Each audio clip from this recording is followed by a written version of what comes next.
Hey guys, Chaos Shinobi here. This is a story where Naruto is banished from the village after the Sasuke Retrieval Mission and forms his own kingdom and becomes an emperor and later challenging Konoha with his forces.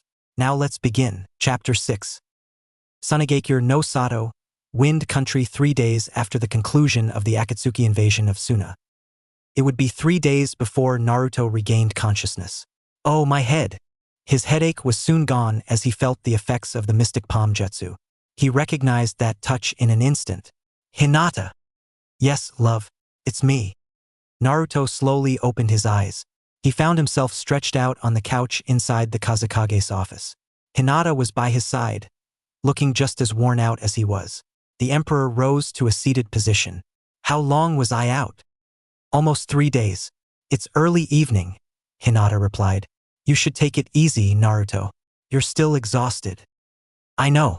My reserves are at least half full, so I should be okay. What's been happening? Hinata sat down next to him. After the battle, I sent back word to the west that we had won. Ruji and Haruka had ordered all Pecora merchants in the area to deliver food and aid to Suna. The Pecora merchant house has been busy around the clock. Remind me to send a thank you note to the Shinzens, Naruto replied. Anything else? Gaara's placed all of Suna under martial law, Kurama said as she entered the office, followed by Gaara, Shikamaru, and the Sand siblings. Glad to see you're awake, Kit. Hinata has been by your side for the past couple of days. I noticed, Naruto replied. The others? The Jinchuriki? All are alive and accounted for, Shikamaru replied. Obito is under heavy guard around the clock. Congratulations, Namikaze. You have won a great victory. Naruto shook his head. No, we all did. I can't take the credit. We all fought long and hard, and against a powerful enemy. He stood up. Hinata had his Kaga-style hat in his hands. He graciously accepted it and placed the hat over his head. Gaara stepped up and extended his hand. Lord Namikaze, congratulations. Naruto shook it. Same to you, Lord Kazekage. He looked at his clothes. Is there a place where I can clean myself up? I can't go out looking like this in front of my people. Temari, show the Emperor our guest quarters, he said. Of course, Gaara. To Naruto, she said, follow me. Inside of the guest bedroom, Naruto, naked from the waist up, sat on the edge of the bed, fresh and clean from the shower, while Hinata conducted an impromptu physical on her husband. Hinata knew every part of Naruto's body both figuratively and literally, which is why she had become his unofficial physician. By Kagen activated, Hinata checked Naruto's body for any and all internal injuries. Naruto's body had a myriad of cuts, scrapes, and bruises. Even though Kurama was no longer his tenant, he still had the healing factor, a parting gift from the Ninetales which came in pretty handy and still proved to be useful even now. Despite being the Emperor of the West, he was a hands-on type of ruler, which earned him the respect and admiration of his council, his subordinates and subjects. The battle with Itachi and Obito had taken a lot out of him, and he would not be ready to travel for a couple of days, which meant that he would have to wait until his chakra reserves were back to full capacity. Shikamaru, Nara, and Temari were going over the reports following the battle. Half of Suna is wrecked from the battle, but it's nothing that we can't overcome, Temari said. Casualties? Naruto asked. Shikamaru looked over the reports. 0 dead, over 1,000 wounded from the Imperial forces. 0 dead from Suna, about 500 wounded. The hospital here was full to capacity, so Matsuri ended up using those buildings which survived the battle as triage centers for the extra wounded. The Suna and Imperial medics are working in 12-hour shifts to make sure that the injured are treated and taken care of. Medical supplies? Naruto asked, wincing slightly as Hinata poked a sore spot on his arm. Not a problem, seeing as we have a nice little surplus on reserve, Hinata replied as Naruto winced slightly. Did that hurt? A little, but I've been through worse, Naruto said. To Shikamaru, he asked, how you and your teammates holding up? Bit troublesome, but we'll live, Chief, the shadow user replied. I've read the reports on the battle, and I am glad to say that all that training under Okajima has paid off, Naruto said. Both your team and Cell 9 have gone beyond the call of duty, and you both will be recognized for your actions in not only saving Suna, but also stopping the Akatsuki and, more importantly, thwarting a 4th Shinobi War. Thanks, Shikamaru deadpanned. The both of you are dismissed, Hinata said. Once Shikamaru and Temari were gone, Hinata deactivated her Bikogan and continued to inspect her husband, stopping to retrieve a small canister of healing salve and rubbing it all over the various bruises. "Your injuries could have been a whole lot worse," she said. "Given who were my opponents were, I'm not surprised," Naruto replied. "I faced down 2 Uchiha. One's dead, and the other will be executed once we return home." He turned his head in order to look at his wife. "I thought that medics were to stay away from the battle." "I'm not like any medic nin," Hinata replied. "I am the Empress Consort of the Western Empire. But most important of all, I am your wife, and I fight by your side. Seeing as how you conceal my chakra with your gentle fist, as well as causing untold levels of pain on my body, I know better not to disagree with you," Naruto deadpanned. Hinata smiled. "Smart move," she said, pecking him on the nose. "There, done." She closed the jar of salve and placed it back inside her pouch. "Nothing broken, thankfully." Naruto nodded as he finished getting dressed. The knock on the door came as Naruto finished dressing up in his battle uniform, the mesh shirt, black pants, and ninja sandals. The black flak vest was partially covered by the black haori with the red flame pattern on the tail ends, the 4-symbol seal on his back in red.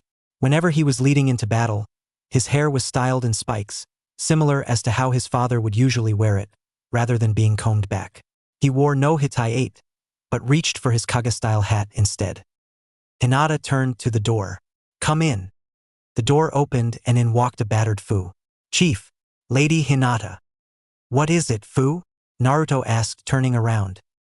"I received word from the Pekora outpost at the Windfire border. Konoha Shinobi are on the way here," Fu reported.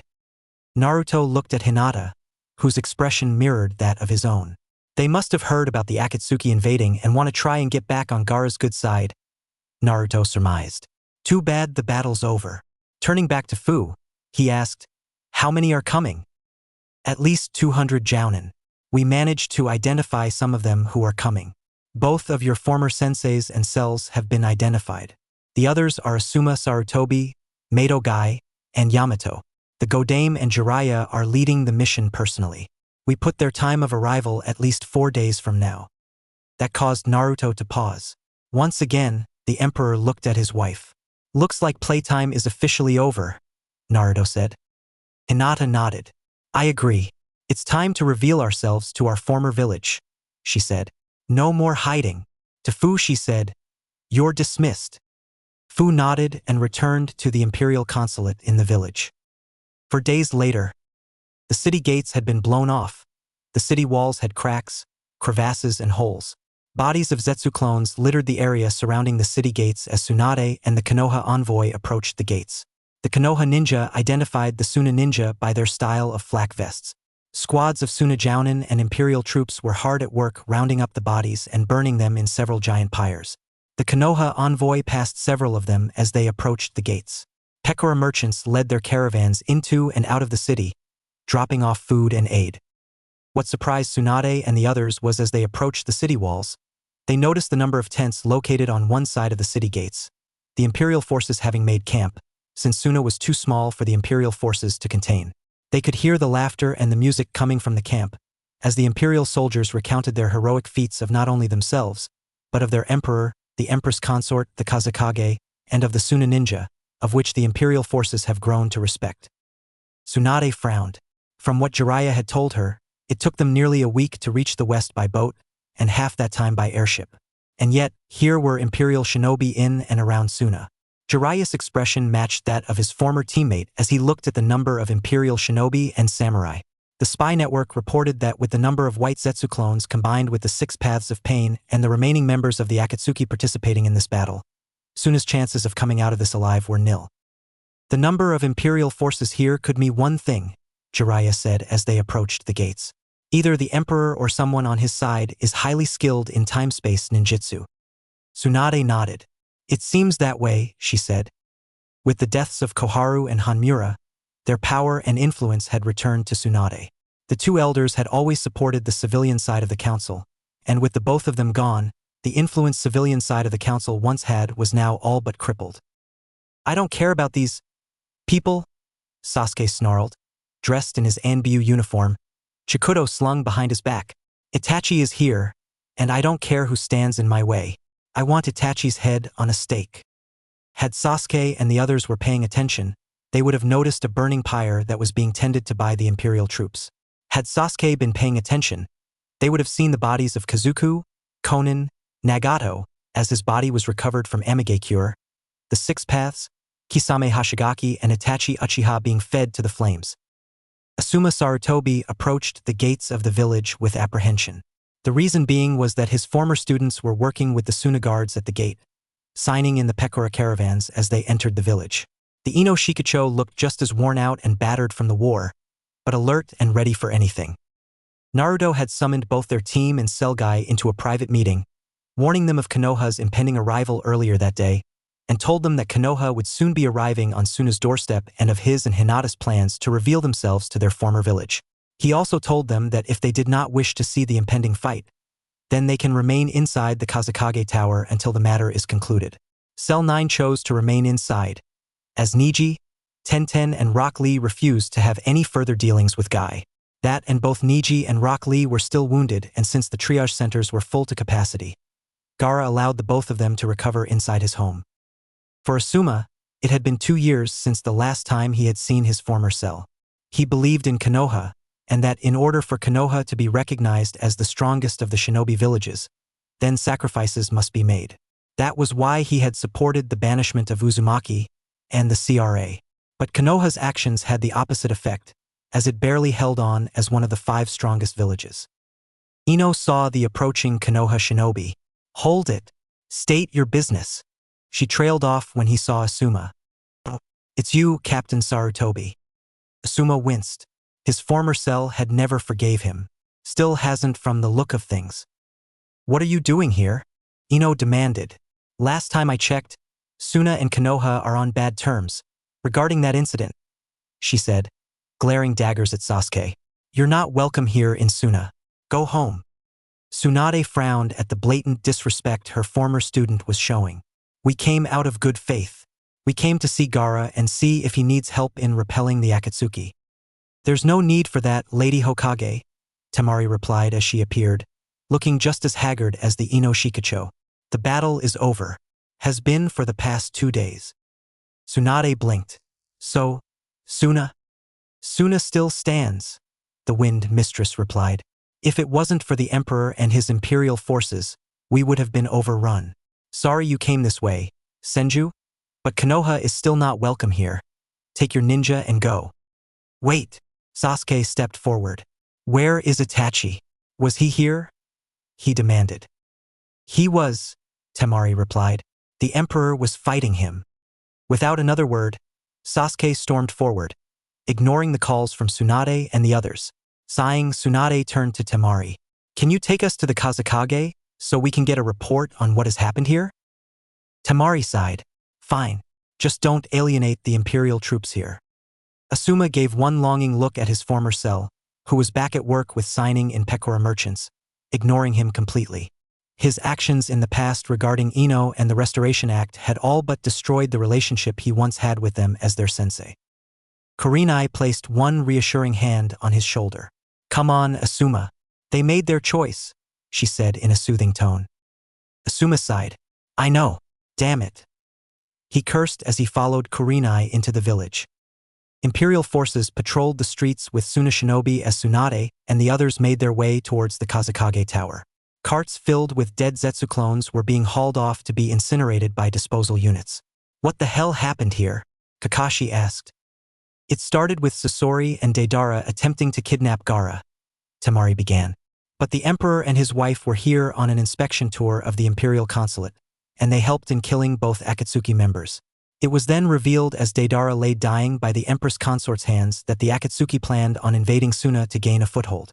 100,000 Zetsu clones, created by the Akatsuki as their main attack force, plus their remaining members against Suna's shinobi forces, with 4 battalions and 3 special forces units of the Imperial Defense Forces, with the Emperor and Empress Consort leading them alongside my brother. Our combined numbers were 80,000 to their 100,000. 100,000? That's nuts, Kiba exclaimed. You guys were outnumbered 2-1. Temari smiled. True, but the Emperor and his wife has fought against twice that number when they was uniting the West. I heard that he could bring about victory from defeat. Those rumors turned out to be very true. Those 100,000 clones turned out to be a major disadvantage when in close quarters. It's not entirely impossible for a smaller force to defeat a much larger force, Shino noted. Minato Namikaze decimated Iwa's ninja force by himself in the last Shinobi War. And his son just blew his kill record out of the water, Temari thought. She had heard rumors of the Hiroshin in action from IWA Ninja. Seeing it in action, on the other hand, was a completely different story. It was beautiful but at the same time very deadly. How did the Emperor manage to marshal such a force in such a small amount of time? Jiraiya asked. The Emperor is a master of time-space jutsu, Temari replied, thus confirming both of the Sannin. To be able to transport 4 battalions of shinobi and samurai from one continent to another has to be hell on one's chakra reserves. Reaching the town square, the area was clear of the Zetsu clones. On the opposite end of the square, Tsunade saw him, the Emperor of the Western Empire. The man radiated authority and was dressed in all black flak vest, pants and sandals. The sleeveless Haori was also black, but had a red flame pattern on the tail ends and a second symbol which Tsunade could not see clearly. His face was concealed by the black Kaga-style hat he wore on his head. The Godame Hokage nudged Jiraiya. Is that him? Jiraiya nodded. That's him, all right. The Emperor of the Unified West. Looks like he's heading elsewhere. He summoned Yamato. The Mokuton-wielding ANBU commander was at Jiraiya's side in an instant. Sir. Follow the Emperor, Jiraiya ordered. Report anything out of the ordinary to myself or Tsunade. Yamato nodded and departed from the group. Tsunade gave the order to the others to help out in any way they could while she and Jiraiya went inside to talk to Gaara and the Sand siblings. With Yamato, the Imperial Consulate was a walled compound 2 blocks away from the Kazekage Tower. As with the rest of Suna, the compound was damaged in the fighting, but was still livable. The Imperial representative was Hikaru Sha Intu, Ro Shinto's uncle and an accomplished shinobi. When the invasion came, he fought alongside his Emperor and Empress consort, and was wounded during the fight between Haiden and Kazuku. Before Haiden could perform his ritual, it was Sadako Asahina who had made the save as she incinerated the bloodthirsty Jashinist priest ninja, reducing him to ash. The Imperial Consulate was also the place where the Jinchuriki were resting up following the Battle of the Sand. The Jinchuriki Yujito ni, Killer Bee, Utakata, Rashi, Han and Fu had fought valiantly in the battle which lasted for 4 hours. Even A had gotten in on the action, fighting at his brother's side. Yamato watched from a safe distance as the Emperor entered the Imperial Consulate. The gates were guarded by Imperial guards. Yamato saw that the building next door to the complex was not guarded, which was perfect enough for him to sneak in. The building itself was 3 stories tall, but tall enough for him to look over the compound walls. Yamato took notice of a gaping hole in the wall which would give him a perfect view of the inside of the consulate's courtyard. The building itself was unguarded, allowing Yamato easy access. Yamato made his way to the 3rd floor and found the jagged hole overlooking the consulate. What he saw surprised him. Jiraiya and the Godame had suspected that the Empire had taken the Jinchuriki, he thought. Look like they were right. I see Killer Bee, Yujito, Utakata, Fu and those 2 from IWA. But no Uzumaki. And who is the red-headed woman with them? He watched as the Emperor emerged from the consulate. Almost immediately, the Jinchuriki and the red-headed woman stood before the Emperor and went down on one knee. Money cannot buy the honor which you all have earned through your actions during this conflict. Yamato had heard the Emperor say to the Jinchuriki and the mystery redhead. Your actions here in the past several days will forever be remembered, as you have brought much credit upon yourselves and on the unified Western Empire. As Emperor of the Imperial Nation, I declare you all national treasures of the Empire. Sir, Kurama and the Jinchuriki barked out in unison. Having seen enough, Yamato silently left the scene, unaware that he had tripped a hidden seal alerting the Emperor to his presence. In the consulate, Naruto merely smiled. With Kurenai and Cell 9, when Kiba and Shino had told Kurenai about their visit to Kimin, Kurenai was especially concerned about the description of the Empress consort. So when they passed a triage center, curiosity had gotten the better of the trio and they walked inside. Several rows of cots were lined up throughout the room, each of them containing either an injured shinobi or samurai as Suna medic nines. Imperial medic nines and combat surgeons worked to make sure that they were comfortable. The former cell identified Matsuri instantly, as she was talking with several other Tsunamedics. And Kurenai saw her. It had been 6 years, but she recognized her former pupil in an instant. Her hair was cut short, but it was in a much different style than she wore as a genin under her command. Kiba saw that she had filled out in all the right places and was trying his hardest not to gawk or drool at his one-time crush. Kurenai saw that she was a medic nin, and her attire had backed that claim. A black shinobi shizoku with a fishnet undershirt, black jounin flak vest. A satchel of medical supplies was strapped to the small of her back along with a pair of curved knives. Kurenai deduced that they were not from the east, but despite the exotic look to them, they were very deadly. She was talking with several imperial medics, an air of authority around her. Kurenai felt happy, but at the same time betrayed when Hinata had ran off with Naruto when the banishment orders had came down from the Godame. In the east, she was a wanted ninja, an A-ranked missing nin in the bingo book. But she was an imperial medic ninja, and under the protection of the unified Western Empire. Need help with anything? A passing combat medic asked. Are you injured? Kurenai quickly responded. No.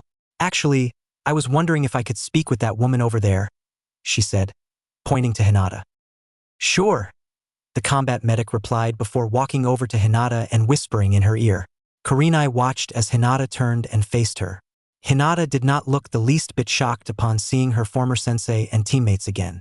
Thanking the combat medic, Hinata walked over to her former cell. With a flick of her head, she gestured that she wanted to speak with them outside. Hinata led her former sensei and her former cell out into the Suna night. Stopping once they were outside, Hinata turned and faced Kurenai and the two men and Akamaru. Isn't this something? Hinata said. Cell 8 together again. Hinata, Kurenai began, not knowing whether to either be disappointed or proud of her former student. You look good. Real good, Kiba seconded. You can drop the act, Kurenai, Hinata said, folding her arms across her chest. Kurenai frowned. This reunion had just went south quick. That's Kurenai-sensei to you, Hinata, she snapped. No, because seeing as how you denounced me when I left Konoha with Naruto, I don't see you as my sensei anymore, Hinata rebuked. What I want to know is this. Why did you denounce me? Kurenai sighed. She turned away, as she could not look Hinata in the face. Hinata, what you did to me that day, what you did to all of us. I saw it as a betrayal. Even after I warned you about Uzumaki that he was nothing but a fox in human skin, you still ran off, abandoned the village when he was banished. When I found out what you did, I saw it as a betrayal. She turned back to face her former student. So yes, I denounced you. Judging by your tone, you still stand by your decision, Hinata noted. She did not sound surprised. Did you support the Godame's decree that Naruto should be banished? I did, Kurenai replied firmly. We all did. We still believe in that the Godame and the council did the right thing, Hinata. Not everyone, Yuhi, Hinata said. My father and my sister, the Inoshikacho and their children, my cousin and his teammates. They honored the Yandame's request, something that you, Asuma, and the others should have done. Kurenai's eyes narrowed. Just how much did Hinata know? Realization then crept across her face as she said, It was you, wasn't it? You talked the Emperor into allowing the clan's asylum. The former heiress nodded before turning to both Kiba and Shino. I can tell that the both of you think that my husband is a demon in human flesh, she continued. But he is not. You married him? Kiba exclaimed. You married the demon, Hinata? How could you? Why not? Hinata replied. You of all people know I've always admired him back when we were genin. We've been married for 3 years now. Naruto is not the Nine-Tails in human form. He is the Jinchuriki, the prison, warden, and cell. The cup, but not the water. I met the fox personally, and I can honestly say that she is very polite for a bijou. Kurenai blinked. She? The fox is female. Did you ever wondered why I decided to run when Tsunade banished him? Hinata asked. No? I guess I'll come clean and tell you. The clan elders planned on branding me with that damn seal, so my father sent me away with Naruto for my own safety. It was his own way of saying sorry for being such an asshole to me for the past couple of years, as well as protecting me. Out of all the clans in the Leaf, only my father, and the Inoshikacho honored the Yandame's final request, and did not see Naruto as a demon. What does that have to do with anything? Kiba demanded. Everything, Hinata replied. When Naruto was banished, Tsunade also reversed Sarutobi's law, as I was there that day. Naruto had to be out of Konoha by the end of the day, and out of Fire Country by the end of the week. But she didn't say anything about his parents, didn't she? What about that demon? Kiba retorted. Hinata meanly smiled. Naruto is not a no-named orphan like most of the village think. Hinata, you're on dangerous ground, Kurenai warned. Ever notice how Jinchuriki are related to people in positions of power? Hinata continued. Gaara's father was the previous Kazekage. Killer Bee's brother was the former Raikage. Naruto is no different. Tsunade and the council, in their so-called infinite wisdom, banished the son of the Yellow Flash and his wife, the Red Death. Hinata, Kurenai shouted. That is a SS-class secret. They can't know about that. Well, it's a good thing that I'm not under Konoha's authority now, isn't it? Hinata retorted. Yes, Naruto is the legitimate son of Minato Namikaze and his wife, Kushina Uzumaki, who was the Jinchuriki to the Ninetales at the time. Tsunade and Jiraiya tried to destroy all proof of his existence, but my husband is not known as the unpredictable ninja for nothing. The proof was hidden inside the forbidden scroll of sealing, which was easy for him to steal a second time. Kurenai, on the other hand, was fuming. She couldn't touch Hinata, as she was not under Konoha's command. The second was that she was an unknown. People change in 6 years, and judging by the flak vest she wore, Hinata was an experienced jounin and a highly skilled medic nin. And she had spent time in the West. If only Kurenai knew. But the story gets even more interesting, Hinata continued. Not only Naruto was banished on trumped-up charges, but Tsunade and Jiraiya spearheaded the entire thing, betrayed by his own godparents. But there's more. Naruto's father was Jiraiya's star student in the sealing arts. Kushina was a surrogate daughter to Tsunade. Naruto has connections to the Senju clan through Hashirama's wife, Mito Uzumaki, who was the first Jinchuriki to the Ninetales. It was Shino who connected the dots, as he studied Konoha's history. Mito Uzumaki married Hashirama Senju in order to bring the families closer into an alliance. Tsunade Senju is her granddaughter. From what Tsunade had confirmed, Kushina Uzumaki is her niece.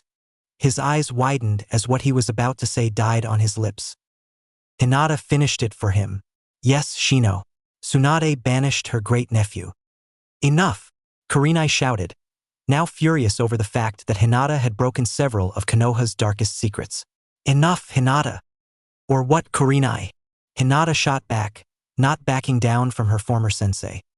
You're still in the bingo book for deserting Konoha, the Genjutsu mistress replied, preparing to strike. And you broken the laws regarding Uzumaki's lineage. I wanted to try and reconcile with you, but you leave me no choice. Shinra Tensei. Crunch. Kiba looked around. What the hell was that? Kiba half-shouted, looking around. More than likely, the Uchiha pissing off the Emperor, Hinata replied casually, and he is not as forgiving as most people think. Kurenai's eyes went wide like dinner plates. That stupid boy, she shouted, her problems with Hinata forgotten. Kiba, Shino, on me. We got to stop Sasuke. As Cell 8 bolted off to stop Sasuke from igniting a war between the Empire and the Leaf, Hinata merely smiled. So, it begins, she thought. With Kakashi, Asuma, and Guy. While Kurenai had a reunion of her own, Kakashi decided to check out the town. Asuma and Guy, having given up on trying to find his former students, decided to tag along. Sasuke had ran on ahead in order to confront the Emperor, and given the fact that the Emperor and his wife were highly skilled warriors who could kill his former student in more ways than he could out, Sasuke could end up bringing a war onto Konoha's doorstep. While looking for Sasuke, they entered a section of Suna in which the presence of Imperial troops was more heavy than what they usually see. It soon became clear why to the trio of Jounin. Before long, they were stopped by 3 Imperial shinobi. Kakashi saw that they were high Jounin level, which could mean trouble for them. Whoa, stop right there, the senior Imperial Jounin said as several more shinobi kept their distance, but was more than ready to swarm the trio just in case. This is a restricted area. You can't pass here. We're from Konohagakure, Asuma replied, using diplomacy. We're here to offer any form of assistance if needed. Thanks for the offer, the Imperial Jounin replied. But we got everything covered here. You're guarding something, Asuma said. Or rather, someone. You're smarter than you look, the Imperial Jounin replied. We got a survivor from the Akatsuki, the leader himself, under guard. Given as to what he can do, the chief and his wife aren't taking any chances. Guys, a SS-class threat. That caught the Konoha trio's attention. The Empire had captured the head of the Akatsuki? Just how powerful is the Emperor, as he was able to do what Konoha and the rest of the elemental countries had failed to do, which was destroy the Akatsuki. I take it he didn't surrender willingly, Kakashi said. Nope. One of the chief's senior advisors had the honor of taking him down, the Imperial Jounin said. The lady had the honor of killing the mad bomber from IWA earlier, while the chief took out that one member with the real freaky red eyes. Now that I think about it, the Akatsuki heads, I was the same as the other guys. Now that caught the trio's attention. The leader of the Akatsuki had the Sharingan? Feeling a sense of dread in his gut, Kakashi asked the question that was on his mind. What is the leader's name? He asked. The Imperial Jounin turned to one of his comrades. Hey Ko, what's that guy's name? The one that Lady Kurama captured? He asked. The one named Ko replied, It's Uchiha. His name is Obito Uchiha. Kakashi's eye went wide as he looked like had been given the 1,000 years of death. Even Asuma and Guy was concerned. Obito, who had thought to had died in the last Shinobi War, was the head of the Akatsuki? No, it can't be. Obito's dead, Kakashi's mind screamed. What are his crimes? Asuma asked, pushing down his emotions. Crimes against the imperial nation and her allies, the Imperial Jounin said, and crimes against the Emperor of the Western Empire. Both carry an instant death sentence. What crimes against the Emperor? Asuma asked. The murder of his parents, the Imperial Jounin replied. We need to confirm that Obito Uchiha is indeed the head of the Akatsuki, so we can file it in our reports to the Hokage and the Konoha Council, Asuma said. Can you take us to him? We can, the Imperial Jounin replied. But this is your first and only warning. If you try to aid and abet the Uchiha in any shape, form, or fashion, you three will be leaving Suna in a box. The Konoha trio nodded and they were led under heavy guard to where Obito was being held. And %. The building in which housed the fallen Uchiha belonged to a Suna merchant who had evacuated the village along with the rest of the Suna civilians. A one-story storage shed, it was now an impromptu jail cell which held one of the most dangerous men in the elemental countries. Outside the house, a squad of Imperial Shinobi members of Zabuza's Demon Brigade stood guard, weapons drawn, watching the Konoha Shinobi like a hawk. Inside the single room were 4 more Shinobi also of the Demon Brigade, and seated in the center of the room was the former teammate of Kakashi Hatake, the now former leader of the Akatsuki, Obito Uchiha. The broken man was seated in a chair. The Rinnegan which he had stolen from Nagato before invading Konoha was removed from his left eye, albeit forcibly at the hands of Kurama. Chakra suppression cuffs were on his hands and even his legs. A series of seals were on his back, which had sealed off his chakra, drained him of his strength and rendered his Sharingan unusable. Overkill, yes, but the Emperor was not one to take any chances. Obito was alone with his thoughts. His remaining eye closed when he heard someone call out his name. Obito? Obito, is that you? Now there is a voice I haven't heard in years, Obito said as opened his eye. Kakashi, Asuma and Guy stood before him. Kakashi Hatake, Asuma Sarutobi, Mato Guy. So it's true, Guy said. We all thought you were dead. Reports of my death were exaggerated, to say the least, Obito replied. Of course, that brat of an emperor will soon rectify that little matter soon. Obito, why? Kakashi asked. Why are you the leader of the Akatsuki? Why didn't you come back home? How did you survive with half of your body being crushed? I survived because of one man who was thought to have died, Obito replied. I survived because of Madara Uchiha. Madara, Asuma repeated. He should have died years ago. He's even older than Inoki. Since I have a death sentence on my head, I might as well tell you the story, Obito said calmly. And he told them of how Madara survived all these years using Hashirama Senju's DNA and had awakened the Rinnegan, of which he had implanted into Nagato without him knowing, and replaced his eyes with a spare Sharingan. He told them that through the demonic Outer Path statue which had kept him alive for all this time, that he created a living clone of the first Hokage, of which was now destroyed by the Emperor having sent his forces to level his hideout, and that the Emperor had resealed the demonic statue and banished it from this plane. I acted at his behest, Obito concluded, and I did it willingly, per to his final wishes. Why? Kakashi demanded, while Guy muttered something about unyouthful. I wanted to return to Konoha at first, Obito said. But Madara said that would be impossible, as I owed him my life. The crushed parts of my body were reconstructed with Hashirama's cells. While I was recovering and learning how to use my new limbs, I found out through Zetsu that both you and Rin were being attacked by Mist Shinobi. I came to the site and watched as you shoved a Chidori into Rin's chest. Kakashi winced. You killed Rin, Obito deadpanned, and I killed the Kiri Shinobi when they tried to take her body. It was then I realized that what Madara was telling me was indeed true. Our reality is indeed worthless and it should be destroyed. In its place would be a new reality. One where there would be no war, no pain and no suffering. Madara told me about the Moon Eye plan. By retrieving the bijou and merging them with the demonic statue, the ten-tailed beast would be revived, with myself as its Jinchuriki. I would use the power of the ten tails to reflect the Magenkyu onto the moon and place the world under an infinite Tsukiyomi. That fool Nagato truly believed that we were making a weapon powerful enough to force the elemental countries to make peace. You tried to make the world in your own image, Asuma said, by robbing it of its free will. Call it what you want, Sarutobi, Obito snapped. All I wanted was to end this world of lies. Sacrifices had been made. My clan, which I helped Itachi to destroy, Sensei and his wife.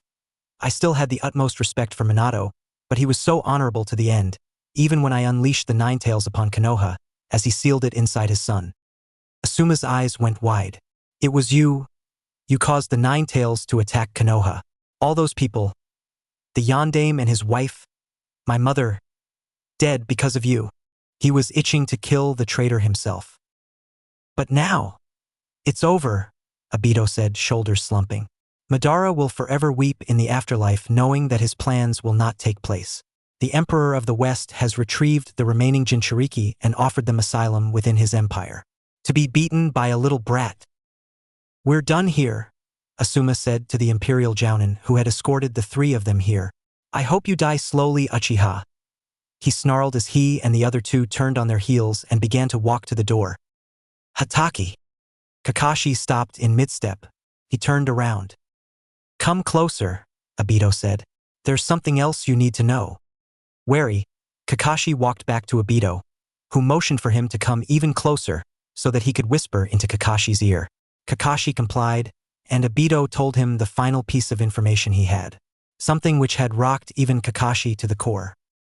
With that, Obito went silent. He would remain silent until the Emperor himself executed him. Upon being escorted out of Obito's impromptu cell, Kakashi had been whispering to himself, "It can't be. Impossible." "What is it?" Asuma demanded. "What did Obito tell you?" He told me the identity of the Emperor," Kakashi confirmed. "The Emperor is Shinra Tensei." Crunch.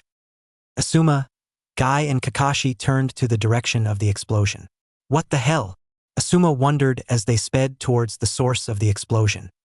On the way, they ran into Kurenai and Cell 8. Kurenai said one thing which had them on edge. "We have to stop Sasuke. He's fighting the Emperor now."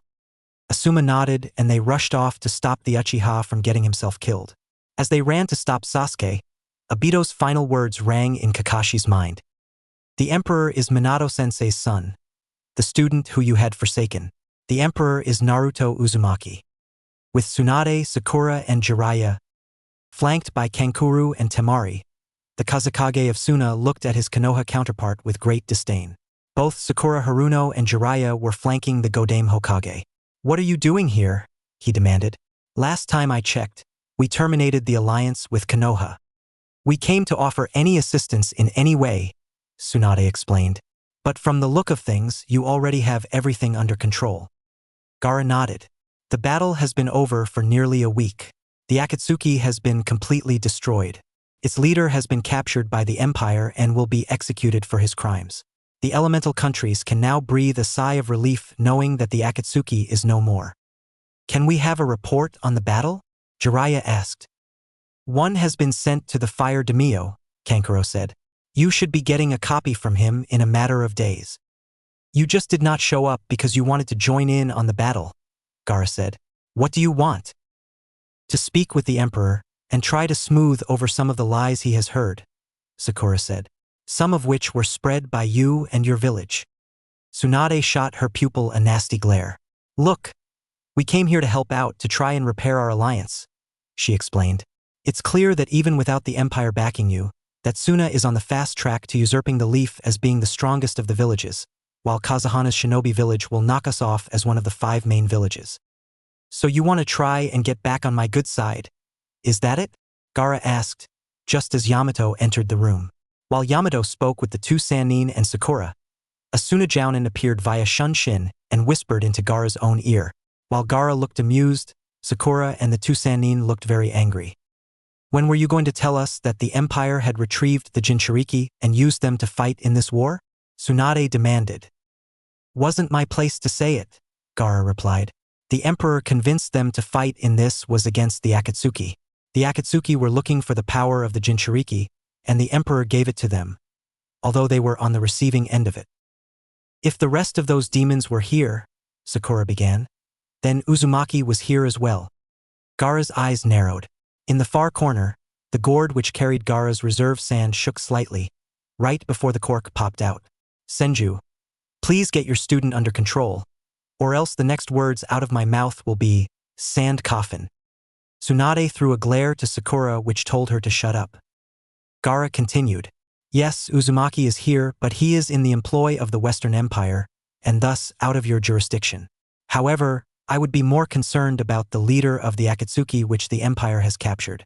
In fact, the Emperor has been privy to the identity of the Akatsuki chief for quite a while now. He leaned back in his chair. Tell me, does the name Obito Uchiha ring any bells? That got a reaction from Tsunade, but from more importantly Jiraiya. Obito was Minato's student. We all thought that he had died in the last Shinobi War. I thought that Nagato was the head of the Akatsuki? Gaara said. Far from it.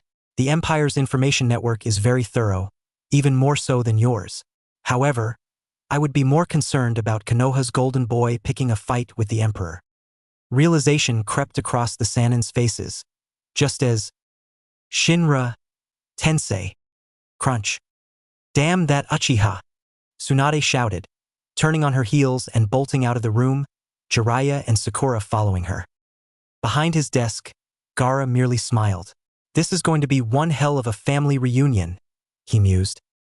Minutes earlier, at the Imperial Consulate, Naruto Uzumaki Namikaze looked at Kurama and the assembled Jinchuriki that knelt before him. He could not be any more prouder of not only his forces, but of the Jinchuriki and the role they played in the destruction of the Akatsuki. Money cannot buy the honor which you all have earned here through your actions during this conflict, Naruto began, once again masking his voice. He also knew that Yamato was watching, as he had triggered the seals he had placed inside the neighboring building. Your actions here in the past several days will forever be remembered, as you have brought much credit upon yourselves and on the unified Western Empire. As Emperor of the Imperial Nation, I declare you all national treasures of the Empire. Sir! Kurama and the Jinchuriki barked out in unison. Had Yamato remained inside his hidey hole for another 15 seconds, he would have seen Sasuke Uchiha forced his way inside the Imperial Consulate. The Imperial soldiers inside drew their weapons, but the Emperor ordered them to stay their hand. Not really caring that the Emperor had the Jinchuriki, Sasuke stormed across the courtyard, Sharingan ablaze. Where is he? Where is he? Sasuke demanded. Naruto looked amused. You again, Uchiha? Where is my brother? Sasuke demanded. I know he was here. They said that he was fighting you. Naruto shrugged his shoulders. People say plenty of things. I could have either been fighting either your brother or his walking sushi plate of a partner. Maybe I was fighting the insane Jashinist and his miserly partner. You never know. This is your first and only warning, little man. Leave now or else I will not be held responsible for what happens if you refuse. Damn you! Sasuke shouted as he unsheathed his chikudo. Lighting began to dance along the blade as Sasuke charged. Big mistake. Fu muttered as she and the other Jinchuriki quickly got out of the way. Naruto's eyes shimmered into the Rinnegan as he raised one hand. Shinra. This is going to hurt, muttered to himself. Tensei. Sasuke felt an invisible force lift him off his feet and sent him crashing through the compound wall before landing amongst the debris from the battle and from the remains of the compound wall. Naruto did not give him a chance to recover, as he hopped through the gaping hole in the wall and with an uppercut from hell to the jaw, propelled Sasuke into the air. As Sasuke fell back to the ground, Naruto kicked him hard in the chest, only to find out that he had kicked a log in two. So he's finally learned something, Naruto thought as Sasuke appeared from behind, Chikudo in hand, ready to impale him. Smirking, Naruto executed the flash step. Derived from his father's signature Hiraishin, Naruto moved fast enough for him to leave an afterimage, of which Sasuke found out the hard way when his blade slashed through Naruto's afterimage. Flashing through several hand seals, Naruto unleashed his jutsu. Wind release, deadly tempest. Having seen Temari's signature Kamitachi in action, Naruto had created a jutsu using Gaara's fan-wielding sister as his inspiration. The Deadly Tempest was an A-rank jutsu which blasted the opponent with hurricane force winds. Depending on which type of element he was using at the time, the Deadly Tempest had several interesting effects. If he combined the jutsu with his fire affinity, then the person on the receiving end would suffer third-degree burns. The wind affinity was the opposite.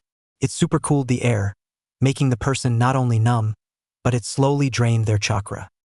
Sasuke was hit with the latter. The powerful winds crashed into the Uchiha prince's body, once again lifting him up into the air and sending him into the general direction of Suna's village square, Sasuke cursing the Emperor as he was sent flying. The last Uchiha crashed into the town square, just as Tsunade, Jiraiya, Yamato and Sakura came charging out of the Kazekage Tower, while Kakashi, Asuma and Guy emerged from a side street, following their conversation with Obito Uchiha, and Cell 8 came from around the corner following their confrontation with Hinata.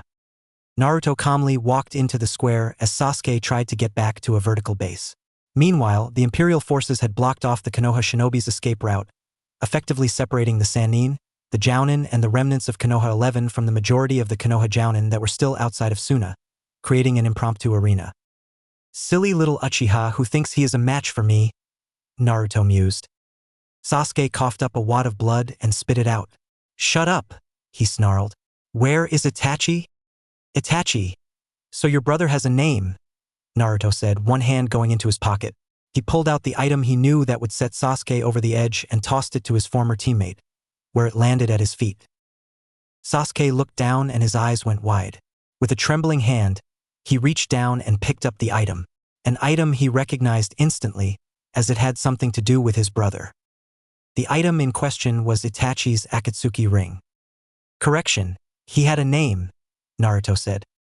Sasuke began to tremble as the full totality of what the Emperor was saying had struck him with full force. In case you fail to realize, Uchiha, Naruto continued, your brother is dead. His body, along with what remains of the Akatsuki, is being burned outside of the village walls. Sasuke looked at the ring, then back at the Emperor. The Magenkyu began to spin rapidly as the cursed seal reactivated, thus breaking through the seals Jiraiya had placed on him years earlier that was designed to nullify the cursed seal's influence. Itachi was dead. The Emperor did the one thing that he could not, which was to kill him. His family would be unavenged. He was indeed, albeit he did not know of Obito's existence, the last Uchiha. Flame-like patterns began to appear on Sasuke as the cursed seal began to make him stronger. Black flame patterns began to appear, spreading from Sasuke's shoulder, to one side of his face and down his arm, ending at his hand, which was currently charging a second Chidori. Oops, Naruto taunted. Did I say something wrong? You bastard, Sasuke bellowed as he charged, the now freed cursed seal giving him a boost in speed. Die! Sasuke, no! Jiraiya and Tsunade shouted. Instead of using the flash step, Naruto spun to the side, the Kaga-style hat falling off his head as Sasuke passed him, missing where his head was at just moments earlier, and prepared his own counterattack. One that anyone who knew the Yondaime recognized almost instantly. Sasuke, don't! Kakashi shouted, just as Sasuke spun to face the Emperor. The Emperor is Rasengan.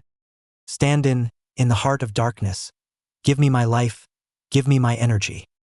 Fightin', in the heart of madness. Ease my pain. Ease my loneliness. Komodo Band, Heart of Darkness. Rasengan. The melon-sized orb of concentrated chakra had obliterated Sasuke's ANBU armor, leaving him naked from the waist up, and had once again sent him flying. The Uchiha prince landed on his back. The mind-numbing effects of sustaining the deadly tempest earlier had sapped the tainted chakra from Orochimaru's cursed seal, causing the black flames to dissipate off of Sasuke's body. You could literally hear a pin drop as Naruto rose to his full height, Hinata moving to his side. To those from Konoha who knew Minato Namikaze, it was as if he was standing before them, save that he was now a redhead and he wore a haori instead of a trench coat. But he was anything but. Sasuke! Sakura shouted, seeing her husband-to-be being sledgehammered back by her former teammate. The pinkhead turned her attention towards Naruto. Instantly, she saw red. Ungloved hand balled into a fist. She let out a feral scream and charged at Naruto. Sakura, Ino! Tsunade shouted, holding her student back. Let me go, Tsunade! Sakura shouted. Look what he did to Sasuke. Rinnegan activated. Naruto looked at the gathered Konoha shinobi. His earlier visit to Konoha showed that they were not under Danzu's genjutsu, meaning that their hatred for them was indeed genuine, which was good in Naruto's case, meaning that the gloves were now off. Naruto deactivated the Rinnegan. Well, isn't this the reunion? He said, looking at his former teammates. Although we are now on opposite sides. Tossing a glance to his wife, he said, and here, I thought they would be happy to see us. Hinata gave him a dry grin. I think not, she said. From his place on the ground, Sasuke managed to get out. Dobe, the Emperor. You? It's true, Kakashi said, raising his Hitai 8, exposing the Sharingan. Naruto saw that it was the Magenkyu. Obito confirmed it. Uzumaki is the Emperor of the West. It was then that the Sannin and to the shinobi who had went to the West began to connect the dots, as the full totality of what was now revealed to them. Naruto Uzumaki was the descendant of the Six-Path Sage. Naruto Uzumaki wielded the Rinnegan. Naruto Uzumaki was the Emperor of the Western Empire. Tsunade's eyes narrowed, as did Jiraiya's. Up until Jiraiya's return from the Western Empire, the West was the last place that Naruto would have ended up in. Now he was back, and seeing as how they screwed him over was an even bigger threat to Konoha than Orochimaru, Kumo, and IWA combined. How did a dead last like you become the Emperor of the West? Asuma demanded. You can thank your father and those two idiots, Naruto said, referring to Jiraiya and Tsunade. Your father tried to stunt my growth. When that failed, Tsunade and Jiraiya banished me, and tried to kill me by sending Hunter Ninja after Hinata and myself. He pulled out a Hiraishin kunai and begun to spin it from the ring on one finger. Unlike his father's tri-bladed Hiraishin kunai, these were of Naruto's design. Black carbon steel, with the Hiraishin seals carved onto the blade itself. Think Lee Christmas throwing kunai. I should have had you executed, Tsunade seethed. Damn it. I should have killed you the moment that you arrived with Jiraiya. Now that's no way to treat your godson, or rather your great-nephew, Naruto replied. How would my parents think about the both of you breaking your promise to look after me after they died? If you want the true culprit of the Nine Tails attack on Konoha, it's Obito himself. Besides, you kill me, the Nine Tails will kill you in retaliation. You are no son of Minato and Kushina, Jiraiya shot back. You killed them. You are just a demon in human skin. Naruto chuckled, sending chills down the Sannins and everyone else's spines. You really should rein in your temper, pervy sage, he replied. I could had you and the others killed back in Kimen and your heads sent back to Konoha. But you should be glad that I decided to cut some time for this little reunion. He began to leak potent killer intent as he continued to speak, addressing the Sannin. I'm sensing plenty of bad blood between the three of us. The memories are overwhelming, to tell you the truth. How many crimes have you committed against me and my family? Naruto began to count off their crimes on his fingers. First off, you went along with Sarutobi's scheme to make me into a weapon, instead of following my father's final wishes of having me seen as a hero. And what else? What else? Oh, that's right. The both of you and nearly all of Konohagakure no Sato favored a potential traitor and banished me for doing my job. His gaze fell upon Tsunade and Jiraiya. But the biggest crimes of all came from you two. You betrayed me, and by extension, betrayed my parents. Betray? Jiraiya repeated. Betray? You're wrong, Naruto. We didn't betray Minato and Kushina. We honored them. Every single day you suffered growing up in the leaf, that was to honor their sacrifice they made in allowing you to live. You were nothing more than a mistake, an accident. Sensei lost his wife, I lost Minato, and Tsunade lost her niece. You were a living reminder of what we had lost. For that, you had to pay. Funny, because I met them a couple of years back. You see, as a failsafe, they left a portion of their souls inside the seal as a last resort should I reach Eight Tails or decide to break the seal. Naruto retorted. He grinned evilly. They know about your crimes against me. They wanted to tell you that the both of you are in deep shit. You lie, Tsunade shouted. I never lie, hag. Not when it comes to family or about my skills, Naruto replied. Whether you believe if or not is no consequence to me. The both of you betrayed my parents by choosing the leaf over my parents.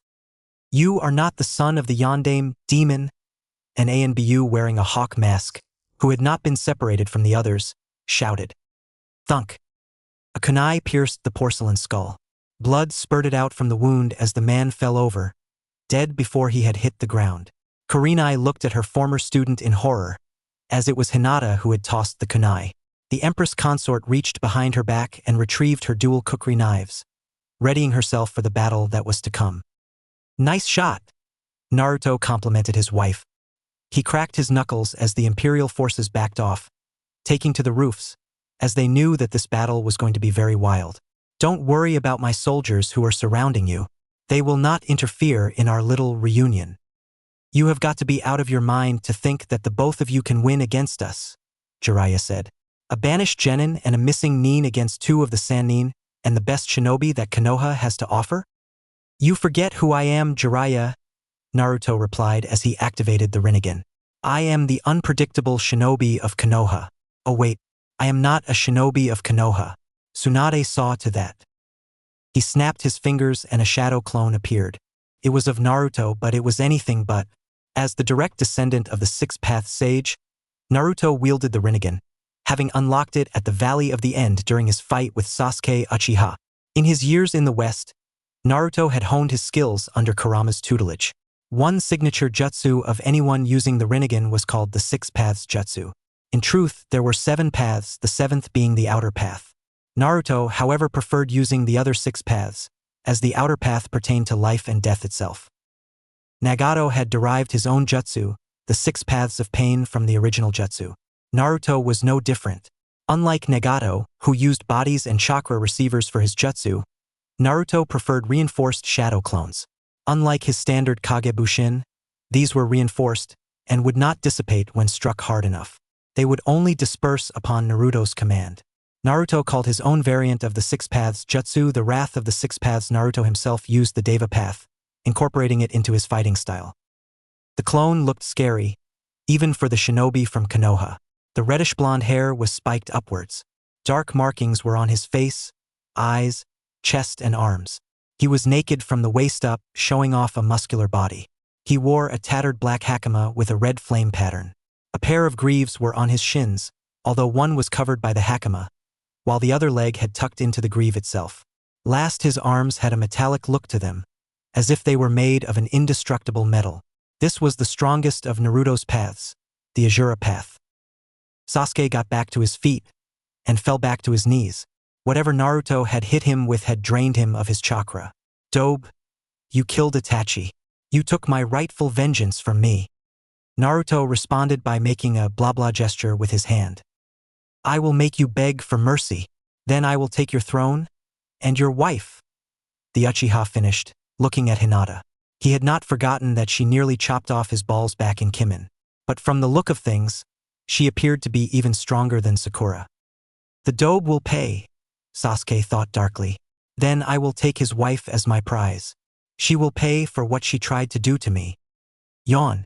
You couldn't beat me at the Valley of the End. You couldn't beat me in T-Country. Right now I'm 2-0 against you, Naruto replied. To the summoned path, he gave its marching orders. Keep Hatake, Sarutobi, Guy and Yamato occupied. The Sannin are mine. The ANBU are expendable.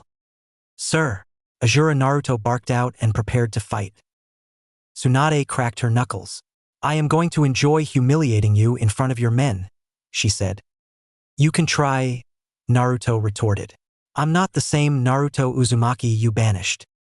Before anyone could make a move, however, a massive broadsword landed in between the group from Konoha and the Emperor and his wife, blade first. Kakashi's eyes went even wider in horror as he recognized the blade, as did Sasuke and Sakura. The Kubikirabocho, the head-chopping cleaver. And its owner stepped into view, standing behind Naruto and Hinata. One thought to have died while in Wave Country. Well, Zabuza drawled. If it isn't copycat Hatake. I must have done something good in the past. Today is my lucky day. You should be dead, Sakura screeched. And yet here I am, Zabuza said. He then addressed Naruto and Hinata. Far be it from me to interfere with both you and the Mrs.'s problems regarding Konoha, but Hatake and I have unfinished business, and I've come to play chief. Naruto knew what he wanted. Zabuza wanted Kakashi's head. Naruto had no problem with that, since he already beaten the crap out of his former sensei back in T-Country. Naruto had promised that Zabuza could kill his former sensei, and he was a man of his word. He's all yours, Zabuza, Naruto said. The demon of Kimen grinned underneath his bandages as he strode forward and retrieved his sword. Stay out of this, Kakashi said as he pulled out a pair of chakra sabers, modeled after the white light chakra saber that both his father and himself once carried. This is my fight. Get them, Tsunade ordered. With that, what would become the Konoha Imperial conflict has begun.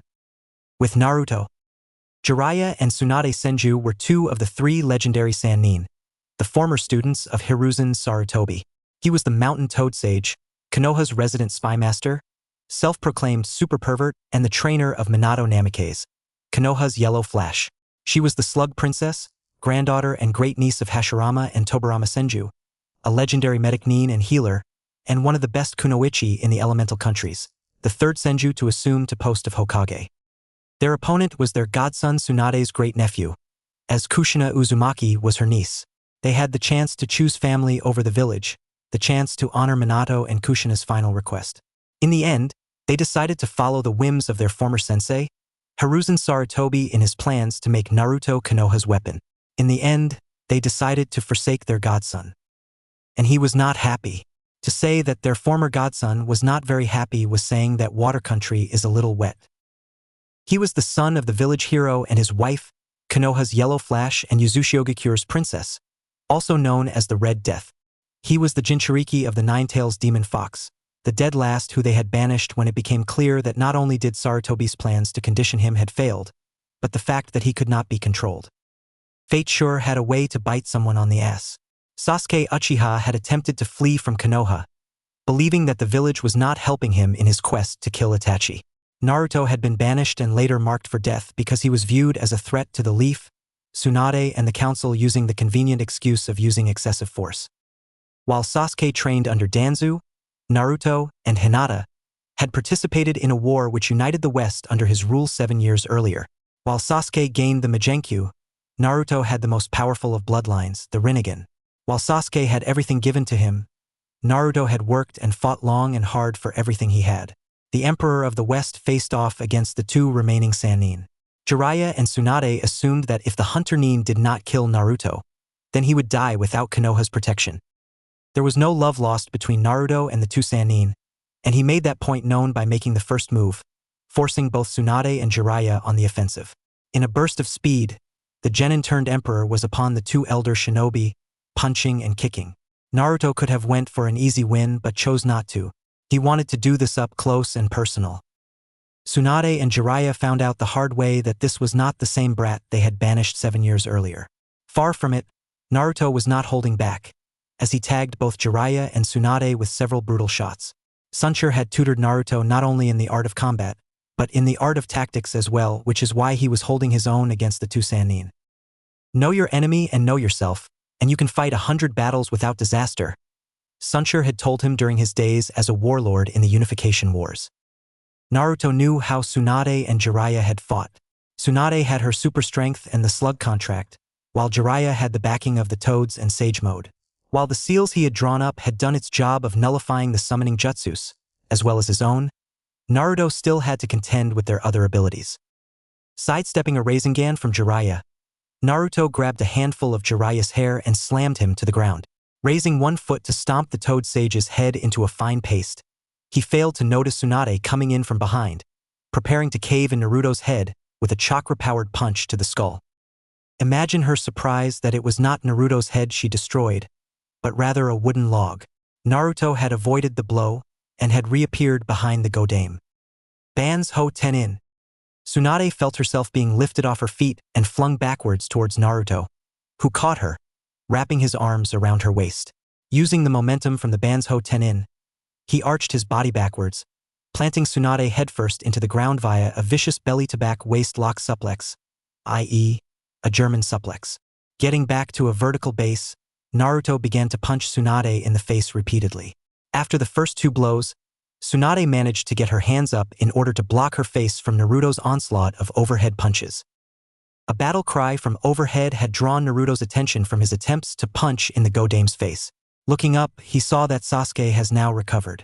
Chikudo in hand, he was looking to impale his former teammate. Naruto got out of the way, while Tsunade rolled out of the way, lest she would find herself impaled on Sasuke's weapon. Naruto faced off against the Uchiha Prince. Magenkyu spinning, Sasuke went on the offensive. Naruto pulled out a black Hiraishin kunai and parried and deflected the attacks from the Uchiha. A backhand followed by a double open palm strike to the breadbasket forced Sasuke back to the ground, just as Naruto's senses went haywire. Spinning around, he saw Tsunade lifted an overturned pillar, twice as big as he was in her hands, showing off her super strength. With a yell, she heaved it towards Naruto. The Emperor of the West responded by jumping up, running across the pillar before leaping off and kicking the Godame in the side of her head, knocking her down.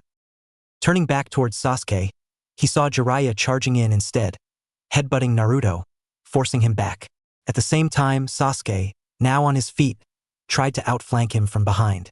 Naruto saw him, grabbed the last Uchiha and used him as a shield as Jiraiya tried to punch him. Instead, the super pervert nailed Sasuke right in the skull. Naruto knocked Jiraiya away and flung Sasuke into Tsunade. Pulling out a scroll, Naruto opened it, stained some of his blood on it, thus activating the scroll. As Sasuke saw from his place on the ground, it was a storage scroll which contained Naruto's signature weapon, the Okatana, think Virgil's Yamato from Devil May Cry.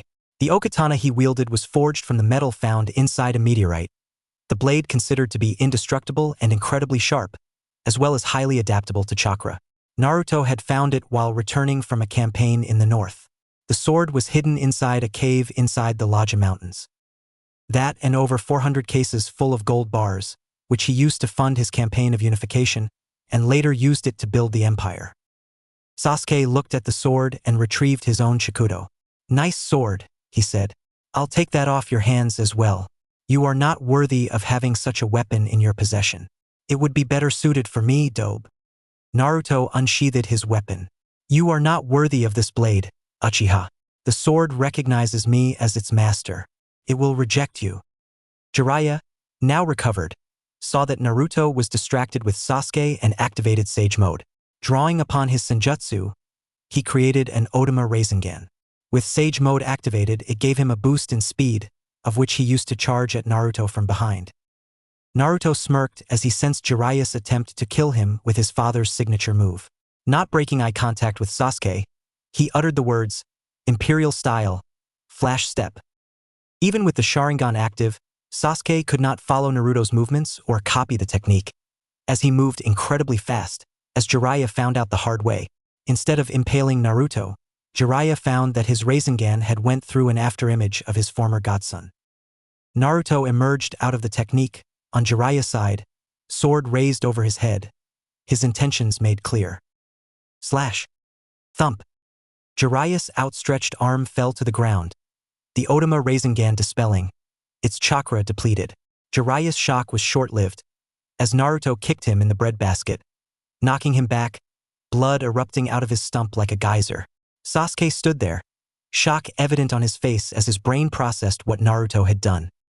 "Jiraiya!" Tsunade shouted, having witnessed the amputation of the super pervert's arm by Naruto. Her face twisted into rage. She jumped to her feet, ready to attack yet again before Naruto stopped her. "Ah, Senju. I would be more worried about your teammate rather than me," Naruto said, looking at Jiraiya. "He's starting to go into shock from the blood loss. I'd give him 10-20 minutes tops before he bleeds out without any treatment," he said in a casual tone as if he was discussing the weather. "So what's it going to be? Fight me and let Jiraiya bleed to death?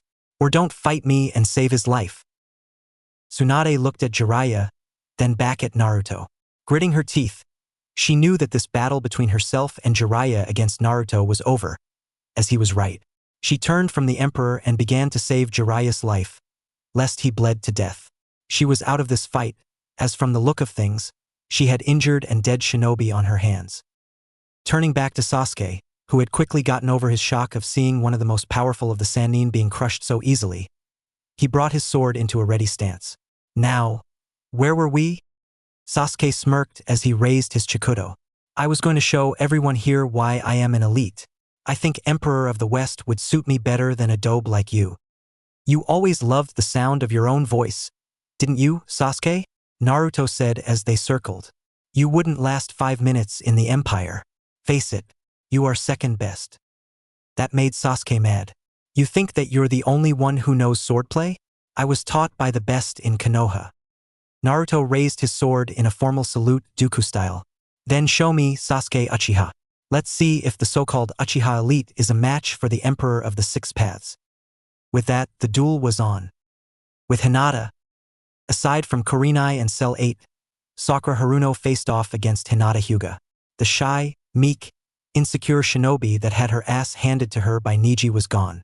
In her place was a medic Nin, forged in the fires of the Unification Wars. Sakura had kicked herself for not realizing it sooner, that the former heiress to the Hyuga was not only the Empress consort, but the head of the medic Nin program. But now, as Sakura found out as she and Kurenai's team surrounded Hinata, Hinata was an unknown. She was not the insecure genin who got her ass handed to her by her elder cousin. She was Naruto's wife, which made her the Empress consort of the West. "Whatever," Sakura snorted as she prepared for the inevitable fight. "I've trained under Tsunade. I'm her true successor to becoming Sannin, not that pig Ino.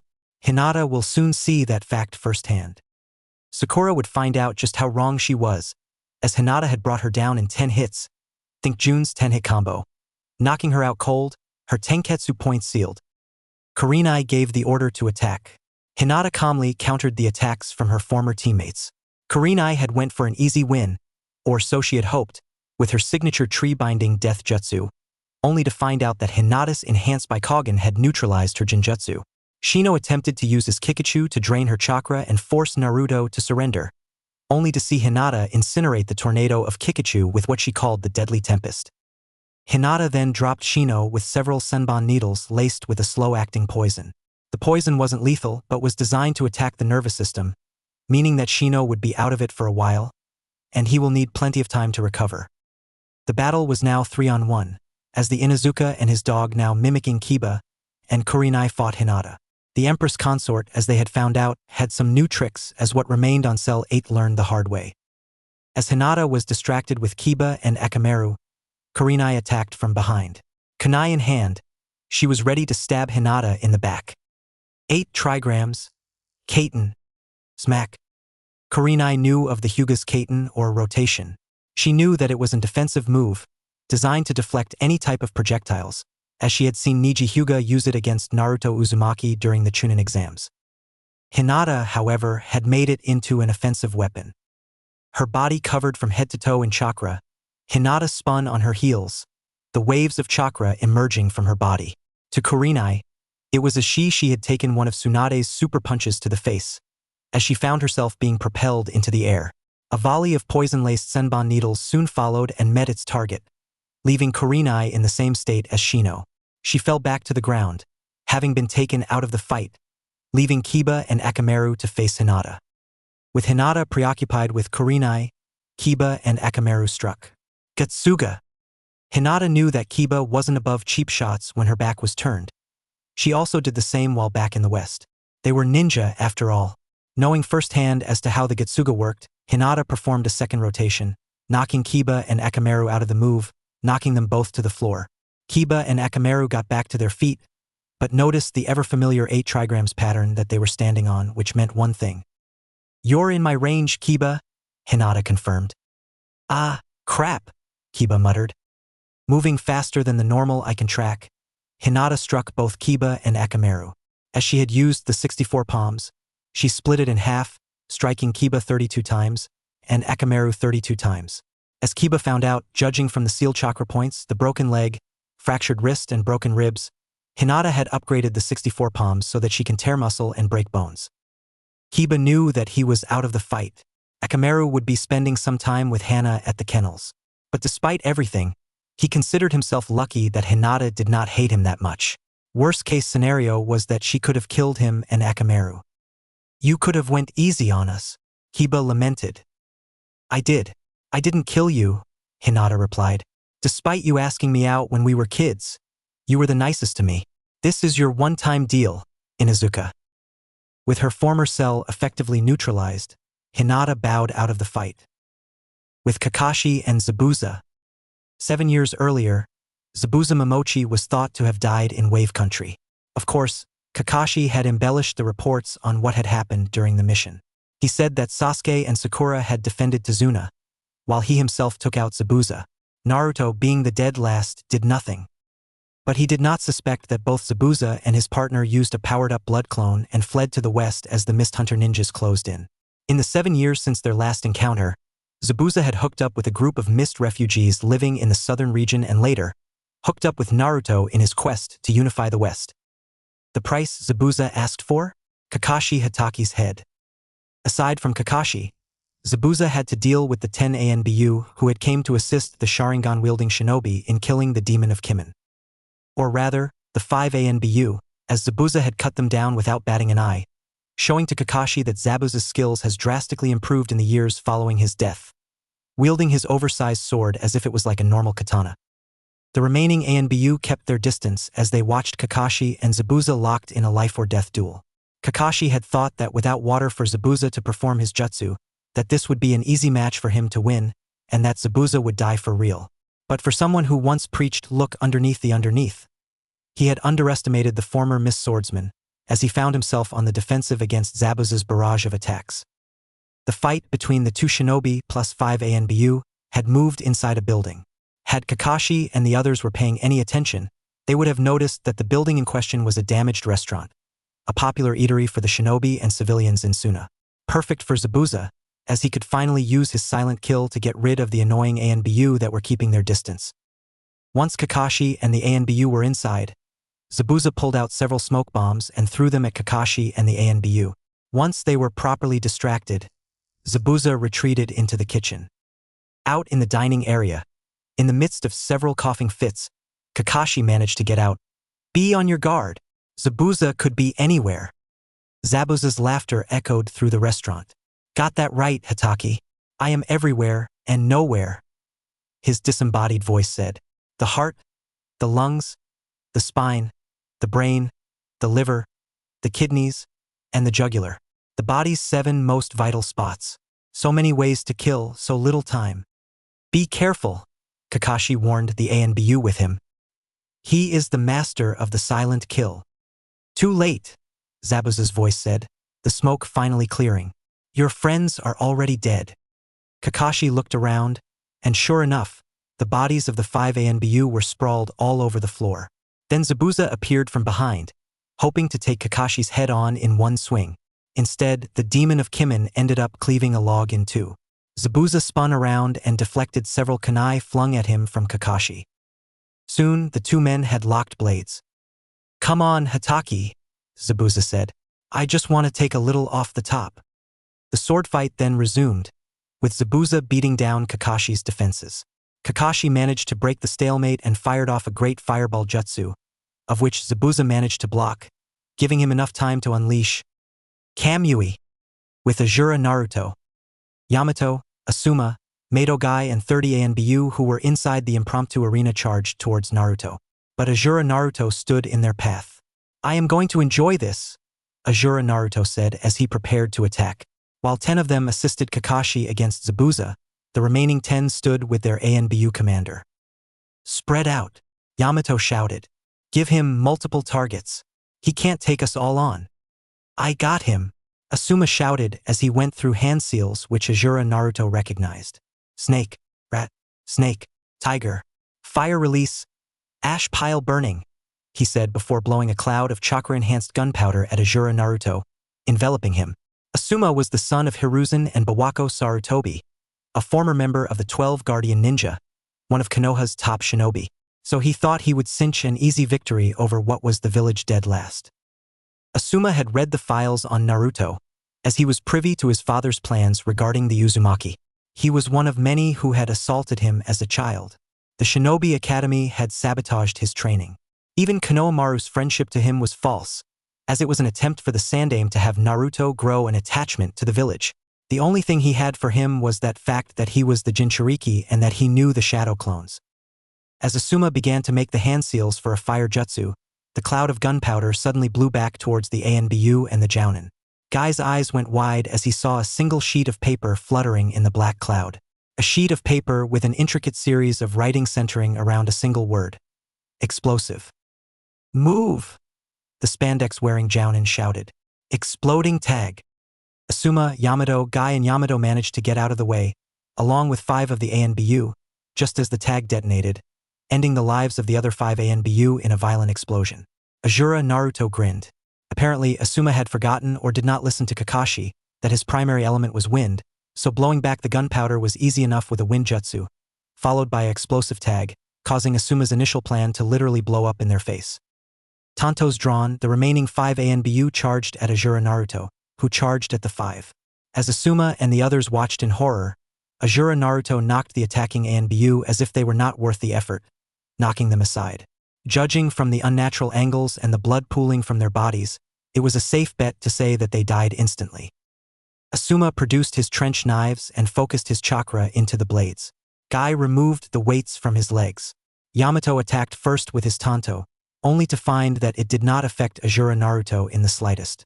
Asuma rushed in, hoping that the flying swallow would be enough to cause some damage onto Naruto.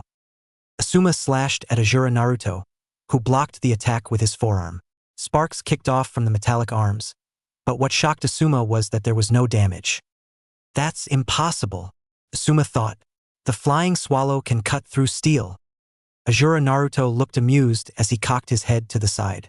Is that your best, Sarutobi? He taunted. Asuma's response was to launch a punch to the face, of which Azura Naruto calmly caught with one hand. Guy took this moment to blindsight Azura Naruto from the side and tried to bum rush in. Without breaking eye contact, Azura Naruto's hand lashed out and caught Guy's neck in an iron grip. Azura Naruto turned his head to Guy, now having lifted a foot off the ground. Wait for your turn, he said, flinging him into Yamato, who tried to attack while he was distracted. The green beast of Konoha and the Mokuton-wielding NBU captain crashed together in a heap, leaving Azura Naruto to deal with Asuma, having caught his other wrist when the Sandaime's son tried to punch him yet again. Azura Naruto looked at the trench knife, then back at a defiant Asuma. I remember those knives, he mused. I remembered that you tried to kill me with them when I was 6. You killed my mother, you demon bastard. I should have killed you when you were a baby, Asuma spat out. Typical, Azura Naruto said, right before. Crunch. The sound of bones breaking was heard throughout Suna. Inside the Kazakage Tower, the Inoshikacho trio and Cell 9 winced at the sound. Asuma screamed as Naruto crushed both his hand and the trench knife with it, rendering both his hand and the knife useless. Azura Naruto dropped Asuma to the ground, the latter's hand and trench knife mangled and bloodied. When he brought his other hand to bear, Naruto responded by snapping his arm at the elbow. As Asuma sank to his knees, Naruto's knee smashed into Asuma's face, breaking his nose and knocking him unconscious. Damn you, you unyouthful demon, Guy shouted as he unlocked 4 of the 8 gates. Azura Naruto kicked Asuma out of the way and beckoned Guy. Come, so I can end you, he said. Like Asuma, Guy was also guilty of assaulting him in his youth. Azura Naruto charged at Guy, only to find himself encased in a tree, courtesy of Yamato and his tree-binding flourishing burial. Did that do it? Yamato whispered to himself as he stood, knowing full well of the Mokuton's ability to reign in the power of a bijou. Did that stop him? From inside the tree, Azura Naruto gave his reply, "No, it did not." Fire release, deadly tempest. With eyes filled with horror, Yamato and Guy watched as the massive tree was reduced to carbon from the inside out, followed by Azura Naruto charging out of the destroyed tree, which collapsed onto itself, his intended target now clear. Yamato was on the receiving end of a metallic fist crashing against his jaw, breaking it in 3 places, which was followed by a kick to the sternum which sent him crashing through a wall, putting him out of commission. Guy, now having unlocked 7 of the 8 gates, moved in to combat Azura Naruto. With Asuma and Yamato out of commission, it was now up to him to take down the demon. "You will pay for your unyouthfulness, demon," Guy shouted as he knocked Azura Naruto into the air, high above Suna. As Guy launched himself after him, he followed through with the reverse lotus, unleashing a vicious barrage of punches and kicks. To anyone who had seen Guy and his former student perform the reverse lotus, the technique would be finished off with either Guy or Lee hitting their opponent with 1 fist and 1 foot, resulting in terminal velocity for the unfortunate person on the receiving end. That, however, was not going to happen. As Guy attempted to deal the final blow, Azura Naruto disappeared and reappeared behind Guy. Hands interlocked and raised over his head, Azura Naruto dealt the green beast of Konoha a vicious hammer punch that sent him back to Suna, where he made an impact crater upon landing. But Azura Naruto was not finished just yet. Upon returning to the streets via Shunshin, Azura Naruto strode over to Guy, who was trying to get back to his feet, and failing, as unlocking the 7 gates had depleted most of his chakra. Standing over the fallen Guy, Azura Naruto looked down in triumph. "Not so fun when the demon brat fights back, isn't it?" he taunted as Guy tried to crawl away. "You sent me to the hospital many times, following you, using me as a punching bag for your Gukken techniques." He raised one sandaled foot. "You thought I had forgotten that, haven't you?" "Naruto, please, show mercy," Guy pleaded. "The gods show mercy. To those who tried to kill me as a child, I show none," Azura Naruto said, right before slamming it down onto Guy's spine. Guy screamed as he felt his spinal cord snap in several places. "Your shinobi career is over, Mato Guy.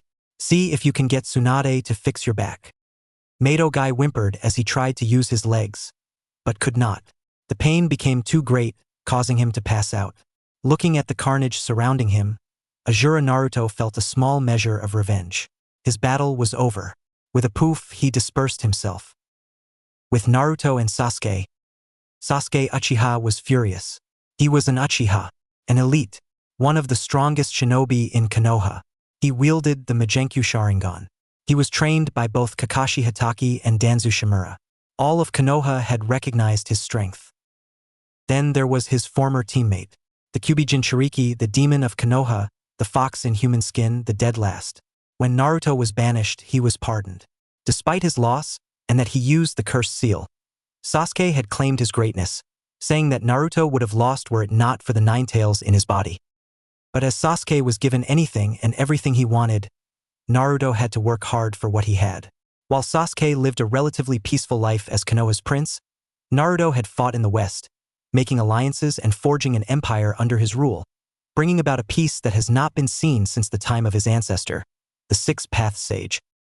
Simply put, Naruto had surpassed the self-proclaimed elite Uchiha. Naruto would admit that he had gotten lucky at the Valley of the End.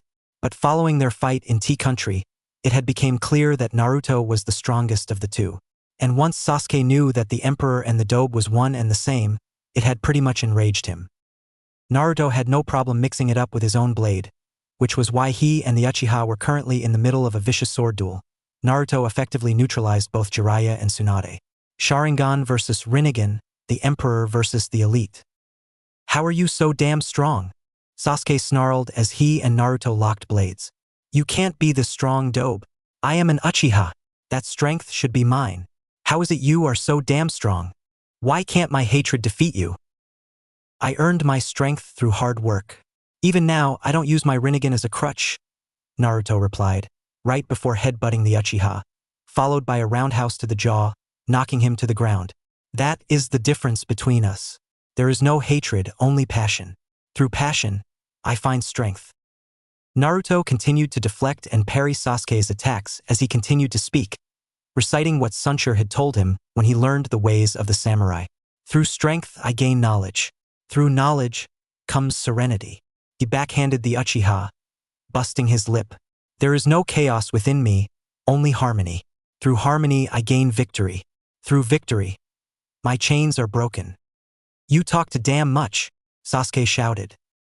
And you have learned nothing? Naruto replied as the battle intensified. The two former teammates turned enemies' flurry of swordplay, Sasuke's shinobi swordplay and Naruto's samurai and mist swordsmanship, intensified, until the two men ended up in a second blade lock. Your power? Give it to me, shouted the Uchiha prince, activating the Sharingan. Naruto broke off the blade lock with a headbutt to Sasuke, which was followed by him planting both feet into Sasuke's chest, knocking him backwards. Naruto sheathed his okatana. You can't win, Sasuke, he said as his opponent stood up. You're better off just giving up. I have long since surpassed you. I proved that at the Valley of the End. I proved it again in Tea Country, and I proved it here.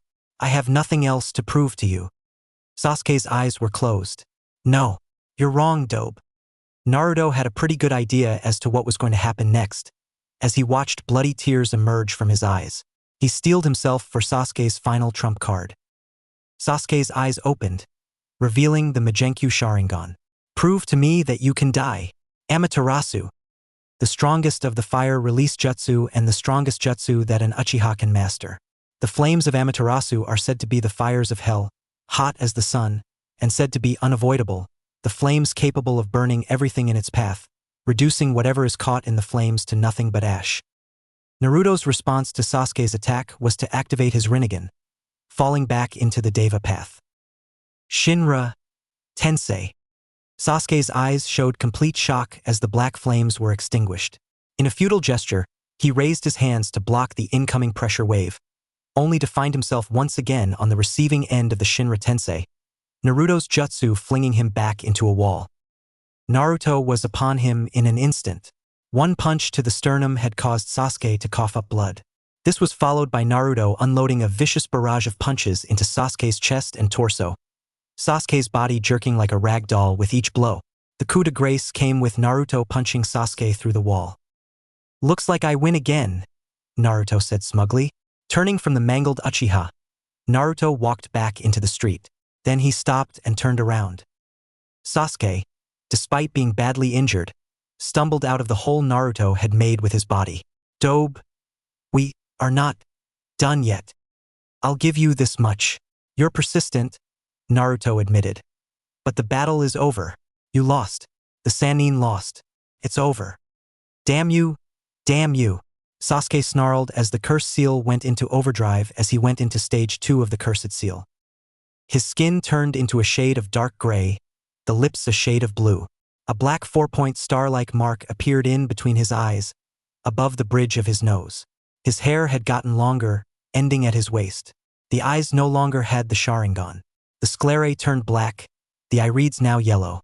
Last were the large webbed hand-shaped wings on his back. Die, Naruto! Sasuke screamed as he rose into the air, right before diving at Naruto, claws outstretched, ready to rip Naruto apart. Had Sasuke been paying any attention, he would have noticed the smirk on Naruto's face, or the ball of chakra-infused lightning in his hand. Imperial style. Chidori. Sasuke's eyes bulged out of its sockets as Naruto nailed him with Kakashi's signature assassination jutsu. Payback for Sasuke doing the same to him. The Uchiha prince screamed as the electricity coursed through his body, playing haywire with his chakra and nervous systems, and leaving a fist-sized hole in his shoulder, the same spot where Sasuke had done to Naruto years earlier, not to mention giving the people watching this fight a good view of his skeleton. The force of the Chidori sent Sasuke sailing back to the mangled remains of Konoha's shinobi. Tsunade and Sakura had their hands full. Sakura wanted to go after Naruto, but Tsunade had ordered her to remain behind to help with the wounded. Asuma's hand was mangled, the other arm broken. Kurenai and Shino had been poisoned by Hinata, while Kiba and Akamaru had several broken bones. Guy's shinobi career was pretty much over, as his back was shattered. Yamato also had several broken bones, and Jiraiya's arm was severed. This battle was over. You used the Chidori on me back at the Valley of the End, Naruto said as Sasuke returned to normal. Consider us even. He turned from Tsunade and the others. Hinata, having watched the fight from the sidelines, walked over to greet her husband properly. However, in her rush, she did not see Kakashi emerge from the restaurant from where he was fighting Zabuza moments earlier, having won his battle. Seeing as how Naruto had won, Kakashi did the only thing he could do. He targeted Naruto's wife. Rakiri. Naruto saw that Kakashi had Hinata in his sights. If Konoha came out as the loser in this conflict, then the Emperor would be without his wife. Kakashi was fast, but Naruto was faster. He performed a flash step, closing the distance and shoving Hinata out of the way, just as Kakashi's Rakiri struck Naruto square in the chest.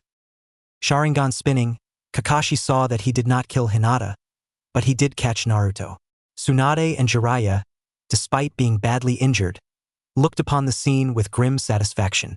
Perhaps now Minato and Kushina could finally rest in peace with their killer dead. With this act, the Empire would be robbed of their Emperor. "I got you, demon," Kakashi grated. "I finally got you." However, the look on Naruto's face was not disbelief that Kakashi had tried to kill him, but rather amusement. As Naruto rushed to intercept Kakashi's Raikiri, he had activated the Preta Path, which allowed him to take the full brunt of Kakashi's Raikiri without the effect of death. Kakashi's look of triumph turned to one of total shock as Naruto absorbed the jutsu. Even Tsunade and Jiraiya saw that Naruto was still alive, and not dead on his feet.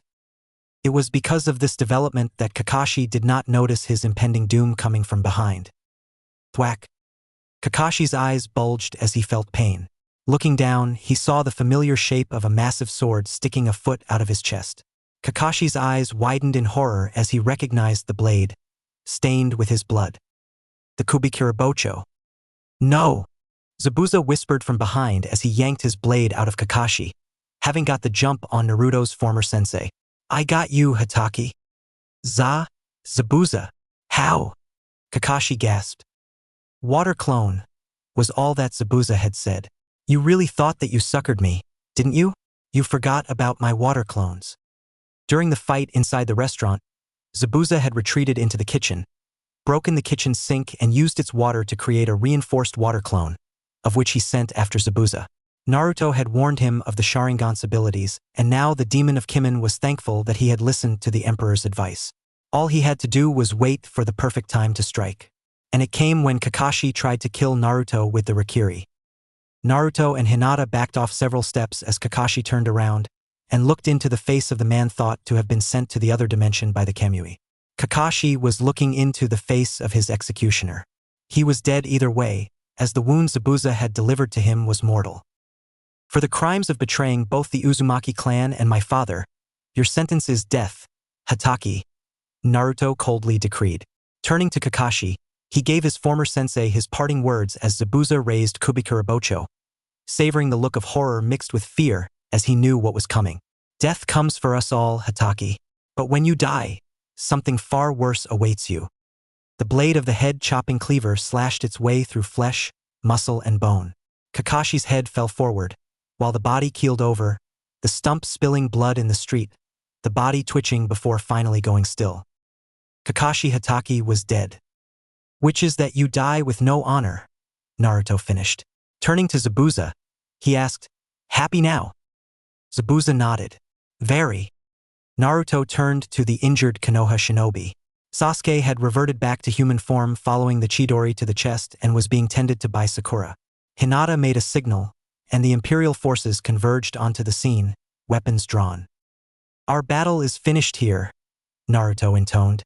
"Take your wounded and leave my sight." Tsunade, now having stabilized Jiraiya, glared at her former godson.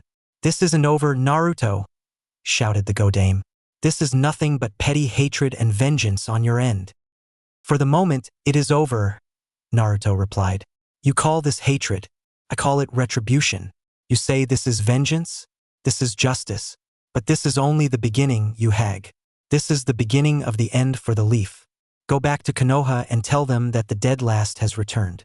Tell them that as the yellow flash brought Konoha's rise to power, the Emperor of the Six Paths will bring about its reckoning.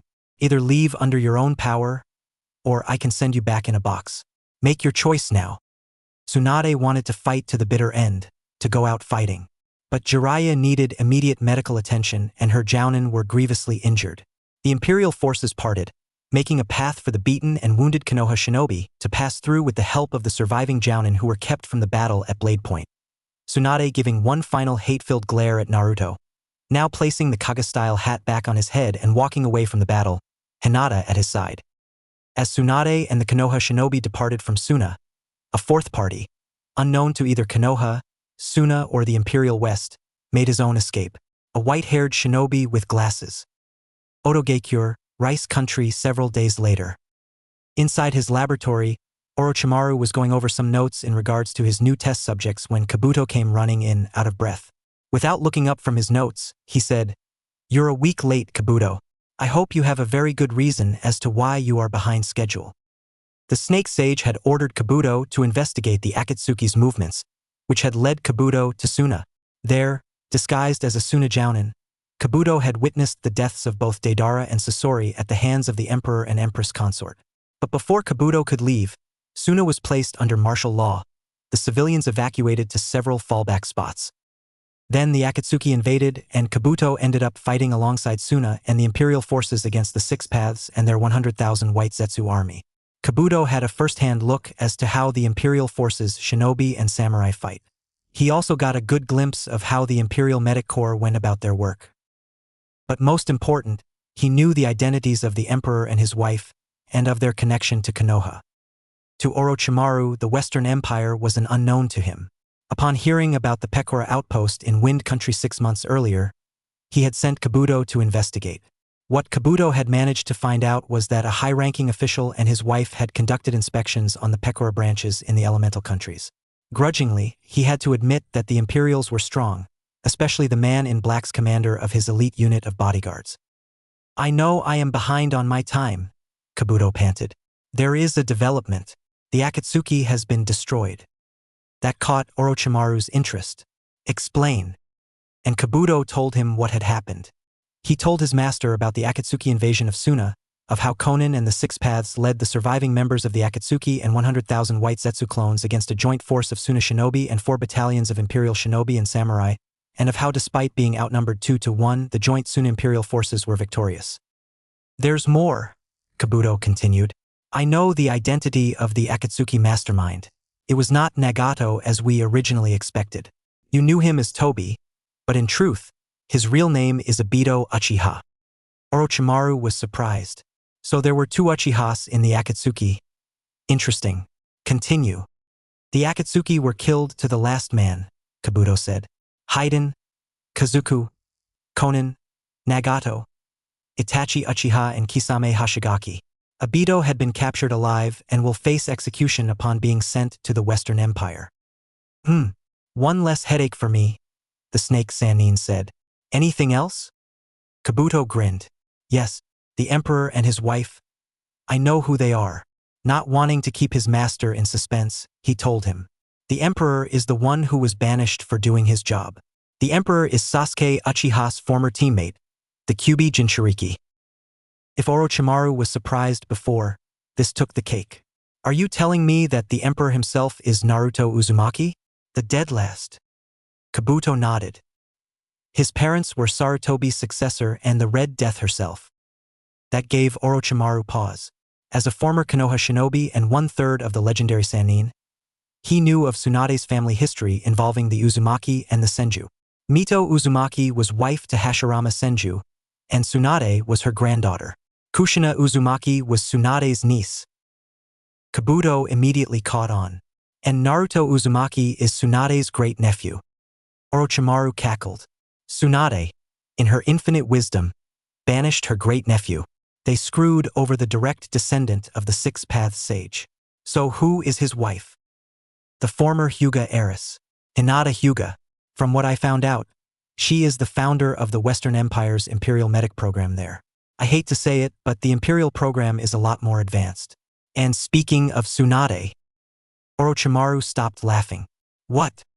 She came to Suna hoping to get back on Gaara's good side in fighting with Suna, and to try and negotiate an alliance with the Emperor. Backing her was Jiraiya, several of their senior jounin and several of Naruto's former teammates, including Sasuke Uchiha. Uzumaki has gotten strong, even stronger than the Uchiha, his wife as well. They both had come a long way since Konoha. I bet that the reunion did not go as well, Orochimaru mused. That is an understatement, Kabuto replied. Tsunade had sicked Kakashi and the other Jounin on the both of them. Out of everyone, Madogai, Asuma Sarutobi, Jiraiya, and Sasuke had it the worst. Sarutobi suffered a broken hand and a broken arm. Madogai, well, his shinobi career is effectively over. Jiraiya lost his arm. And Sasuke, despite using the cursed seal, ended up with a Chidori in his chest. Uzumaki did all of that? Orochimaru asked. When Kabuto nodded, Orochimaru added as an afterthought, well, it's a good thing that he hates Konoha as much as I do. I actually feel a little better with him not agreeing to our alliance, not to mention losing to his captain of the guard. Kakashi Hatake is dead, Kabuto reported. Naruto killed him? No. Zabuza Mamachi, the demon of the mist, took his head. Orochimaru took a moment to take all of the news in. This might work to our advantage. If there is one thing I can count on, is that dear Sasuke cannot stand the fact that someone like Naruto is stronger than him. I may be able to get my body just yet. Should I organize a retrieval team and intercept him from Tsunade and the others? No, I can wait a while longer. What about Naruto and the Western Empire? Orochimaru thought about it for a moment. It's clear that we are not on Naruto and Hinata's radar, and that they hate Konoha as much as we do, so we will leave them and their merchants along for the time being.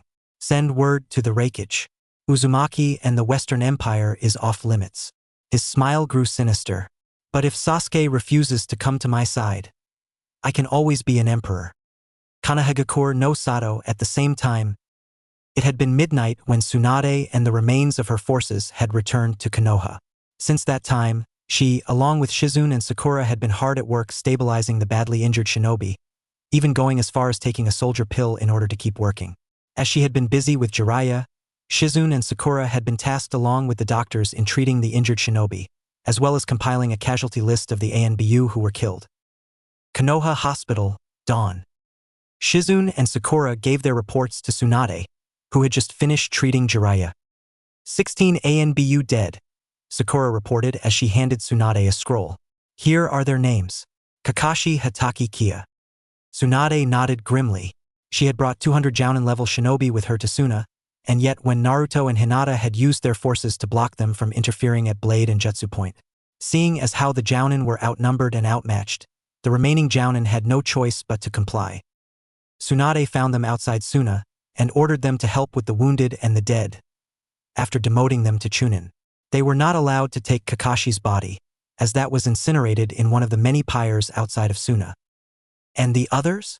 Tsunade asked. Shizune went over her notes. Out of the group that was attacked by Uzumaki and his wife, Kurenai Sarutobi and Shino Aburame were affected by an unknown type of poison which makes the chakra and nervous systems go haywire. It's not lethal, but it is extremely effective. Were you able to get samples? Tsunade asked. Sakura shook her head. The poison works pretty fast. Despite taking blood samples from both Sarutobi and Aburame, there was no poison in their system. Either way, both of them will be out of action for about a week until they recover. Considering what has happened to the others, they got off lucky. And the others? First up is Madogai, Shizune reported. There was too much damage from where Uzumaki had crushed his spine. He won't be able to walk again. His shinobi career is finished. Tsunade nodded grimly. Continue. Asuma Sarutobi's right hand was crushed, along with his trench knife, which proved to be quite a challenge for the doctors to remove without having to remove the hand altogether, Shizune said. We were able to save his hand, but every bone in his finger has been broken. He also has a broken left arm at the elbow. He's looking at several months of recovery. Sakura continued after that. Kiba Inuzuka has suffered several broken bones, including those in his left leg, a broken radius and a broken wrist. Akamaru had been placed in the care of the Inuzuka vets. Yamato's jaw is broken in 3 places, and a fractured chest bone. Sasuke Uchiha was the worst off. A Chidori-sized hole in his chest, half of the ribs are either broken or fractured, and the electricity from the jutsu has overloaded his nervous system and chakra reserves. How long will he be out? Tsunade asked. A month. Month and a half at the most, Sakura replied. What about you? Are you okay? That brat gave me a concussion when he suplexed me. Tsunade grated. Jiraiya, we couldn't save his arm. He died on me twice, but I managed to revive him. She sighed in frustration. How in the hell could he have gotten so powerful? Sensei made sure that we conditioned him, not to mention that we stunted his growth. He was always the unpredictable one, Sakura admitted. He beat Kiba and Niji in the exams. He should not have that kind of power, Sakura, Shizen said. Such power could be turned against us in the long run. If there is anything I know about the Uzumaki, is that they never forget who wrongs them. You forget that I am also of the Uzumaki, as Mito was my grandmother, Tsunade pointed out. But first and foremost, I am a Senju. Naruto has made it clear that he is a major threat to the Leaf. The bodies of Hatake and the Anbuslan has made that point very clear. Monitor Jiraiya and the others. I must tell the council that Uzumaki and the West is now a certified threat. Shizune and Sakura nodded as Tsunade vanished down the corridor.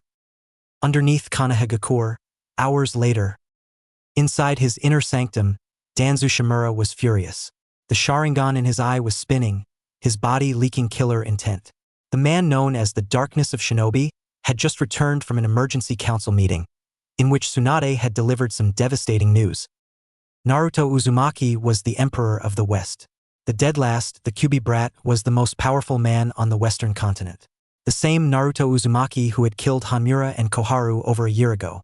The same Naruto Uzumaki who had rendered him helpless inside his own underground chambers. The same Naruto Uzumaki who can lead an army into Konoha and crush it under his heel. People change in the 7 years following their banishment, as Danzu's co-conspirators found out the hard way. The council had been in an uproar when the revelation was revealed. The civilian side of the council wanted Tsunade to declare war on the Empire, or by extension, their allies in spring, water, and wind. That idea was shot down by the clans, as they would be outnumbered 5-1. But Danzu still could not do anything, as Naruto still had the evidence pertaining to the stolen bloodlines he had on his person, lest he earned the wrath of the Godame and the last Uchiha. All he could do now is plan. Omake. Hokuto no Naruto. Snafu's notes. Kudos to Azure Dragon of the East for inspiring this idea via PM. Naruto's response to Sasuke's attack was to activate his Rinnegan, falling back into the Deva path. Shinra Tensei. Sasuke's eyes showed complete shock as the black flames were extinguished. In a futile gesture, he raised his hands to block the incoming pressure wave, only to find himself once again on the receiving end of the Shinra Tensei, Naruto's jutsu flinging him back into a wall. Naruto was upon him in an instant. One punch to the sternum had caused Sasuke to cough up blood. This was followed by Naruto unloading a vicious barrage of punches into Sasuke's chest and torso, Sasuke's body jerking like a rag doll with each blow.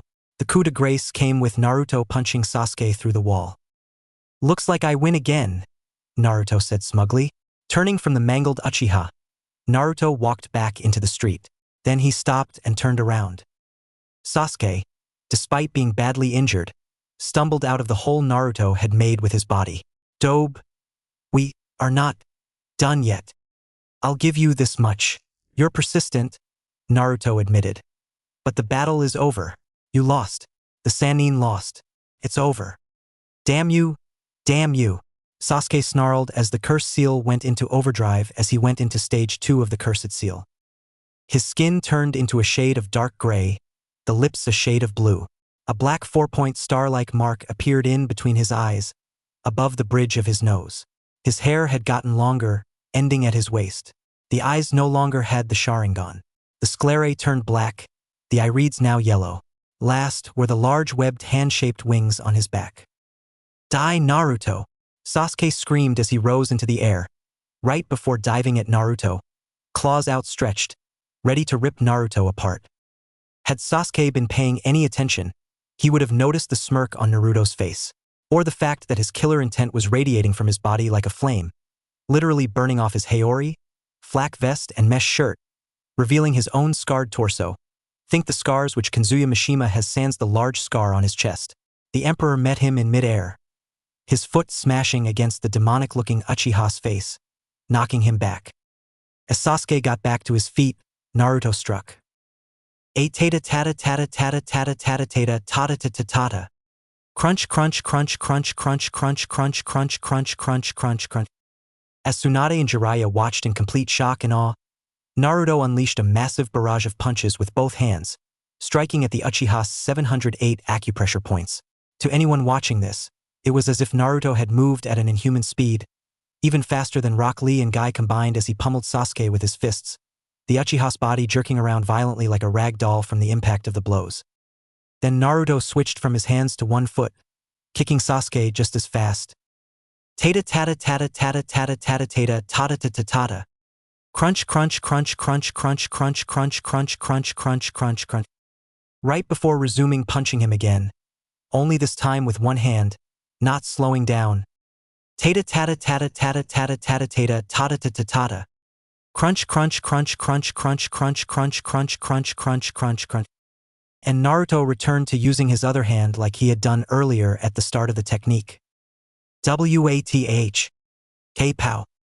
The final blow had knocked Sasuke ass over head, crashing in front of Tsunade and Jiraiya. Imperial style, 100 crack fist, Naruto said as he retrieved his Kaga-style hat. With a flourish, he placed it on his head, turned around and began to walk away. It's over for you, Sasuke. Dobe. Once again, Naruto stopped in mid-step, but did not turn around. Sasuke, still in stage 2, got back to his feet, shrugging off Tsunade's attempts to help him. We're not done yet, Dobe, he shouted as he coughed up blood. Don't you turn your back on me. Slowly, Naruto turned his head. I got 4 words for you, team. Omi wa Mao Shindiru. You are already dead. Is that so? Sasuke snarled back, taking a step forward, then paused as his body began to jerk and twitch violently. Sasuke screamed as he felt his body's internal organs begin to break down, his head swelling to inhuman proportions, the hair falling out of his deformed skull. His torso also began to swell as he fell to his knees. Yuzu, Uzumaki. Boom. That was Sasuke's final word as his head literally exploded, with his body following soon afterward. All that remained of Sasuke was everything from the waist down, splattering Tsunade and Jiraiya with bits and pieces of gore. Sasuke's legs twitched before finally going still. Damn it, Naruto cursed. That was the 3rd vest and Haori I destroyed this week. Now I need a new one. 3 weeks had passed since the conclusion of the Akatsuki invasion of Suna, in which the organization of S-class missing Nin led by Obito Uchiha was destroyed, and the Konoha Imperial conflict, in which a group of high-ranking shinobi led by 2 of the Sannin picked a fight with the Emperor and his wife, the Empress consort, resulting in the deaths of 16 ANBU Black Ops, the maiming of several high-ranking Jounin, and the death of Kakashi Hatake. Upon their return to the west, Naruto had taken Obito Uchiha to the sword, which was followed by Kurama incinerating his body. As a final indignity, Naruto had pissed on the ashes. In the month following that incident, Konoha's standing as the strongest of the shinobi villages in the east has plummeted. Suna had taken Konoha's spot as the strongest of the shinobi villages, with both Konoha and Iwa tied for number 2. With Konoha knocked down a peg, Naruto and Hinata initiated Imperial Protocol 110482. Originally called Operation Kill the Bakas as a joke between Naruto and Hinata, Imperial Protocol 110482, also known as Operation Scorched Leaf, was a series of plans developed by Naruto and Hinata which would in the end lead to Konoha's destruction. Sending in his army would be too tedious for Naruto, which is why he came up with this plan. Once Naruto and Hinata became the rulers of the empire, the plans were revised and revamped. Following their return to Kimen, Naruto and Hinata had put their plan into action. A week after returning to Kimen, Naruto had sent out a series of scrolls detailing not only the failed Akatsuki invasion of Suna and the confrontation between the Empire and the Konoha shinobi, but also details in regards to the Akatsuki, Obito Uchiha, and Operation Moon Eye. The results were as Naruto and Hinata had expected, which had damaged Konoha even further, sowing mistrust in the Leaf. Of course, Tsunade and the Fire Lord denied the accusations, saying that what Naruto was doing was out of spite. But seeing as how they had favored a hero over a potential traitor, their denials fell on deaf ears.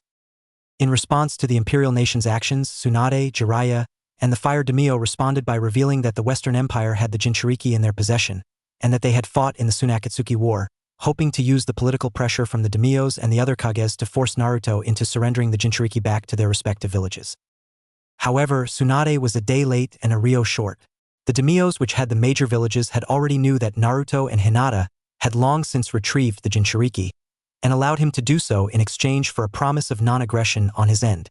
Should the kages raise a stink over the loss of the Jinchuriki, then the daimyos will pull them back in line. This did not sit well with Tsunade and Jiraiya.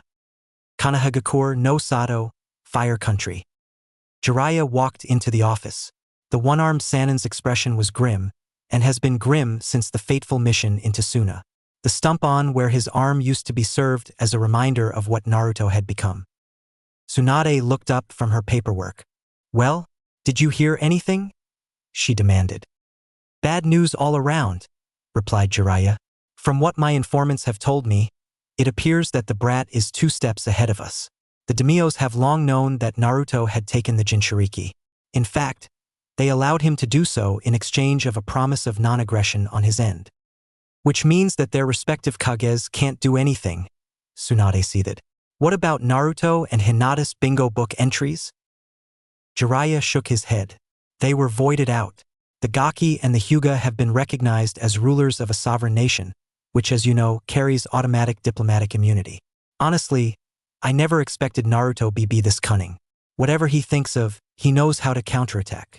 He looked at his stump of an arm before turning back to his former teammate. "But we still have one final card left to play, Jiraiya," Tsunade said. "The Kage Summit." "Think it will work?" Jiraiya asked. "Konoha is no longer the strongest of the shinobi villages," Tsunade said. "Hatake is dead, Guy is a cripple, and both Sarutobi and Yamato are in rehab. Aside from the fact that we lost 4 clans and Orochimaru is launching hit-and-run attacks over the border, thinning out our numbers even further, now that he has not to worry about the Akatsuki. You know what they are calling Naruto now, seeing as how he was responsible for the destruction of the Akatsuki? They are calling him the Akatsuki Killer." "I don't care what they call him," Tsunade snapped. "He is a threat to not only Konoha, but to all of Fire Country." "I agree," Jiraiya said. "Right now, my informants are looking into the Pecora Merchant House branches in Wind, Wave, Tea, and Spring. So far, all we got are trade routes.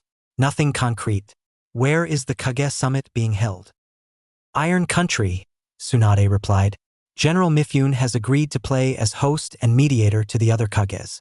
The meeting is to take place 3 weeks from now. You will remain here as acting kage in my stead while I take 2 bodyguards, as per the conditions set by Mifune." "Who are you taking with you?" asked Jiraiya. "Danzu has offered 2 of his private security corps to accompany me, but I seriously don't trust him. Kiba Inuzuka is still out on the inactive list, so I will take the Inuzuka matriarch and Sakura Haruno, as she was the least wounded shinobi out of the bunch.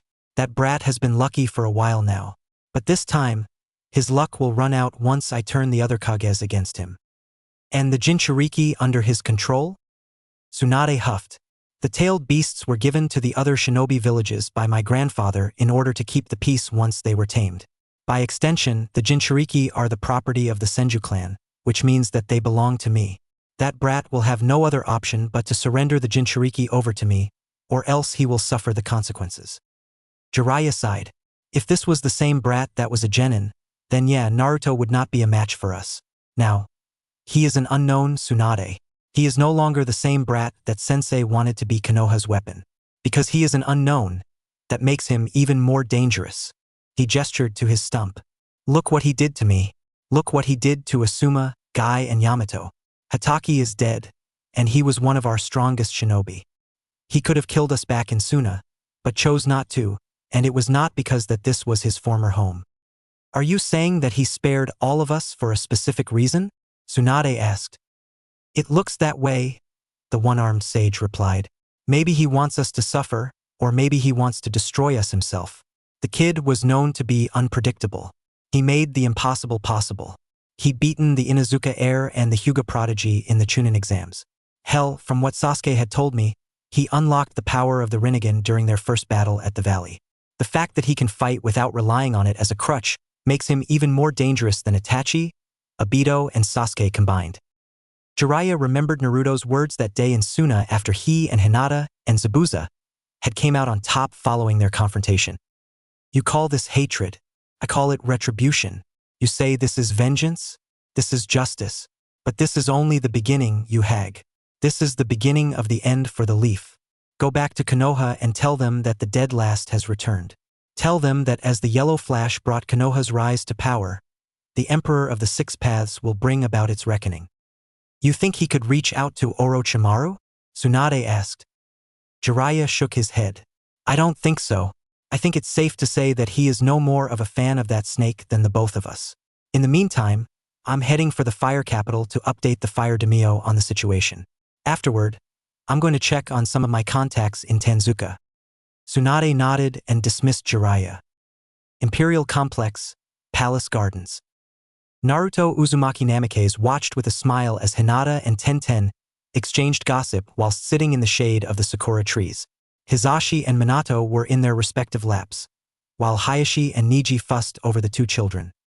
He looks just like you, Mifune said, standing at the Emperor's side. Fatherhood suits you. I'm glad you think so, General, the Emperor replied.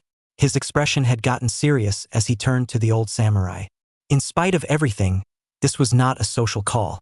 There is a reason why you decided to come to Kimin rather than contact my informants and spies in the east. Several days earlier, General Mifune and a group of bodyguards had visited Kimin. Sunshire had received his longtime rival warmly, even going as far as to holding a feast in his rival's honor at his estate.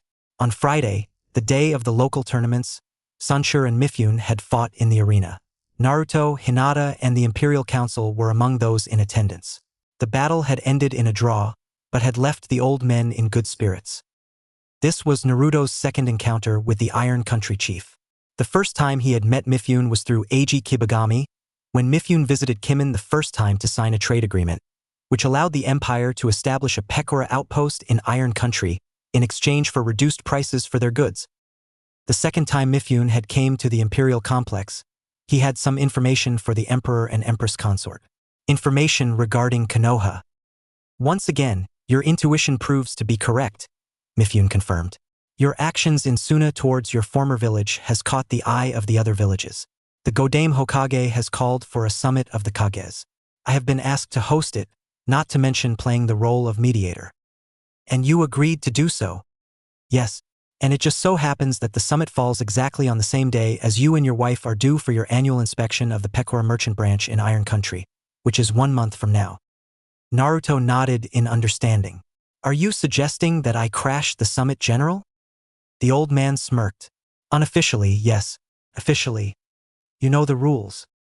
Interesting, Naruto said. You said that only 2 bodyguards can come with me? Mifune nodded. Looks like you can expect my wife and I to the summit, General, Naruto said. Thanks for the information. Inside the Imperial Palace later. So what did Mifune wanted to talk with you about? Hinata asked as she put Minato to bed for the night.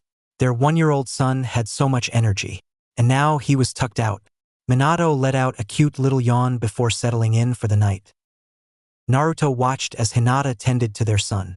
Mifune dropped some interesting news in regards to the east, he replied. The old hag has called for a Kage summit. Senju plans on trying to get the Kages on her side, Hinata said. Maybe even try and put pressure on us since they know we have the Jinchuriki here. I was thinking the same thing, Naruto said. I knew there was a reason why I married you. Hinata turned to her husband and smiled. Without me, you would get into trouble and be very miserable. So what do you plan on doing? She asked. The look on Naruto's face said it all. You're going to crash the summit, aren't you? Yup. Hinata pouted. I see that you are not going to change your mind. Well, since you're going, I might as well come along. There is this cheongsam that I want to wear for the occasion. What were the conditions that Mifune had set? 2 bodyguards can come along, so I will bring Mochizuki and Sana. Hinata nodded. Naruto, back in Suna when we confronted Tsunade and the others, why didn't you kill Sasuke? Why did you spare his life instead? I know he shoved a Chidori into your chest during the retrieval mission, but why not just kill him and be done with it? I think Yujido's training has rubbed off on you, Naruto mused as he walked over to the nightstand drawer. You should have been a Hellcat instead of a medic Nin. Unlocking the seals which kept the drawer locked, He opened it and pulled out 2 black books, one containing the insignia of the leaf, the other containing the insignia of Danzu's root Anbu. Naruto began to explain.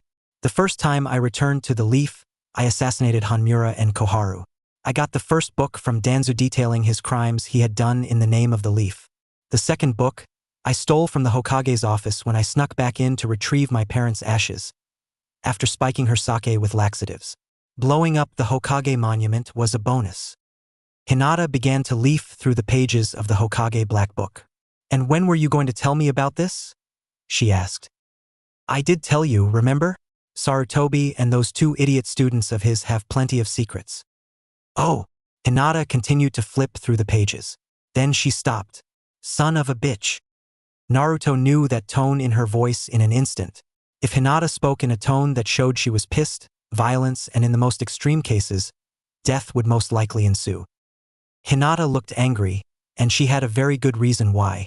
Sarutobi, Jiraiya, and those 2 relics had a hand in my attempted kidnapping. "The incident with Kumo?" Hinata nodded. "Sarutobi tried to sell me out." What Hinata was speaking of was the incident known as the Hyuga affair. Hinata had nearly been kidnapped by the Kumo ambassador, had it not been for her father, who had killed the kidnapper. Kumo had threatened war in retaliation, unless Konoha surrendered the Hyuga clan head. Hizashi had went in Hayashi's place, as the caged bird seal would rob Kumo of learning of the Byakugan, and because he was Hayashi's twin brother, so Kumo did not know the difference. "Well, it's a good thing that he died while fighting Orochimaru, didn't he?" Naruto said as he looked through Danzu's Black Book. "You still haven't answered my question about Sasuke," Hinata said. "Turn to page 49. Hinata did as she was asked. Operation Downfall. "The Uchiha was planning a coup d'etat," Naruto said as Hinata had read the blackout orders.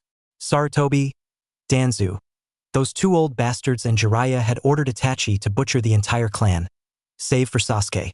What they don't know is that Obito had helped in the slaughter.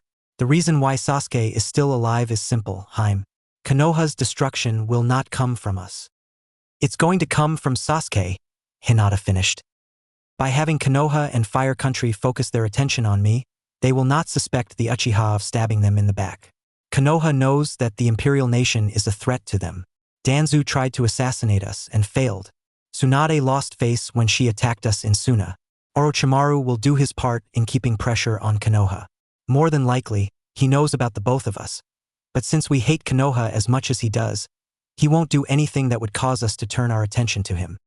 Naruto sat down beside Hinata. Even back when we were under Hatake, Sasuke sees himself as an elite because of his clan name and because of his Sharingan. What he values is power and influence. If Konoha does not give him what he wants, or if it appears to be weak, he will go elsewhere for the power that he thinks he so rightfully deserves. And seeing as how I, the former dead last of the cell, is clearly stronger than he is, that is something that will eat at him. Which is why he tried to go to Orochimaru the first time, Hinata said. When Naruto nodded, Hinata continued. And if he tries to defect to Orochimaru a second time? Naruto grinned. This time he would most likely succeed. All Sasuke needs is a push in the right direction, which is where these 2 black books come in. But I don't plan on driving him to the snake just yet. That won't happen until after the Imperial Kumite in 2 months' time. I will pit Sasuke against one of the 4 Devas, preferably against Reizu. Once Sasuke finds out that he is not as powerful as he fancies himself to be, Naruto gestured to the 2 books. He will find out the truth once I plant these inside his home. That Konoha has been using him as they once tried with me. He will run to Orochimaru. Only this time, there will be no retrieval team to stop him, as Orochimaru won't make the same mistake twice, Hinata said. Sasuke will flee to Orochimaru, and seeing as how Konoha was responsible for the destruction of his clan, he will bring down hell upon the leaf. She chuckled dryly. And we will watch the festivities from a safe distance, Naruto said. All we need is the popcorn. And regardless of how the battle will play out, be it Konoha ekes out a victory or the snake destroys Konoha, we move in and finish the leaf off once and for all. What about the Sannin? Had they honored my parents' final wishes instead of betraying me, then this would not have gone as far as it had did, her husband replied. Their time is over and they don't realize it. Elsewhere in the east, the aforementioned Sannin and Sasuke Uchiha sneezed. At the same time, the ominous feeling of dread had crept up their spines, as if the death god himself had sealed their fates. Iron Country. Iron Country was the only country in the elemental countries which had highly trained samurai instead of shinobi. The samurai there were descended from samurai who had emigrated from the war-torn West in search of a more peaceful life. The other shinobi villages had left it alone, as the samurai were not only tough, but Iron Country had a long-standing policy in not to interfere in the other country's affairs. Given its neutrality, the country was a perfect choice to host the Kage Summit. The location of the summit was held inside the Iron Capital, with General Mifune playing as host and mediator. As expected, the major players in the elemental countries were present for the meeting. From Mist, Godame Mizukage Mei Terumi and her bodyguards, Ao and Chojuro. From IWA, Sandame Tsuchika Jinoki of both scales and his bodyguards, his granddaughter Kuratsuchi and Akatsuchi. From Konoha, Godame Hokage Tsunade Senju and her bodyguards, Sum Inazuka and Sakura Haruno. From Kumo, Godame Reikage, i.e. puppet ruler, Ohatsu Katsuraji and her bodyguards, which happened to be Odo Shinobi disguised as Kumo Jounin. From Suna, Godame Kazakage Gaara of the Sands and his bodyguards, and siblings, Tamari and Kankuro. Also present was the Emperor and Empress consort of the Imperial Nation. Pecora Merchant House, Iron Country Branch.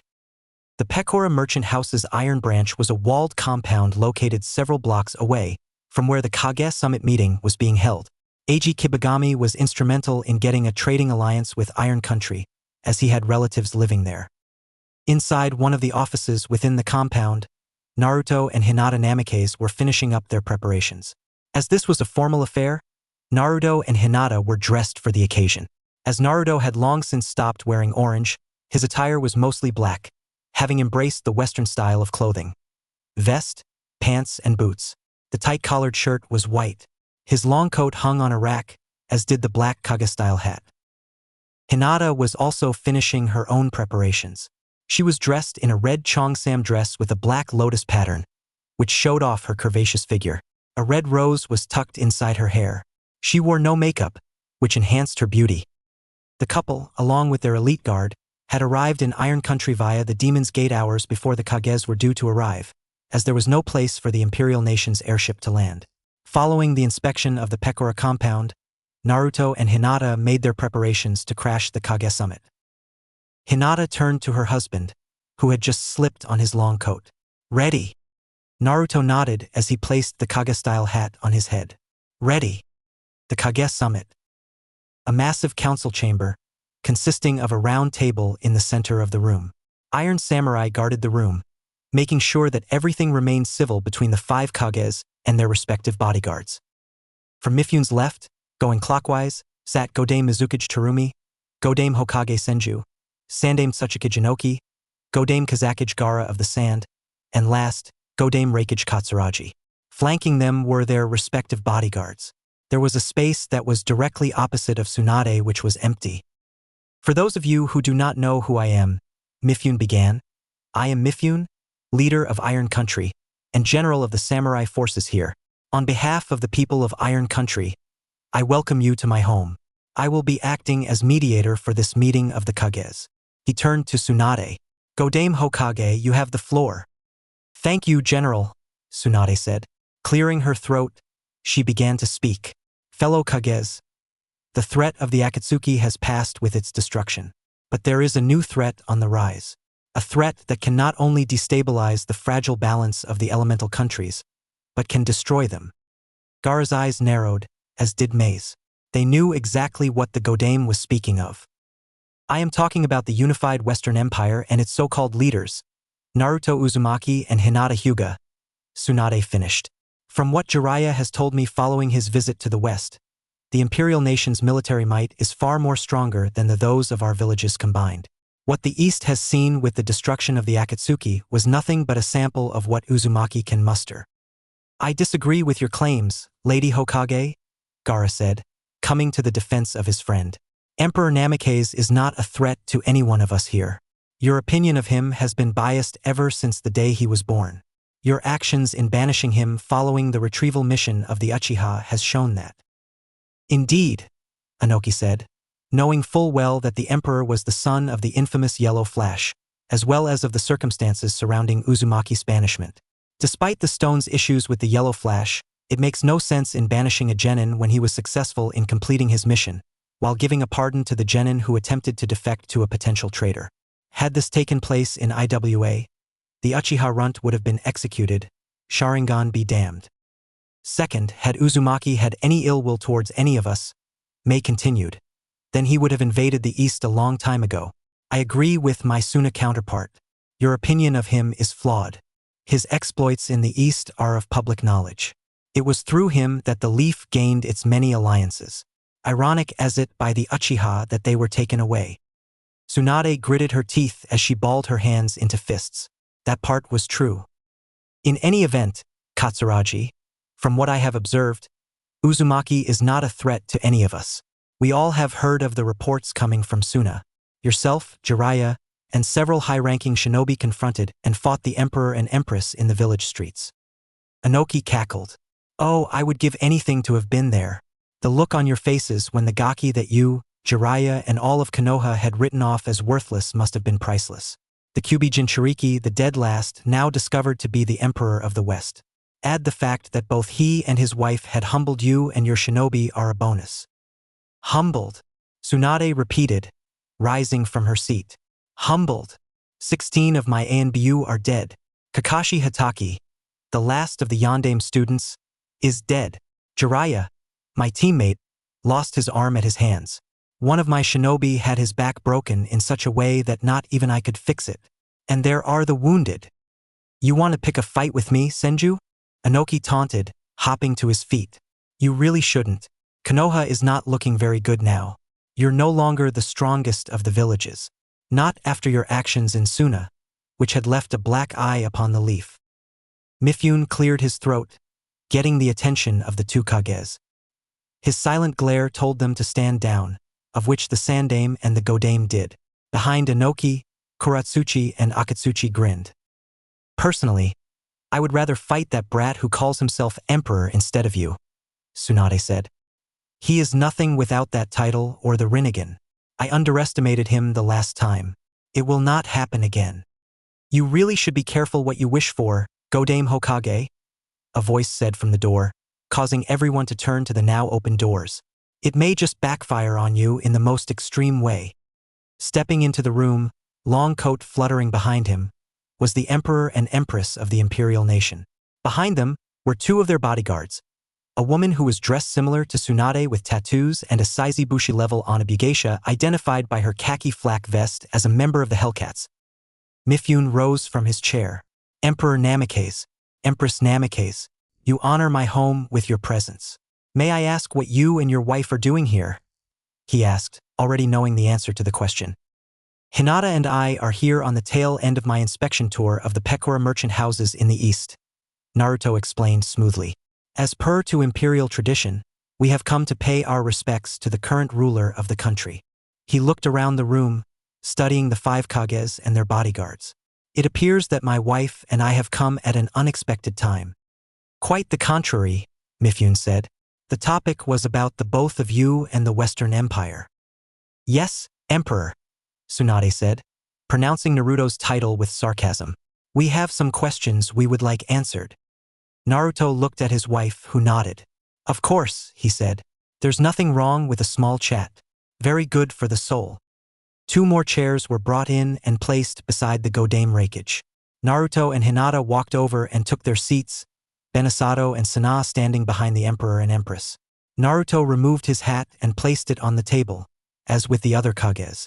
Tsunade was doing her very best not to try and knock his head off, but she managed to keep her composure. For those of you who don't know who I am, or to those who are meeting me for the first time, Naruto began. I am Naruto Uzumaki Namikaze, former genin of Konohagakure no Sato, now the first sovereign emperor of the unified Western Empire. And I am his wife, Hinata continued, Empress Consort Hinata Hyuga Namikaze. So, it's true what the Godaime Hokage says about you, isn't it? Inoki asked. You are the son of Minato Namikaze? I am, Naruto replied.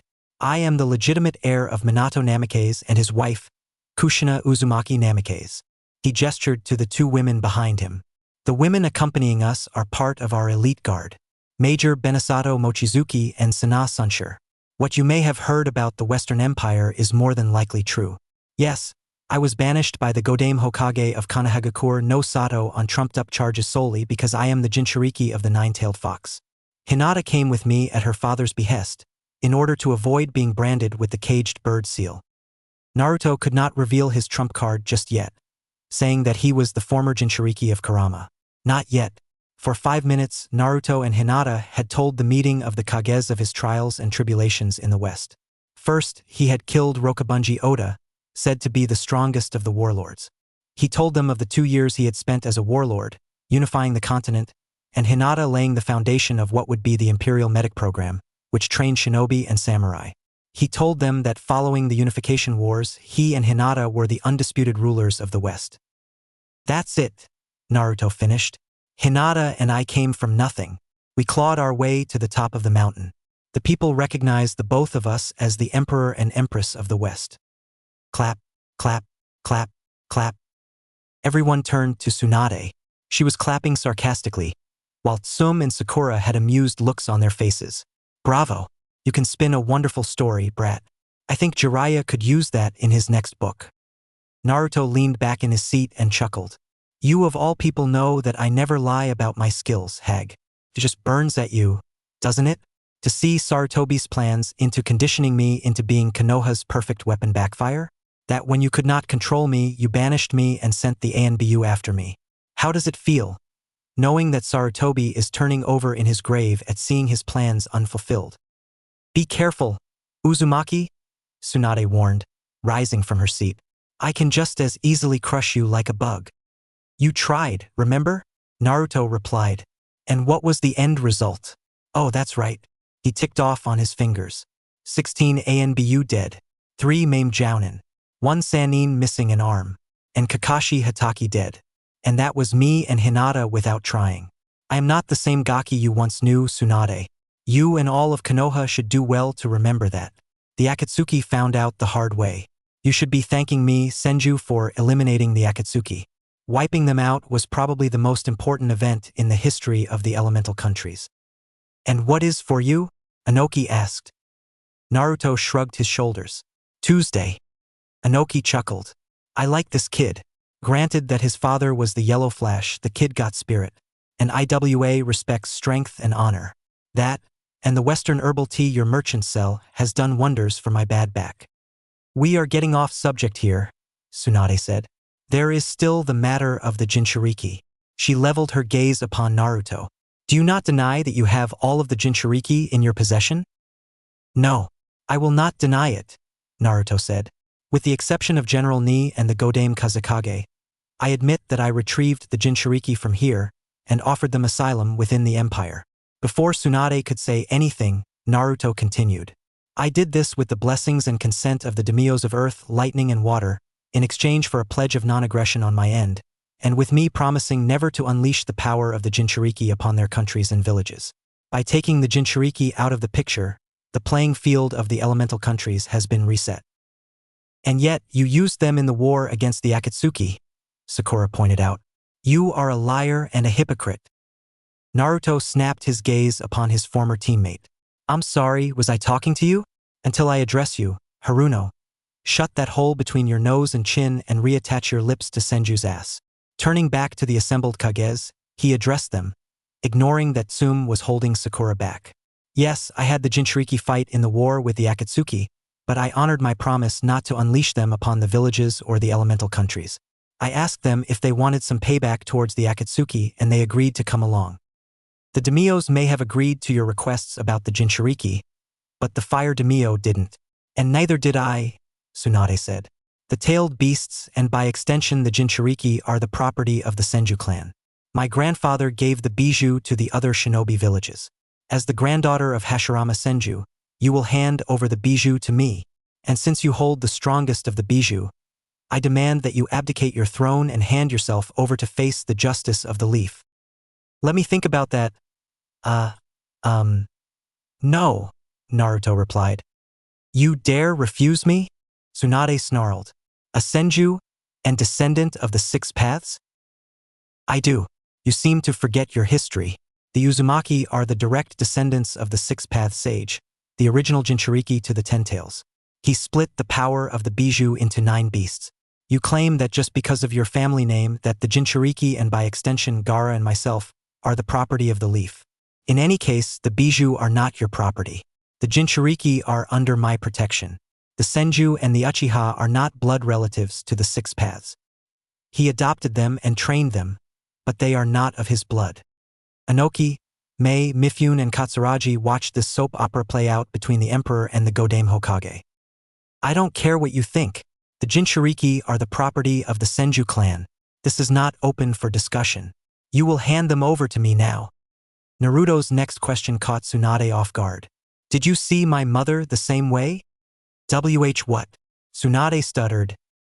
It's a simple question. You of all people know that my mother was the Jinchuriki to the fox, as was your grandmother was before her, Naruto continued. You blamed me for her death, when it was clear that it was Obito Uchiha who was responsible. Did you see my mother, your niece, as property to the Senju, despite her status? Answer the question, Senju. I don't have to answer that, Tsunade shot back. Of course you do, Naruto replied, his voice ice-cold. Since as you claim that the Jinchuriki are the property of the Senju of which I, too, am a member of, since Mito Uzumaki is a member of the Uzumaki clan, did you see my mother as property of the leaf, despite her being the daimyo of Whirlpool as well as your niece? Answer me, Senju. The tension in the room was thick. The other 4 Kages watched as the standoff between the Godame Hokage and the Emperor of the West stared the other down. I see the answer in your eyes, Senju. Despite the fact that my mother was the ruler of Whirlpool, despite the fact you saw her as the daughter you never had, you did see her as property, Naruto said. So what if I did? Tsunade snarled. Kushina was like a daughter to me, yes, I admit, but she held the power of the Kyuubi, a power that belonged to the leaf, to my clan, not yours. Temper, Senju. Naruto child. You really shouldn't get your blood pressure up at your age. But if you continue down this road, thinking that Konoha is still the strongest of the shinobi villages when it is not, seeing as how 4 of its clans and over 200 jounin are under my protection, you are sadly mistaken. The only reason why I haven't decided to wipe the leaf from the map is because seeing you and the village suffer because of your actions amuse me. But make no mistake, Senju. You, nor Konoha, nor the Fire Daimyo are in no position to make demands of myself or of the imperial nation. He slowly rose from his chair, directing his killer intent at Tsunade and her bodyguards, his eyes shimmering into the Rinnegan, his voice becoming ice-cold. If you wish to go to war, I'll be more than happy to oblige you. You are already on thin ice with me for betraying not only my parents, but also the Uzumaki clan. If you declare war on the Empire out of some misguided attempt at revenge, Gaara's desert burial will look merciful compared to what the imperial nation can do. You go to war with me, I guarantee that Konohagakure will be nothing more than a memory. The leaf will be nothing more but a rumor. It will have never existed. Yow, scary, Gaara thought. Even Shikaku agreed with his tenant. This one agrees. Note to self, do not piss the emperor off. Anoki and Kuratsuchi both thought at the same time.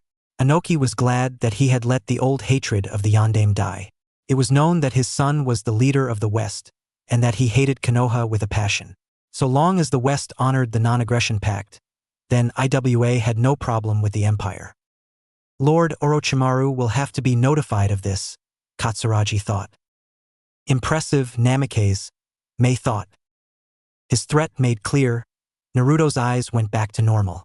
Retrieving his hat, he placed it on his head as Hinata stood up. Turning to Mifune, he said, General Mifune, on behalf of the unified West, we thank you for your hospitality. Mifune nodded, giving one more glare to Tsunade and her bodyguards.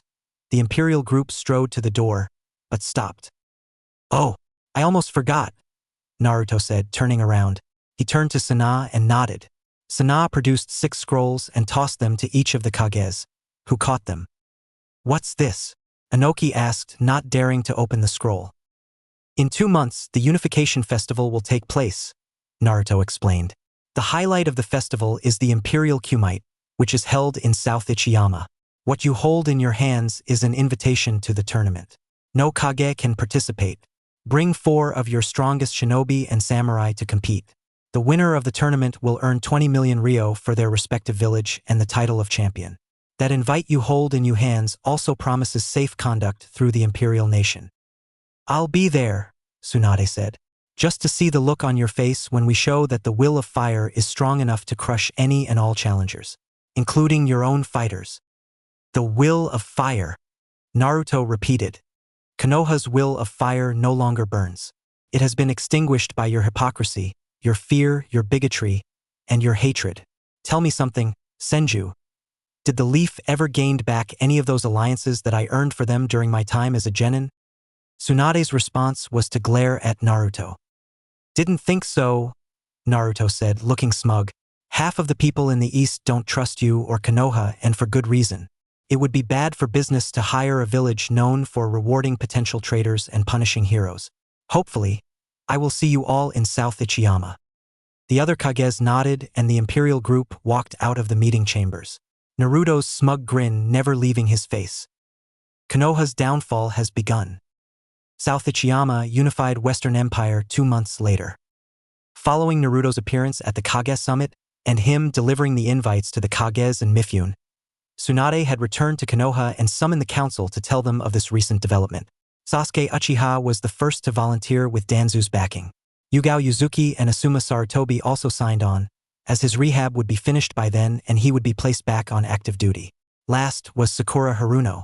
Accompanying Tsunade and her team to South Ichiyama was Jiraiya and a representative from the Fire Daimyo. South Ichiyama was one of the southern region's largest cities, home to a thriving tourist industry. The largest city in the southern region was home to several casinos, geisha houses, and even a brothel. The city itself was built around a small mountain, the mountain itself now the largest stadium on the continent. It was also the site of the final battle of the Unification Wars, and the site of where Naruto and Hinata's forces had signed the treaty which ended the Unification Wars and had brought a new age to the West. Tears Point, the memorial shrine built to honor the casualties of the Unification Wars, was located 3 miles away from where the treaty was signed. It was also the eve of the Imperial Kumite, the annual tournament that the unified Western Empire held once a year.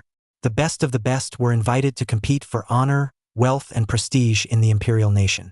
It made the preliminary Chunin tournament that Konoha had held during Naruto and Hinata's time as genin look like a schoolyard fight. The Imperial Kumite was no holds barred. Anything goes. Jutsu and weapons were allowed.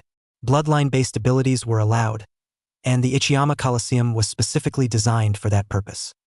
Neji Hyuga and Rock Lee had fought in the Imperial Kumite the first time in the previous year. Suffice to say, they both learned quick that the fighters played for keeps. Despite making it to the semifinals, Neji was defeated by A, the year's previous champion, and Rock Lee was beaten by Takeshi Chiba. This time around, the former Raikage decided not to join in the fray, but rather watch from the sidelines. This year, however, the Kumite was different, as this time the 5 major shinobi villages were invited to the tournament. However, the tournament had a secondary purpose, as it had something to do with Operation Scorched Leaf. That secondary purpose was the humiliation of Konohagakure no Sato, the Godame Hokage, Fire Country, and last, Sasuke Uchiha. With this final humiliation, Sasuke would do his part and leave for Otogakure no Sato. South Ichiyama was also the summer home of the Emperor, the imperial villa being the summer palace of the Emperor and Empress consort. A good portion of the summer was spent in the southern region, beginning at the tail end of the Unification Festival, as Naruto and Hinata inspected the Pekora merchant houses in the region and visited the villages. It was half the size of the imperial complex, but it was still spacious enough for the Namikaze clan and their guests. Naruto and Hinata Namikaze had arrived in South Ichiyama a week earlier with their child, Minato. Hayashi Hyuga, Hanabi Hyuga, Neji, and Tenten Hyuga also accompanied them, along with little Hisashi. In the year following their arrival in the West, Hayashi had become a respected member of the Imperial Council. Hanabi had taken over as head of the Hyuga clan and was a powerful kunoichi in her own right. It was even rumored that she was romantically involved with Takeshi Chiba. Neji had become the commander of the military police assigned to protect Kimen and the surrounding areas. His wife, Tenten, was a valued member of Yujito's Hellcats. Hayashi and the council knew of Operation Scorched Leaf and had given Naruto and Hinata their full blessings on the matter. Aside from the occasional threat from Konoha and from the fire daimyo, they could do nothing. When Tsunade threatened to invade both Wave and Spring, Naruto had retaliated by threatening to unleash the Hiraishin upon Konoha's shinobi. If his father had killed 300 IWA shinobi in the last war, then what would happen if he used the Hiraishin with a couple of shadow clones? Imperial Villa, South Ichiyama, nighttime. Although smaller than the Imperial Palace in Kimin, the Imperial Villa was more than spacious enough to accommodate the extra guests. Aside from the Namikaze family, there were Naruto's in-laws and the Ino Shikacho trio came to visit, Haku tagging along with Ino. Ino was competing in the Imperial Kumite. As her opponent, through Naruto's machinations, was Sakura Haruno. Shikamaru and Chuji were not competing this year. Gaara's due to arrive tomorrow, from what Tamari has told me, Shikamaru said as they sat inside the courtyard. Ino and Tenten were playing with Minato and Hizashi. The Godame will also be accompanied by representatives from the Wind Daimyo's council. Just in time for the start of the Kumite, Naruto said. Just so you know, Tsunade and the Konoha fire group has arrived earlier today, Ino continued. Sasuke was among the group. That, and Asuma almost got into a fight with Okajima-sensei when Asuma saw him with us. I know, Naruto replied. The Tengu came to me to personally request that he would be the one to fight Asuma in the Kumite, and I've granted it. Isn't this troublesome? I mean stacking the deck against Konoha on purpose, Shikamaru asked. If I wanted to be unfair, I would have the 4 Devas compete in the tournament, Naruto explained. But there's the other 4 shinobi villages. I really don't have to turn the odds in the West's favor. Inviting the other nations here is nothing more than an act of goodwill, to show the naysayers that my intentions are genuine. Well, that and the prize money is far too tempting to ignore. Jiraiya has been seen sneaking around Ichiyama, Hayashi said. My guess is to check out the competition, to see which of the fighters from here and from the other villages is a major threat to Konoha winning. 1-year-old Minato gurgled while in Ino's arms. Wouldn't put it past the perv to try and sneak in here, Naruto said. Following the confrontation in Iron Country, Jiraiya had found out through a contact of his in Spring Country that Koyuki was the godson to Naruto and Hinata's child, who was named after Konoha's greatest hero. Jiraiya was furious, as was Tsunade. But they could no do anything, as Tsunade remembered Naruto's threat from the Kage summit. If you wish to go to war, I'll be more than happy to oblige you. You are already on thin ice with me for betraying not only my parents, but also the Uzumaki clan. If you declare war on the Empire out of some misguided attempt at revenge, Gaara's desert burial will look merciful compared to what the Imperial nation can do. You go to war with me, I guarantee that Konoha will be nothing more than a memory. The leaf will be nothing more but a rumor. It will have never existed. Hayashi decided to change the subject. So this is the city where you and Naruto had gotten married during the final battle? When his daughter and son-in-law nodded, he went on. Minato proposed to Kushina in the midst of a skirmish with a group of Nukenin just as the last Shinobi War had started. I was there, as I was your father's former teammate. Seeing as how the others were looking on in interest, Naruto and Hinata nodded. The Emperor took Minato from Ino as Hinata began to tell the story, the baby gurgling as it took handfuls of his father's hair. South Ichiyama was the final stronghold of the remaining 3 warlords. Hinata began. We had been fighting long and hard for 2 long years, uniting the West. South Ichiyama was the last. Winner takes all. If we won, the West would finally be at peace. If we lost, then the West would revert back to where we had found it when we arrived.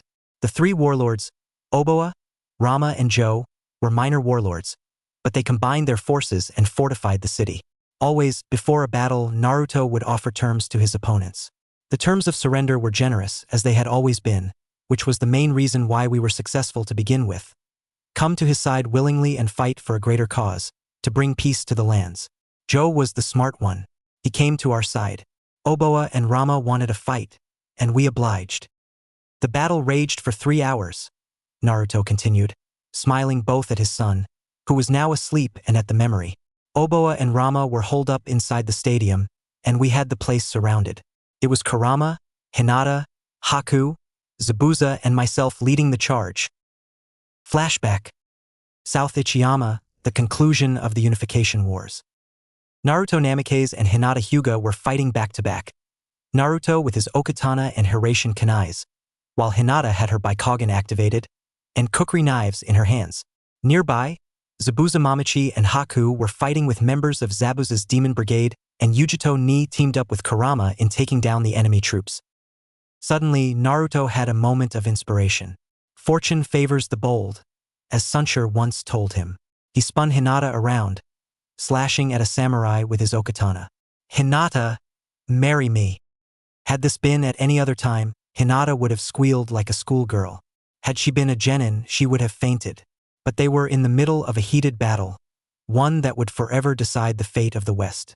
"Now? This isn't the best time," she shouted back. "Are you kidding?"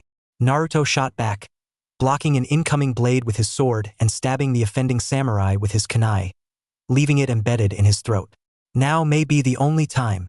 I love you, Hinata, and I've made my choice. What's yours?" Hinata's Bikogan deactivated. She had admired Naruto for a long time, and that admiration had turned to love following their banishment. He believed in her and he loved her. In return, she loved him back. "Kurama!" Hinata shouted to the red-headed woman. "Marry us!" Her 9 foxtails waving around her body as if they had a life of their own, Kurama had slashed her way through a group of shinobi, even going as far as to impale them and fling their bodies away by using her tails. "I'm indisposed at the moment." Naruto saw that Yujito was close by, fighting on a raised platform alongside Zabuza. "Yujito!" he shouted, taking Hinata's hand. "Marry us, now!" "Now?" was Yujito's reply. "Yes, now!" Hinata shouted, impaling a shinobi with her kukri. "Make it quick!" "Fine then," Yujito shouted. Taking a minor break from the fighting, with Zabuza backing her, she conducted the impromptu ceremony as Naruto and Hinata continued to fight. "Dearly beloved, we are gathered here today to nail your asses to the wall," Zabuza interrupted, impaling his opponent with the head-chopping cleaver before kicking him off the blade. After hacking several shinobi into Western kibble, Naruto grasped Hinata's free hand again. "Do you, Hinata Hyuga, take me to be your husband?" Hinata nodded eagerly. "Yes." "Awesome," Naruto rejoiced, right before planting a Rasengan into a shinobi attempting to attack Hinata from behind. At the same time, Hinata flung her remaining kukri into another samurai trying to cheap-shot Naruto. Naruto retrieved Hinata's kukri and tossed it back to her. "Do you, Naruto Namikaze?" Hinata began, pausing to juke and strike a shinobi in the heart. "Take me to be your wife?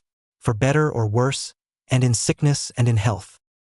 "You mean with the last part about health being less likely?" Naruto replied. "I do." "Great." Hinata rejoiced as more fighting ensued, forcing the couple to fight back-to-back. "As Hellcat General," Yujito concluded, "I pronounce you husband and—" She stopped as she caught a kunai from the air and tossed it back to the offending party, killing her instantly. "You may kiss." She attempted again, but had to flip off the platform to avoid being attacked from the sides. After dispatching the both of them with Zabuza's help, she tried to speak again. "You may kiss." Once again, she was interrupted. However, Haku and his ice senbon had made the save. On the ground below, the fighting intensified as the body count around Naruto and Hinata grew, Naruto having to create some space using the Shinra Tensei, blowing the attackers back. This time, Yujito and Zabuza turned to the young couple. "Just kiss!" the former mist swordsman and the female Jinchuriki shouted. Naruto grabbed Hinata with his free hand and pulled her close. "I owe you a real wedding after this is all over," he said. "I'll hold you to that," was Hinata's reply before they kissed. End flashback. After the impromptu ceremony, Naruto concluded, "We managed to rout the remaining forces." Oboa and Rama saw that the fighting was futile and gave the order to stand down. A week later, they both formally surrendered, promising not to raise arms against us. With the declaration of surrender, the unification wars were at an end. A couple of days later, Hinata and I had a formal, private ceremony back in Kimen. 2 weeks after that, we were named Emperor and Empress Consort of the West. Tenten, cradling Hizashi, was amazed. "That was just, wow," was all she said. Niji nodded. "I'll say," he seconded. "A wedding in the midst of battle? That must have been something." "Troublesome, if you ask me," Shikamaru said. "If Tamari finds out, She'll probably demand why I did not propose to her the same way you did to Hinata during the Akatsuki invasion. Murasaki Shibuku immortalized our wedding in her last novel, Hinata said. You probably saw that scene in Koyuki's last film. I thought that looked familiar, Hayashi said, a fan of the Spring de Mio's films. Naruto handed Minato to his grandfather. If you excuse us, Hayashi, he said as he and Hinata stood up. Hayashi nodded as his son-in-law led his daughter out of the room. Out in the Imperial Villa's gardens, Naruto enjoyed the South Uchiha night, his wife by his side. It was times like these that he could forget that he was the emperor or that he was a warrior. He was just Naruto. This is nice. Remember the last time we were here for the first anniversary, and Zabuza got drunk and tried to hit on Sana? Naruto asked. The one where Sunshir chased after him with his family swords screaming bloody murder? I remember that. The demon of Kimen being chased by a man twice his age, Hinata replied. Have I ever told you that I'm pregnant? Naruto shrugged his shoulders. Once, he replied. Hinata grinned and held up 2 fingers. Better make that twice, love. It then dawned on what Naruto was saying. Hinata was pregnant. Again. That's great, he said, as he picked her up and spun her around in the air before setting her down. Minato will have either a brother or sister. Meanwhile, sneaking into the Imperial Villa was easy enough for Jiraiya. He was, after all, Konoha's resident spymaster. On Tsunade's orders, he was to check around South Ichiyama and size up the competition from the other villages and the local fighters as well. Aside from the Western fighters, the main threat was one of the 4 Devis who has decided to enter the contest, the shogun of the Violent Lightning himself, Reizu. Heiate Okajima, of which Asuma had a confrontation with earlier that day, was number 2. His recon mission complete, Jiraiya snuck into the Imperial Villa. As Jiraiya had found out, there were no guards, no type of security whatsoever. Even the Imperial complex was crawling with shinobi and samurai guards when Jiraiya and the others had came to Kimen a year earlier. The Imperial Villa had none. Probably because the Gaki doesn't think that anyone would not dare to break into his home. Jiraiya thought as he watched Naruto and Hinata from his hiding place within the gardens. Seriously, what kind of ruler is he not to have any kind of protection? Then again, Jiraiya had forgotten as to who he was dealing with. What Jiraiya did not know was that the Imperial Villa had not only a squad of Imperial guards on site, but also a series of seals which served as a first response alarm to any intruders. Which is where Kurama steps in. Hey, old man. Jiraiya flinched as he felt a woman tap his shoulder. Cursing to himself at being caught, he slowly turned around and found himself face to face with Kurama, the bijou queen cracking her knuckles, giving the one-armed pervert a fanged grin. Ever danced with the devil in the pale moonlight? Kurama asked, just as she chambered her arm back and pow. Chakra-powered fist met chin, and Jiraiya was launched on an impromptu aerial tour of South Ichiyama. From their spot in the gardens, Naruto and Hinata watched as Kurama emerged from the woods. Naruto had knew that Jiraiya was there, which was why he had sent Kurama out to intercept him. So, Naruto began, where did you knock the old pervert to? Kurama's grin grew as she gave them her answer. The Blue Dragon Resort was a hot springs resort located in the outskirts of the city. The Blue Dragon was originally a brothel before it had become a hot springs resort. Its owner a former madam who saw that tourism was more profitable than flesh. Of course that meant that the other brothels had more business coming their way, but that was how business usually went. The Blue Dragon was full to capacity with visiting dignitaries from throughout the region. As with most of the inns and hotels, the White Destiny being reserved for the visiting Kages and their shinobi from the east. Mei Terumi, Kuratsuchi, Benasato Mochizuki, Sanasanshir, Yujito Ni, and Kasumi Ehara were gathered around Murasaki Shikibu, the West's most beloved writer of poems and romantic stories. Born Fujiwara Takako, she had been born poor in the era before the arrival of Naruto and Hinata. At 15, she had gained the attention of a local warlord for her short stories and had gotten her a job in his court. When she turned 19, she had married his son, a samurai. That was 16 years ago. Now, her husband was a respected official responsible for maintaining order in the Shinoku region, and she was a celebrated writer. The Empress consort was a huge fan of her work, while she had got to meet Spring de Mio Kazuhana, who adopted some of her works into a couple of her films, thanks to the Emperor. Murasaki was well loved and respected by the people in the empire. As Murasaki entertained her company with a story from her childhood, the moment was ruined when a white-haired, one-armed toad sage came screaming from the skies, landing in the waters with a splash, having been forcibly ejected from the imperial villa via Kurama's fist. When Jiraiya managed to crawl out of the water, he felt the killer intent wash over him like a tsunami. Sure, he had been caught peeping before, and was belted with numerous wooden buckets. Instead, he found himself facing one furious Mizukage and irate blonde Jinchuriki, her battle aura taking on the form of the Two Tails, two royally pissed granddaughters of the Tsuchikage and the legendary samurai respectively, the latter already having drawn her sword, one less than amused Snake Queen, her snakes coiled around her body, ready to strike, and one angry rider. As the angry women closed in, Jiraiya could only whimper in response for the inevitable beatdown that was to come. Inside the imperial villa, Shikamaru stopped in mid-drink and turned his attention elsewhere. "Troublesome," he said. What is it?" Hanabi asked. "I felt a disturbance," the lazy Nara replied, as if a man was screaming for mercy and was silenced. "I'd bet my mission salary that the bothersome bastard pissed off a woman, or several." Niji shrugged. "Better him than us." Shikamaru chuckled as he raised his cup. "I'll drink to that." In somewhere in Ichiyama, the sake cup in which Tsunade was drinking out of broke. "Why do I have the strange feeling that Jiraiya had done something stupid again?" she thought. Back at the Blue Dragon, the mangled, broken body of Jiraiya was embedded in the rocks.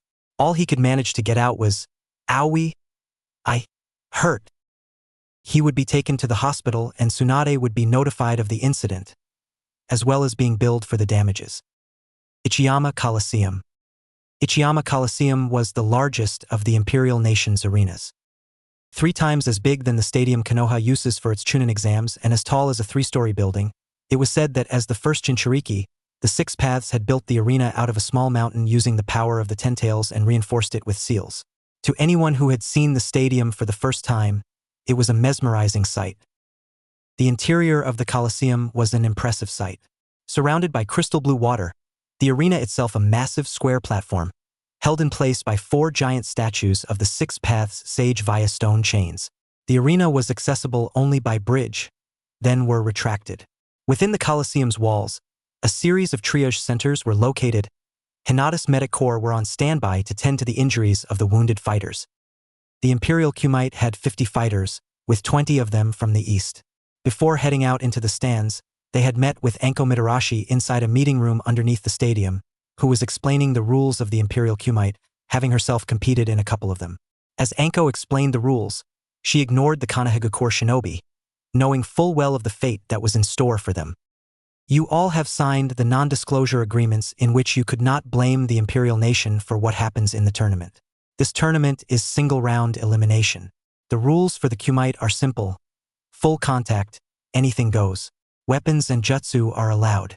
Any bloodline-related abilities are allowed. The matches are one-on-one, and you can win by knockout, submission, knocking your opponent out of the arena, and my personal favorite, make your opponent say Matt." "Matt?" an IWA Shinobi parroted. "Saying Matt is the same as saying uncle," Anko explained. "Forcing your opponent to say Matt is to the loser the most humiliating way to lose a match." From his place, Sasuke glared at Reizu, who ignored him as if he was a bug. "Good luck, 'cause you're going to need it," Anko finished. "And one more thing." Her face split into a maniacal grin. "Try not to die." At the northern end of the stadium was the booth reserved for the Emperor and Empress consort, the Imperial Council, and their guests, taking up the top 2 rows of the Coliseum. The upper and lower sections of the massive booth had stairs for easier access. The Kages of the East were present, each of them dressed in their robes of state and their respective hats. General Mifune was also present, but had decided not to let several of his men compete. Tsunade Senju was also present, along with Jiraiya, his remaining arm in a sling, broken leg in a cast, a neck brace around his neck and his jaw wired shut, and a representative of the Fire Lord's court and several of his guardian ninja. Guarding the 2 Sannin were Kurenai Yuhi and Yamato. Unknown to Tsunade and Jiraiya, but known to Naruto and Hinata, Kabuto Yakushi was also present, disguised as a member of the Raikage's personal guard. Kabuto was there to keep an eye out on Sasuke, and not to antagonize the Western Empire in any shape, form, or fashion. Naruto was standing on the platform along with Hinata, taking in the sights of the crowd, absorbing the cheers of the crowd. From the stands, the Konoha group, Sasuke Uchiha, Asuma Sarutobi, Sakura Haruno, and Yugao Yuzuki, tried to radiate as much as killed intent, but the couple in the arena did not seem to notice. Naruto raised one hand, and the crowd instantly went silent.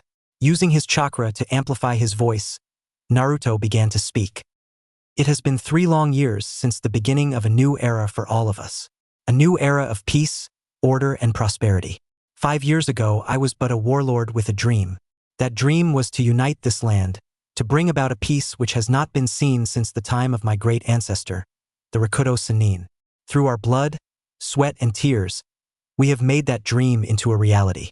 Through our hard work, through our perseverance, the unified Western Empire has thrived.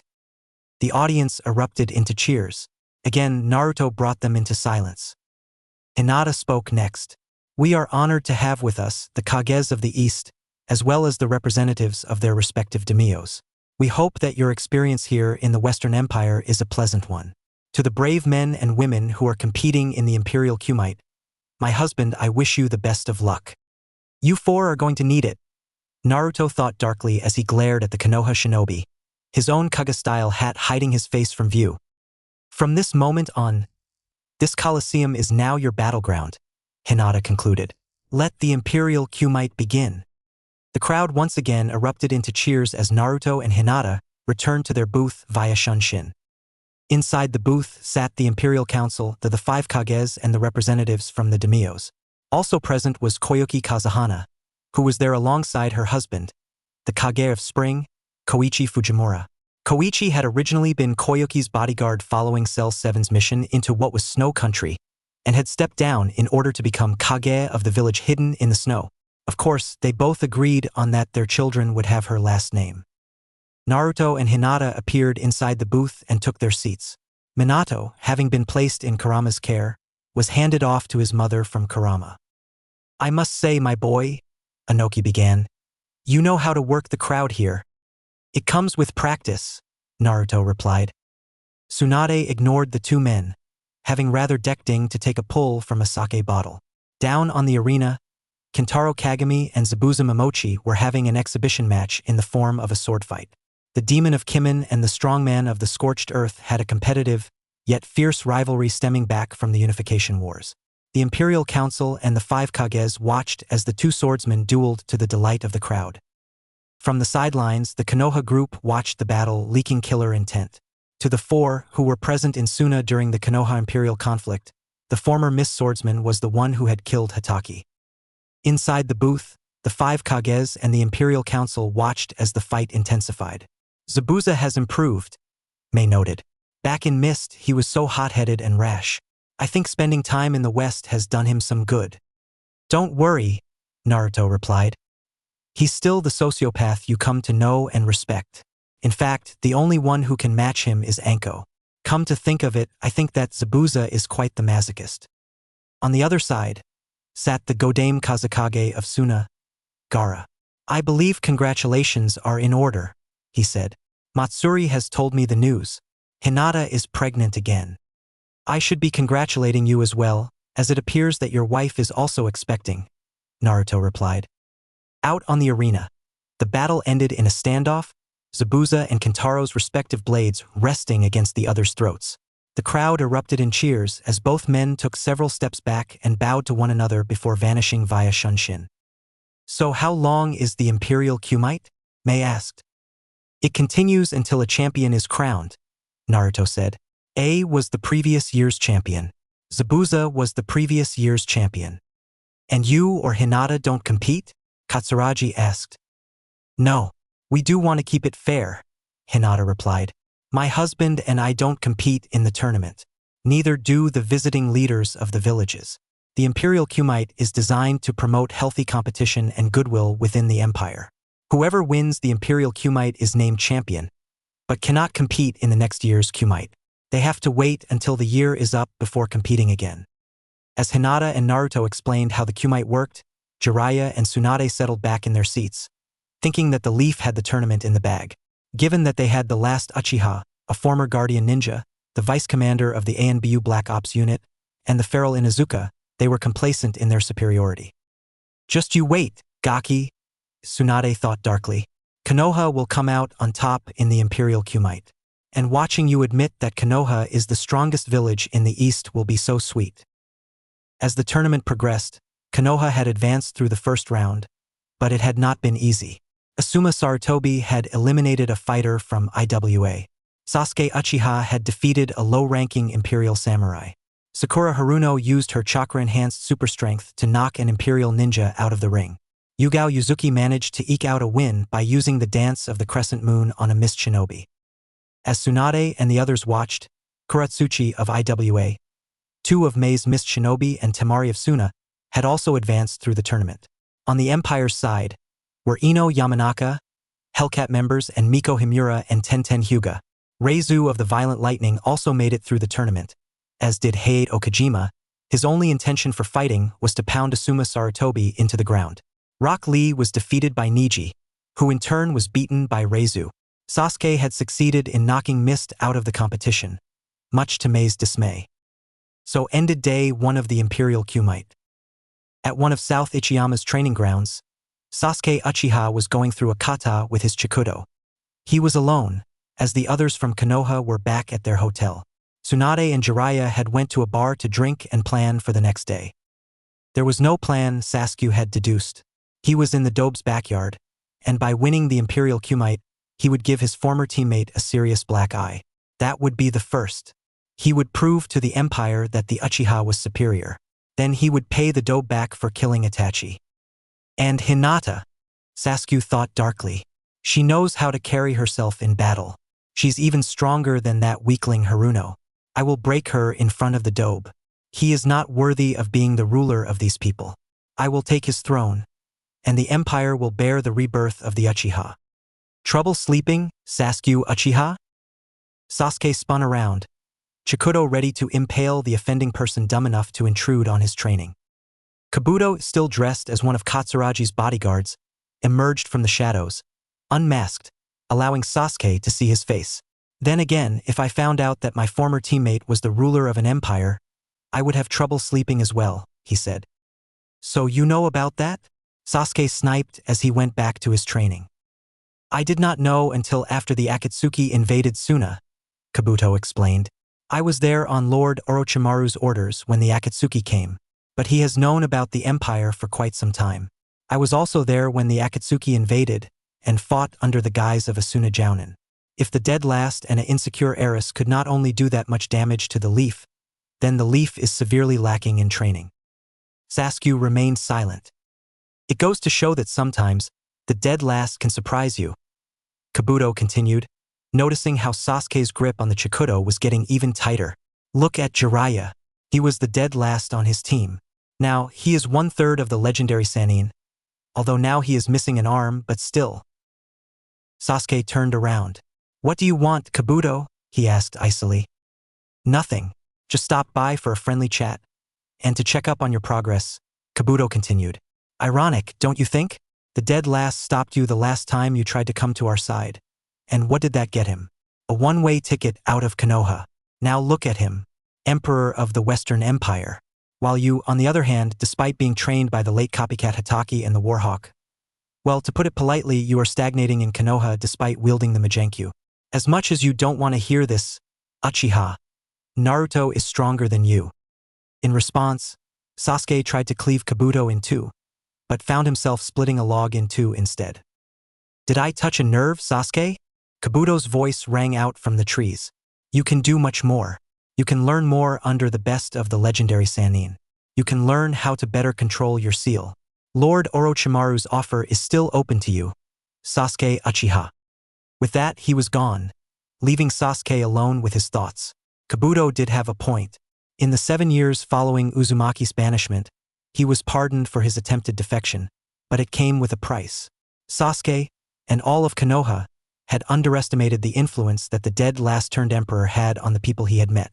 In the 7 years following the Dobe's banishment, he had been out of Fire Country only twice. Both times, he and Cell 7 had been attacked by rival shinobi. He had been placed under what he saw was virtual house arrest as a result. Kabuto was right about another thing. Konoha had gotten weak in the years following Uzumaki's banishment. Add the fact that 4 of its clans had defected to the west and Suna had now taken Konoha's spot as the strongest of the village. Sasuke's opinion of the leaf had plummeted even further. An Uchiha values strength above all things. His father had told him. The strong leads while the weak follows. That is the Uchiha way. Sasuke's patience in regards to Konoha was running thin. Orochimaru's offer was looking more attractive than ever. Day 2 of the Imperial Kumite. The tournament continued with the semi-finals. Asuma Sarutobi had knocked off another IWA Shinobi, leaving Kuratsuchi. Sasuke Uchiha had trouble with his latest opponent, but had powered on through with a Chidori to the chest. Thankfully, his opponent had survived the assassination jutsu. Then came Ino. Her opponent was Sakura Haruno, in a rematch from their Chunin exams back when Naruto and Hinata were both genin. Both women were medic nins, and both were trained under Sannin. While Sakura remained in Konoha, unable to travel, as the impromptu death sentence extended to her as well. Given that she was also a member of Cell 7, Ino had far exceeded Hinata's expectations as a medic nin. Combine that with Okajima's training, and Ino had made a name for herself as a highly skilled kunoichi. Ino didn't even need to use her mind transfer jutsu. She simply manipulated Sakura around the arena and sidestepped her former friend. Sakura fell face first into the water, and Ino had won the match by ring out. Then came Asuma Sarutobi, who had the bad luck of being pitted against the Ino Shikacho's new sensei, Hayate Okajima. Asuma Sachirobi of Konohagakure no Sato versus Hayate Okajima of Shinzoku. Fighters. To the arena. Hayate Okajima and Asuma Sarutobi entered the arena. Okajima was clad in his shinobi uniform, think Hanzo Hattori's costume from Samurai Shodown-san, but without the red scarf and face mask, and was in the process of securing his Tengu mask on his face. From the booth, Tsunade had a grin on her face as she watched Asuma enter the arena. "Looks like my luck is turning, brat," she addressed Naruto. "Asuma is fighting. So is Okajima," Naruto noted. Hayate Okajima is not only a member of my council and minister of shinobi affairs, but he is also a cunning and ruthless strategist. His intellect is rivaled by the Nara. He is also a master of the silent kill. Only the Chiba and the Hyuga could match him in taijutsu. There is a difference between playing bodyguard to a daimyo and fighting in a war, Senju. The son of the Sandame is in for one tough fight. "Why the Tengu mask?" Mei asked. "I asked Okajima the same thing," Naruto said. "He just told me that he just liked wearing it. I just left it at that." On the arena floor, Okajima cracked his neck muscles and stood there, sizing up the former sensei of the Ino Shikacho trio. Asuma pulled out his trench knives and channeled chakra into them. He saw that Okajima did not have a ninjato on him, and soon discovered why. On his forearms and hands were clawed gauntlets, the fingers ending in sharpened claws. He could have taken the easy way out and asked the Ino Shikacho as to how Asuma fought, but decided against that idea. Asuma gripped his knives even tighter. Even without being able to properly pull off jutsu, Asuma was still a battle-hardened warrior under the Godame's command. "Fighters, ready? And go!" Asuma did not waste any time, lunging forward with a front snap kick, of which Hayate swatted to the side. The spinning back kick was also knocked aside. The former guardian ninja and the Tengu moved in, Asuma punching and slashing with his trench knives, kicking up sparks as he attempted to use the flying swallow to break through Okajima's defenses, kicking up sparks as his trench knives made contact against Okajima's chakra-covered gauntlets. Asuma took a step back in order to avoid the punch to the face, but Okajima did not let up. The Tengu scored the first blow, an open-palmed strike to the face, which left an angry red mark on Asuma. From the booth, the Ino Shikacho watched the fight. They knew that Asuma was good, but their de facto sensei was even better. It was Shikamaru who explained Okajima's motives. "Okajima-sensei is feeling Asuma out," he explained to Ino and Chuji, who was eating a bag of chips. "Once he's done that, then he will go in for the kill." Kurenai had heard Shikamaru's comment and grew worried. Asuma could not pull off any jutsu which involved hand seals, as he was still going through rehab over that. "After all," Shikamaru continued, "he did the same to us when he took us under his wing."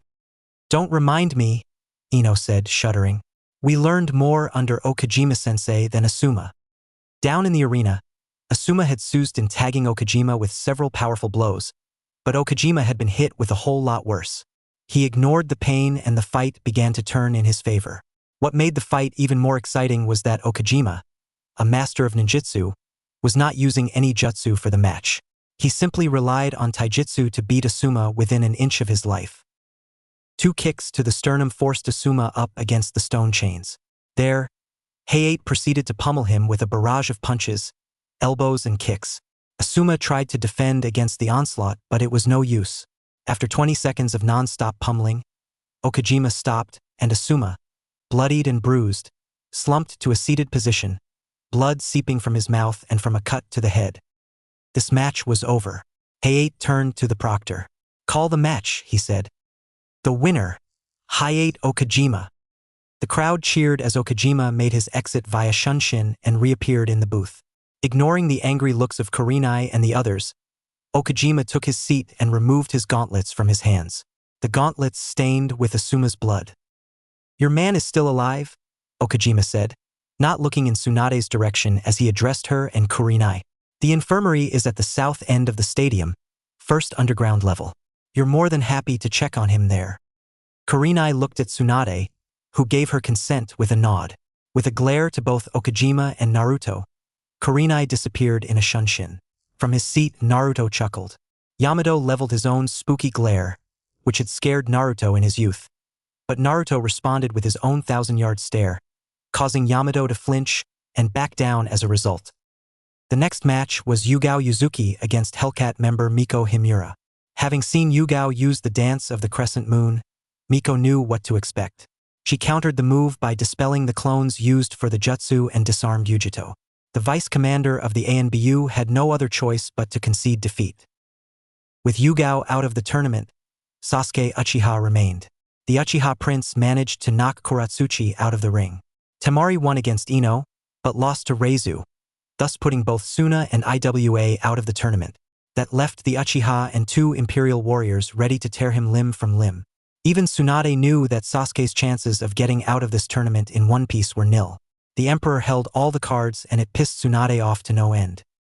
Miko Himura, seeing that Reizu wanted to fight Sasuke, had forfeited her place in the tournament, citing chakra exhaustion. Naruto had made sure that she would be reimbursed for time served in the tournament. Which led to this moment. Final round. Sasuke Uchiha of Konohagakure no Sato versus RSU of the Violent Lightning. Fighters. To the arena. Sasuke used a shunshin to teleport to the ring, while Reizu strode in. The red and gold armor glistened in the afternoon sun as the shogun of the Violent Lightning faced down his last opponent. Reizu remembered his emperor's orders for him when the time came for him to face the arrogant Uchiha. Crush him. If he made Sasuke say "Mat," then it would be a bonus. The Uchiha smirked as he watched his opponent. "Your road ends here, Reizu. Here is where I will prove to the Dobe and his whore that I am better than him by beating you. Then he will be next, and the West will see that I am the elite of the elites." Reizu simply responded by cracking his knuckles, before switching hands and repeating the motion. "Then you have no problem in showing me that you are an elite Uchiha. Please be a suitable challenge for me, unlike your late brother, whom the Emperor had killed." Sasuke unsheathed his chikudo, just as the proctor shouted, "Fighters, ready? And go!"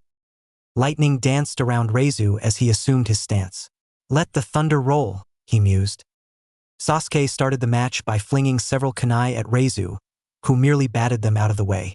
But Sasuke hoped that it would distract him long enough for him to move in and use his sword. But Reizu was faster and unsealed his own weapon, a metal staff. Aside from his lightning release, Reizu was a prodigy in Bojutsu, of which Sasuke would soon find out. The crowd roared its approval as chikudo and bow clashed. Reizu calmly parried Sasuke's thrusts and swings. From his place inside the booth, Kabuto nodded in approval. Sasuke has improved, but Reizu is playing with him. He looked at the Emperor from the corner of his eye. Naruto does not look like he is worried. Could this be a setup to humiliate the Uchiha? I wonder. In the arena, Reizu moved to the side in order to avoid Sasuke's sword thrust. His fist bounced off the back of the Uchiha's skull, knocking him to the ground. I got to say that this is the most fun I had in a while. It's good to compete in such tournaments, As it keeps you sharp, said the lightning master. Sasuke got back to his feet and retrieved his chikudo. Glaring at the smug Reizu, who was balancing his staff on one shoulder, he charged and the fight resumed. Sasuke then felt the air rush out of his lungs as Reizu slammed his fist into his torso, forcing him down to one knee. You know what your greatest sin is, Uchiha? Reizu asked. Your pride. For all your talk and proclaiming your greatness, you are merely hiding behind your Sharingan and your name, living in the shadow of your older brother. Shut up, Sasuke shouted back. You know nothing. Oh, but I do, Reizu replied as he and Sasuke locked weapons.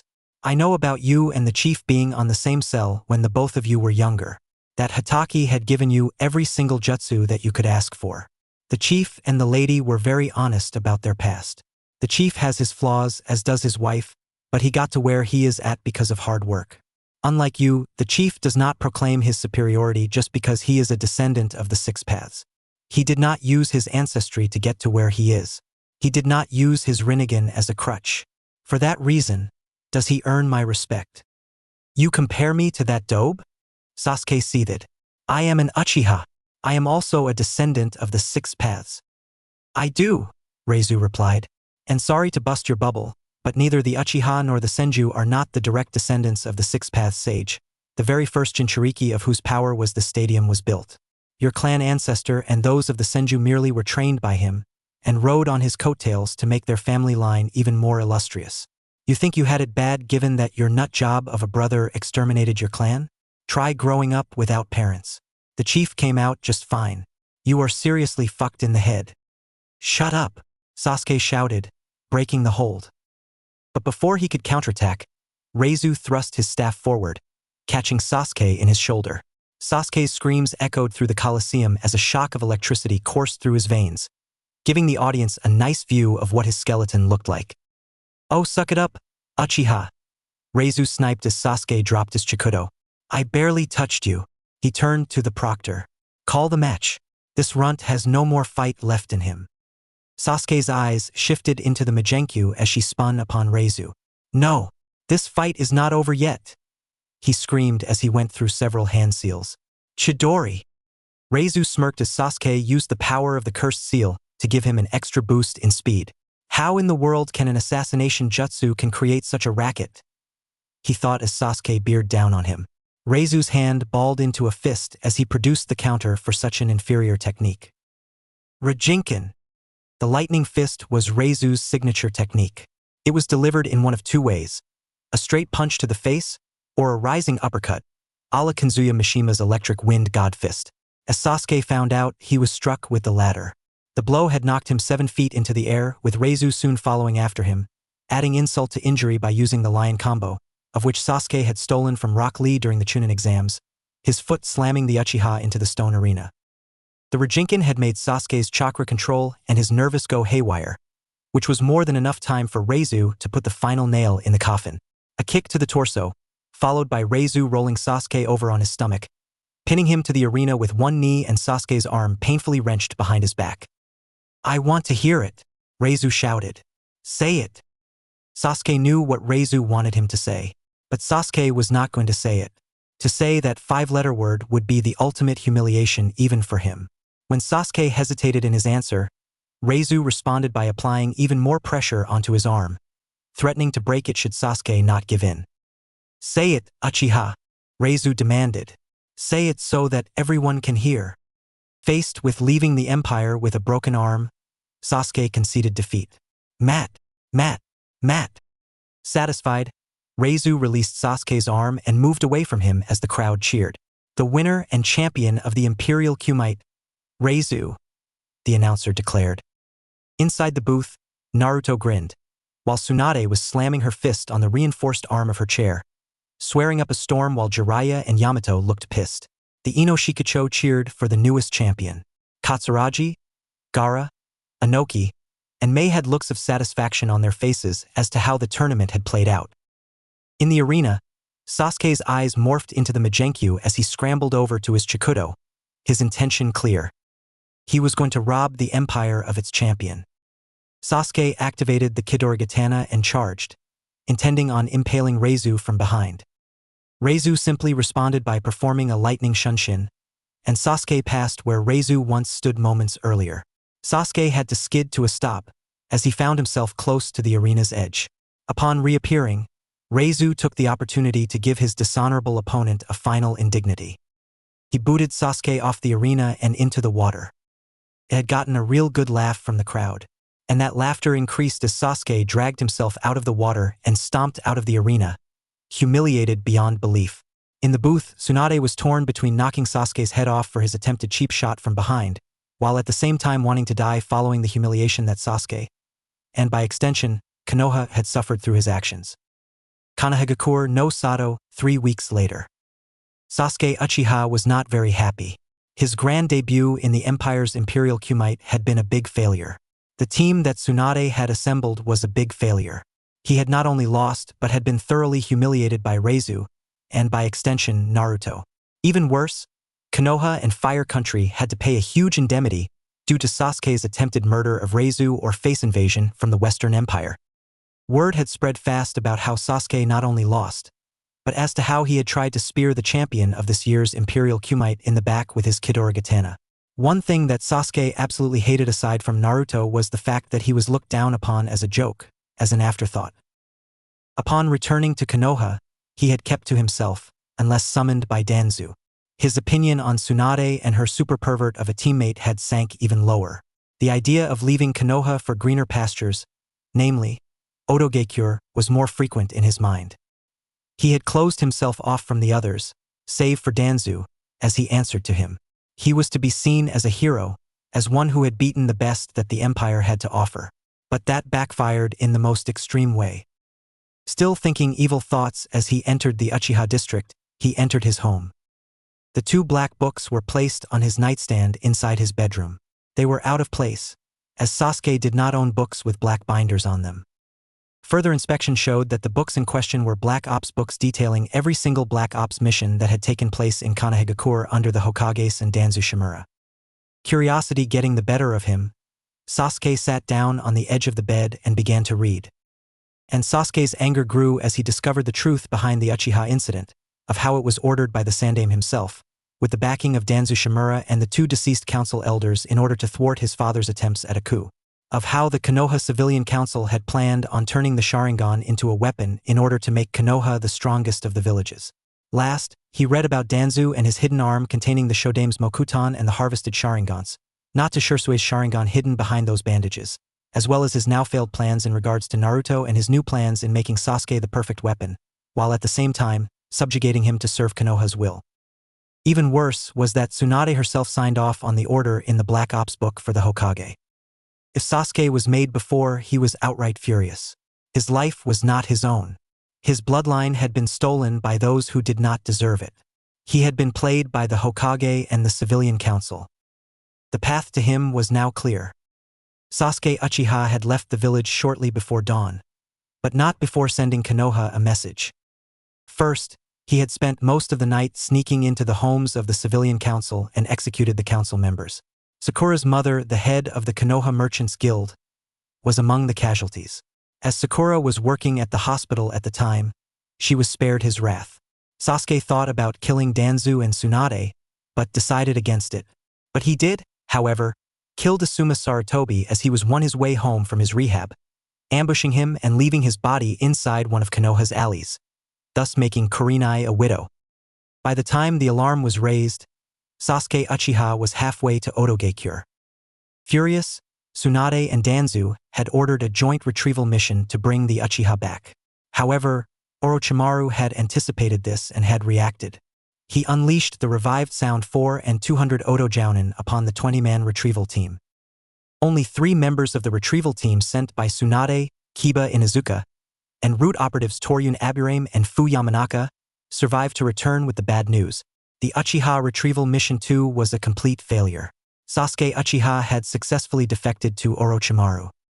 The Fire Daimyo's response was instant. Sasuke Uchiha was declared a S-class missing nin and traitor to both the Leaf and Fire Country, wanted for the murders of Asuma Sarutobi and the civilian members of the Konohagakure Civilian Council. Otogekure, Rice Country. Welcome to my humble home, Sasuke Uchiha.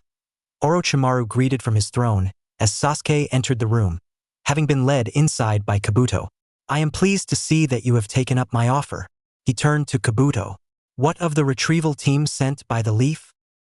With the exception of 3, all are dead, Kabuto replied. Good. Very good, the snake Sannin said. You have made the right choice in coming here to Odogekure, Sasuke. I have heard about your performance in the Imperial Kumite, as well as the incident in Suna regarding your former teammate, although I am rather surprised to find out that the dead last is now the Emperor. I can care less about the dobe, Sasuke snapped. I want only one thing, aside from the power that you promised me. Oh, and that is? Burn Konoha to the ground, Sasuke replied. Destroy everything Tsunade, Danzu. Everything. Konoha has betrayed my clan and tried to make me into their personal weapon. Naruto and the Empire can wait. I know the Leaf's strengths and weaknesses. With the loss of 4 of their clans and most of their experienced jounin, Konoha is weak. I cannot serve a village that is weak. Yes. Orochimaru leaned back in his seat. I believe we will get along just fine, Sasuke. Just fine. Imperial Complex, Kimin several days later. The scroll from the Empire's Intelligence Division was delivered to Naruto and Hinata's office inside the House of Sovereigns by a member of said division. The scroll was a week old, but it contained something that Naruto wanted to hear ever since returning to Konoha to plant the incriminating evidence of the 2 Black Ops books he had stolen months earlier inside of Sasuke's home. Naruto read the scroll with Hinata reading over his shoulder. Sasuke Uchiha defected from the Leaf. Fire Daimyo has placed Uchiha in the bingo book as a S-class missing ninja, and for the murders of the Konohagakure Civilian Council and Asuma Sarutobi. I have to say that I am very impressed, Hinata acknowledged. One thing about the Uchiha, her husband replied. He is so predictable. Although killing off the Civilian Council and Asuma was something that I was not expecting, it's still a nice bonus. So what do we do now? Hinata asked. We wait. Konoha's days are numbered, Naruto replied. The leaf has sown the wind. Now it will reap the whirlwind. And when the time comes for the leaf to fall, I will be there to put the nail in their coffin.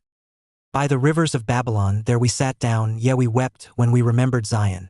Remember, O Lord, the children of Edom in the day of Jerusalem who said, raise it, even to the foundation, O daughter of Babylon, who art to be destroyed. How happy shall he be, that rewardeth thee as thou hast served us. Happy shall he be, that taketh and dasheth thy little ones against the stones. Psalms 137, verses 1, 7-9, as quoted by Joshua Graham, Fallout, New Vegas. 9 months had passed since the conclusion of the Imperial Kumite in South Ichiyama. Since then, the Imperial Nation had signed a non-aggression pact with both Iwagakure and Earth Country, as well as establishing a Pekora outpost in the Earth capital. Inoki also agreed to have IWA Medicnines come to Kimin to learn under Hinata in order to keep IWA casualties down. Second, Naruto had reclaimed the ruins of Whirlpool Country and annexed it.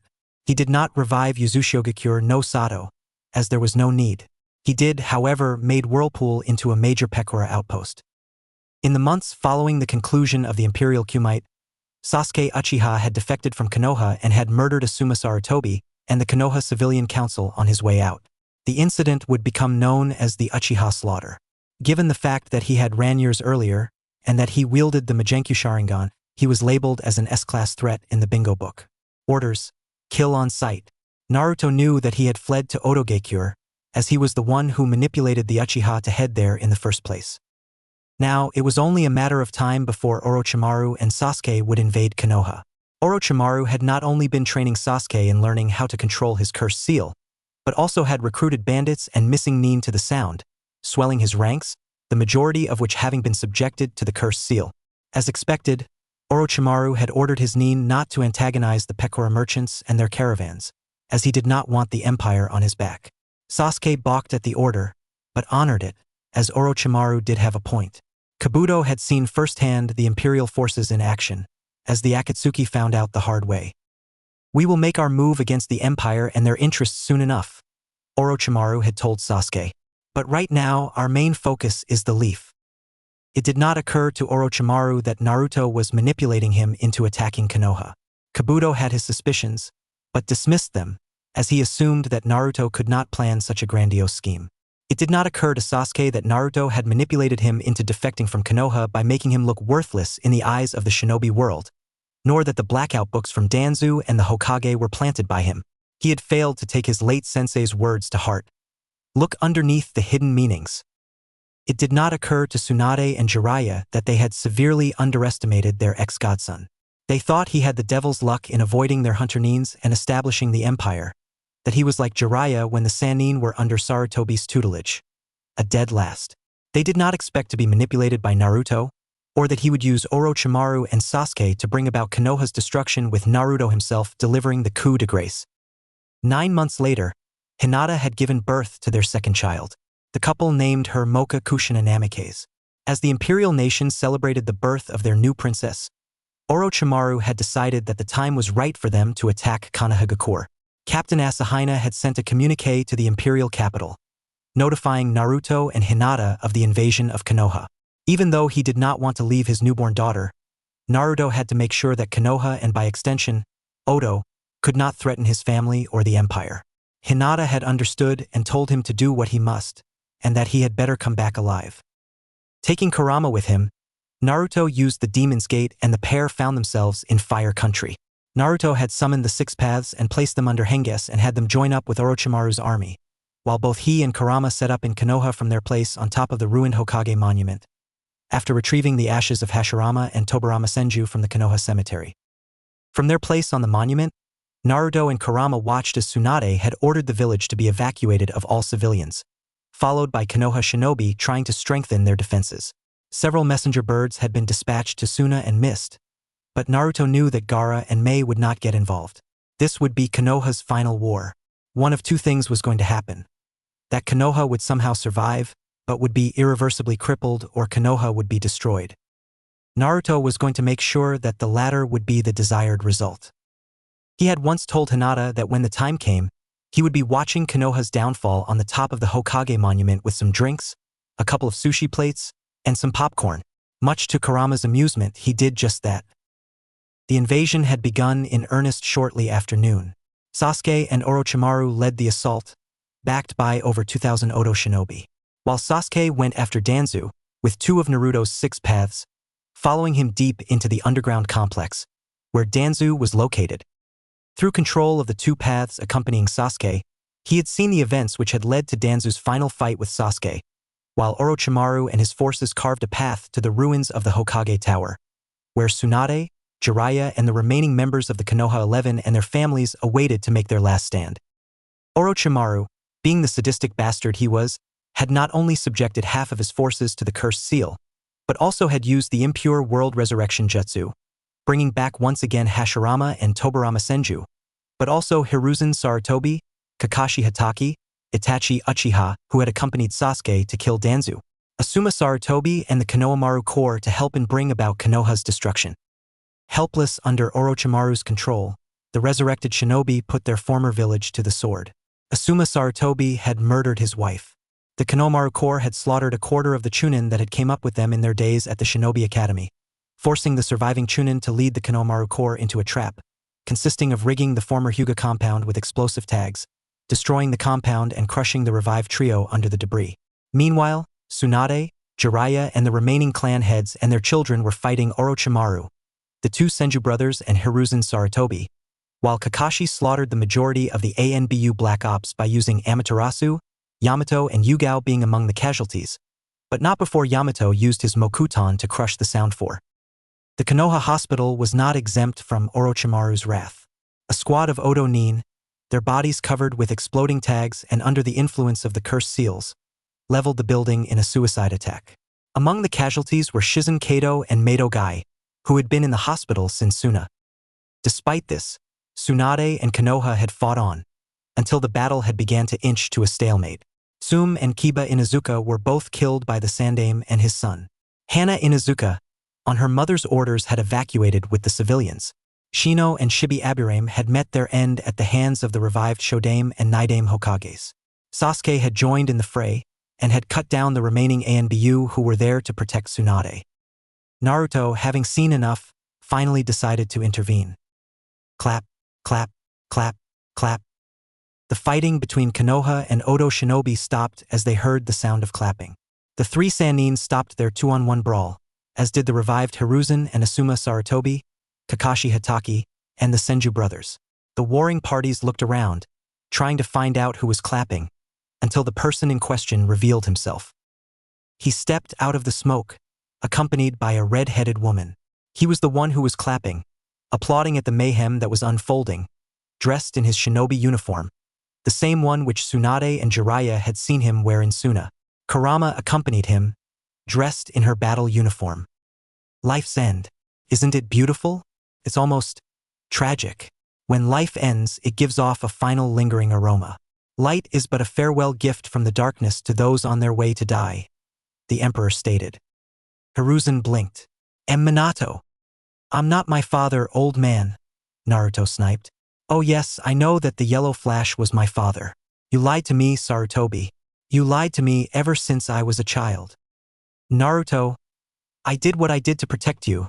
Sarutobi attempted to defend his actions. Your father had many enemies from the last Shinobi War.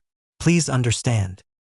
I understand that you and Danzu tried to turn me into a loyal weapon, Naruto replied. I understand that you betrayed my parents.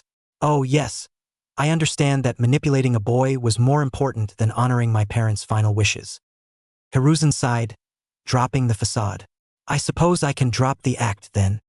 Yeah, you should, Naruto replied. He turned to Tsunade and Jiraiya. Remember what I told the both of you that day when you decided to banish me? Do you? Of course Tsunade and Jiraiya had remembered.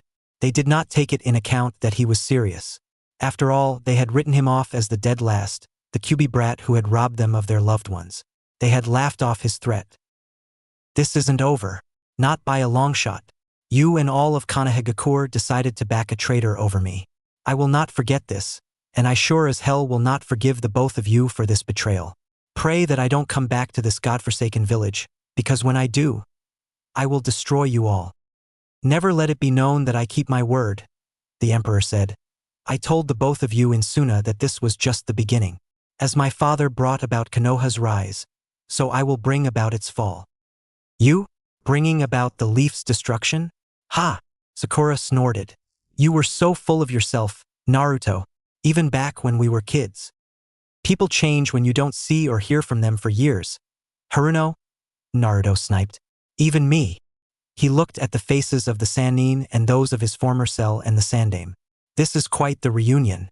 It's been years since we've been here, together in the leaf. He turned to Kurama. And here, I thought they would be happy to see us, Kurama. Kurama gave Naruto a fanged grin. But, Naruto continued, as Tsunade and the others could make out the forms of a man and a woman in the smoke from behind the Emperor and the Bijou Queen. I did not come alone. He turned to Jiraiya.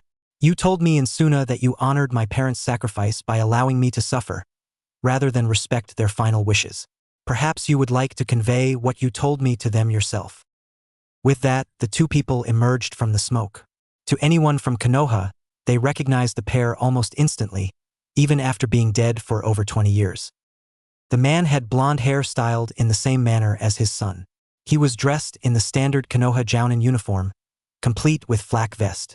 The white trench coat with the flame pattern on the tail end fluttered in the breeze.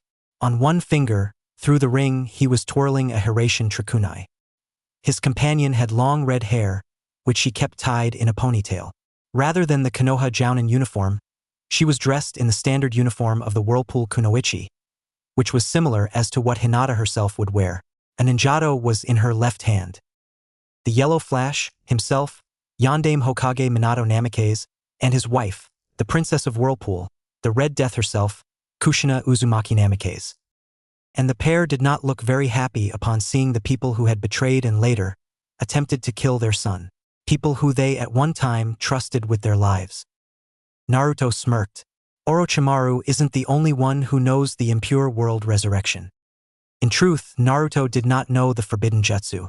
He had simply placed two reinforced clones under the henge to make them look like Minato and Kushina to use as a form of psychological warfare.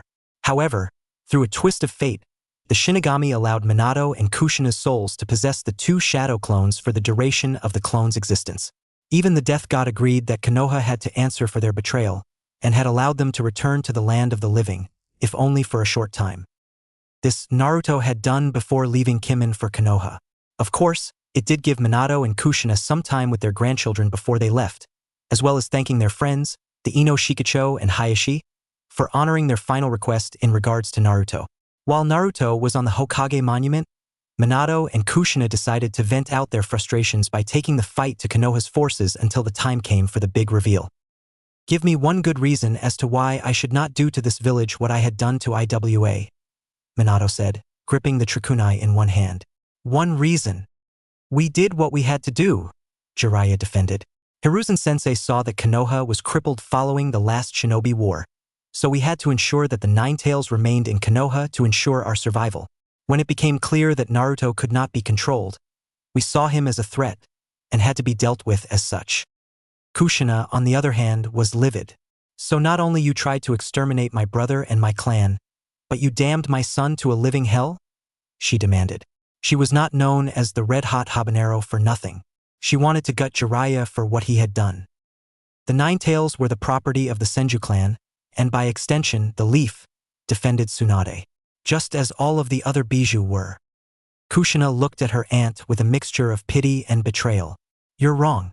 I'm sure that my son has already explained to you that the Bijou are not the property of the Senju clan, but rather under the care of the Uzumaki clan, of which our ancestor was the Rakuto Sannin himself. That much is true, Hashirama said. All I did was use the Mokuton to subdue them. He looked at the reunited family. Who are you? My name, Lord Shodame, is Naruto Uzumaki Namikaze. Naruto began. Former Genin Shinobi of Konohagakure no Sato, former Jinchuriki of Kurama, the Nine-Tailed Fox, descendant of the Rakuto Sannin, and Emperor of the Unified Western Empire. Tsunade Senju, as much as I hate to admit, is my great-aunt, since Mito Uzumaki was her grandmother. He introduced his parents. My father, Yondaime Hokage of Konoha, Minato Namikaze, and my mother, the Princess of Whirlpool and second Jinchuriki to Kurama, Kushina Uzumaki Namikaze. What the kid speaks is the truth, Kurama confirmed. To back up Naruto's claim, 9 foxtails emerged from her backside.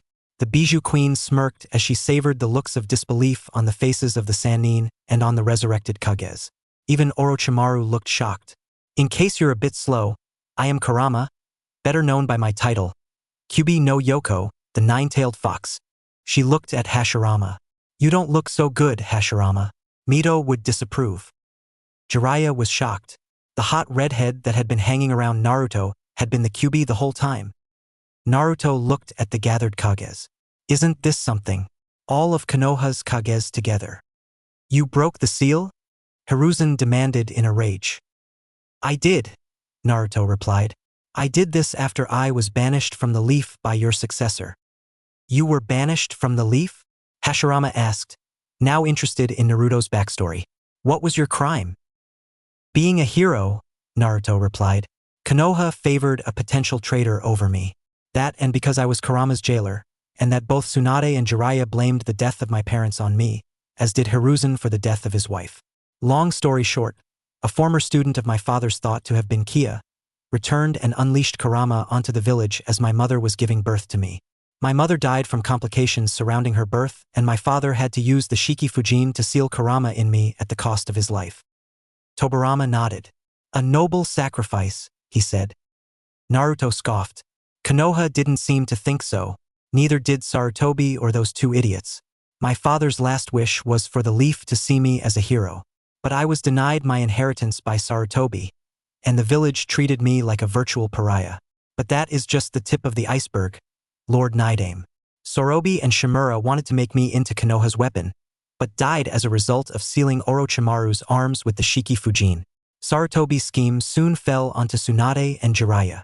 He turned to Orochimaru. Sasuke Uchiha was assigned to Cell 7, the same as me. He was seduced by the promise of power from Orochimaru and had defected from Konoha as a result. Tsunade had ordered a retrieval team to go and recapture Sasuke before he could make it to Orochimaru. It's true, as much as hate to admit, Orochimaru conceded. While his teammates fought my Sound 4, Naruto had fought Sasuke at the Valley of the End. Naruto had defeated Sasuke and brought him back home. Instead of being recognized as a hero, he was instead blamed for Sasuke trying to leave. He was banished, and Tsunade even went as far as to send out Anbu and Hunter Neens to kill him. That was when he had disappeared. His smirk deepened. Your own granddaughter and great-niece banished a hero and pardoned the traitor. The two male Senju turned to Sarutobi and the other to Sannin. Is this true? You banished Mito's descendant? He demanded. They did, Kushina said, at the cost of raising Whirlpool Country and Yuzushiogakure on Sarutobi's orders. You sold out the Uzumaki clan, my family.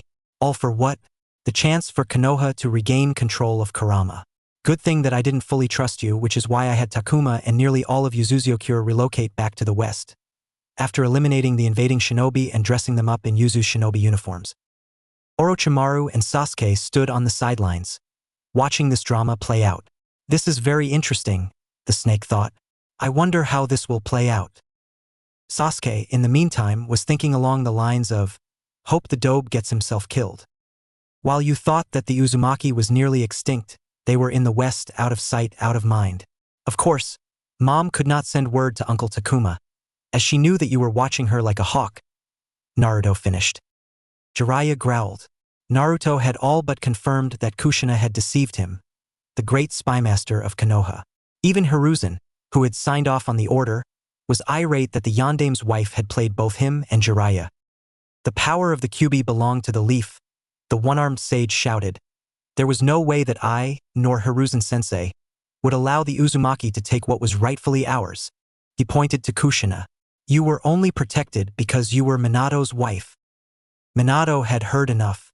The yellow flash of Konoha slugged his former sensei right in the jaw, knocking him ass over tea kettle, the toad sage landing flat on his back. Minato was more than angry. He was downright furious at the blatant disregard of his final wishes in regards to his son. He was irate over the betrayal that Konoha had done to himself, his wife and his son. I trusted you, Jiraiya, Minato said. You were like a father figure to me, and you go and you do this? You and Tsunade betrayed not only your godson, my son, but you and Sarutobi damned him to a life of misery and pain. Naruto snorted. You really are a piece of work, Jiraiya. So much for honoring their sacrifice. He turned to Hashirama and Tobirama. I had every intention of letting Konoha self-destruct on their own through the choices they made. Payback for betraying me and my family. But that damned Warhawk and his two buddies on the council decided to send Sai and a hit squad of his root ANBU to try and not only assassinate me, but also my wife, the 4 clans who had defected from here, and the Imperial Council when I refused terms for an alliance. Tsunade's eyes widened, as did Jiraiya's and Sarutobi's. This entire mess was Danzu's fault? Koharu and Hanmura, on the other hand, continued the Emperor. Let's just say that they were long overdue for retirement. I decided to be nice enough to leave Danzu for Sasuke. Tsunade and the others immediately caught the hidden meaning. Naruto had killed them. Tsunade mentally cursed to herself, as she had written off their deaths as accidental and, in the case of Koharu, natural causes. Aside from his crimes of attempted regicide, Danzu also has secrets of his own. I thought that you were under the influence of the Sharingan he has implanted underneath those bandages. But as it turns out, that was not the case. Naruto continued, his own eyes morphing into the Rinnegan. I know because of my own bloodline, which I can detect other bloodlines and identify whether or not people are under a genjutsu. Shimura not only has the Sharingan, but also has a special arm hidden underneath his robes containing not only multiple Sharingans, but also DNA harvested from the body of the first Hokage. Hashirama's eyes narrowed, as did Tobirama's own. Power. Oh, she is a seductive mistress, Naruto continued. She is an addictive thrill. One taste of it and the weak-minded are left yearning for more. Can drive certain people mad. Orochimaru, Danzu, Sarutobi, even Tsunade. With such great power comes even greater responsibility. You and your brother knew that. My father knew that. Lord Shodame, you once preached about the will of fire. The will of fire has been extinguished at the hands of your former student and those of his own students, one of which is your own granddaughter. Yes. Hashirama looked visibly disturbed at this chain of events. It appears so. Grandfather, no. Don't listen to him. Tsunade attempted to defend herself. The brat is lying. I told you before, old hag. Naruto shot back. I never lie. His smirk deepened. Wanna know just how bad you underestimated me? You got a sample of it back in Suna. But this could count as my masterpiece. He turned to Jiraiya. For a spy master, he obviously did not see this coming. Then again, neither did the both of you. Imagine that, the demon of Konoha, the Dobe, manipulating not only Konoha's greatest spy master, but also the Godame Hokage of Konoha and the snake Sannin. Be careful as to how you speak, boy, Orochimaru hissed. You may be strong, but you are not stronger than me. Now that's no way to thank the person who had delivered to you the key to immortality, Naruto chided, wagging a finger at the snake. Did you really think that Sasuke came to your side willingly? Of course not. Tsunade's eyes widened at this revelation, as did Jiraiya's own. I knew it, Kabuto said. I had my suspicions, but I did not have any proof. You manipulated Sasuke into defecting from Konoha. Amazing what blackout orders detailing the Uchiha massacre and Sasuke's role into creating a Uchiha clan subservient to only the Hokage can do, Naruto confessed. Then again, it was easy to make that idiot think that he was not as much of an elite as he thought himself to be. Sasuke growled as his eyes shifted into the Sharingan. Naruto had played him for a fool yet again. The Kumite back in the Empire. You designed it solely just to humiliate me? Naruto shook his head. Actually, I didn't. I just manipulated the tournament so you would end up fighting Reizu. The fact that you managed to get as far as you did was a miracle in itself. You should feel honored, Sasuke. Thanks to me, you will get a place in history as the man who brought about Konoha's downfall. A spiteful, bitter, spoiled Uchiha. Although I will gladly take the credit for destroying the leaf. Asuma, having been silent for the duration of this confrontation, balked. You used us, all of us, just so you could destroy Konoha. Don't you just love it when a plan comes together? I sure do. This was something that Hinata and I had came up with while we were fighting in the Unification Wars as a joke. But once we united the lands, we gave it some more serious thought. But before we could deal with the leaf, there was Obito and the Akatsuki, as they would more than likely come after me for having the bijou in my possession. Obito invading Suna gave me the excuse needed to go to war, as Suna is an ally. Once Obito and the Akatsuki was wiped out, I could finally focus on Konoha. Hiruzen had heard enough. Madness in his eyes, he charged at Naruto, as did Asuma, brandishing his bloodied trench knives. However, Kurama intervened. 2 of her foxtails had speared the resurrected father and son and lifted them into the air. As the Konoha side watched in horror, save for the 2 Senju brothers and Orochimaru, Kurama incinerated both men, reducing them to charred bones. The special kunai designed by Orochimaru to control them fell to the ground, charred from the intense heat. Sensei, Jiraiya shouted in horror. Goodbye, Hiruzen Sarutobi, Naruto sniped. Give my regards to Koharu and Hanmura. Jiraiya at that moment saw red. You devil! The enraged super pervert screamed, forming a Rasengan in his hand, and charged at the Emperor, who slid a pair of Hiroshin kunai, one black, the other the classic Trikuna in his hands. Sidestepping the Rasengan, Naruto impaled Jiraiya with the Trikunai in his left hand. Jiraiya's eyes bulged as the Rasengan dispersed as he felt the intense pain in his gut, looking at the man who in his mind looked so much like the man whose son he had forsaken along with most of Konoha. That's for my parents who you betrayed, Naruto snarled. He then shoved the Trikunai even deeper. That's for the Uzumaki clan, who you tried to exterminate. He raised the second kunai and drove it into Jiraiya's neck. And this is from me. Fuck you and die. Naruto yanked out the Trikunai out of Jiraiya's gut and kicked Jiraiya back. Jiraiya died, looking at the darkening night sky. As he died, the last thing he had seen was the faces of Minato and Kushina, looking at him with nothing but disdain. And then, there were 2, Naruto mused, turning to Orochimaru. Even though I have no love for Konoha, you are still a threat. The main reason why you are here is to save me the trouble of invading Otogekure. What better way to eliminate all of my family's enemies than to have them all together in the same place? Is that so? Orochimaru retorted. He turned to Kabuto, Kakashi and the 2 Hokages. Kill him, he ordered. We'll send his head to his wife. Kabuto nodded, while Hazurama and Tobirama turned and faced the Emperor. The 2 Senju prepared to use their Mokuton to ensnare the Emperor and the Bijou Queen, while Kakashi prepared to face off against his former sensei. But Naruto was not known as the unpredictable maverick shinobi for nothing. Raising the bloody kunai, he flung it at Kakashi, which was followed by Hiraishin no Jutsu. One crimson flash later, and Naruto was holding the kunais with the special talismans attached to them which Orochimaru used to control Hashirama and Tobirama in one hand, and his unsheathed okatana in the other. Naruto had yanked them out of the Tsukages, right before Sasuke and Kakashi had both been sledgehammered back from punches to the face by the young emperor. Kabuto stood there for a split second. Then his glasses fell to the ground, nearly cut in two, which was followed by Kabuto himself, Naruto having vertically bisected Orochimaru's right-hand man. "Try and come back from that," Naruto said. Minato could not be any more prouder of his son. "Impressive," he complimented. "Our village has done this boy wrong, brother," the Night-Aim said as he began to fade into dust. Hashirama nodded.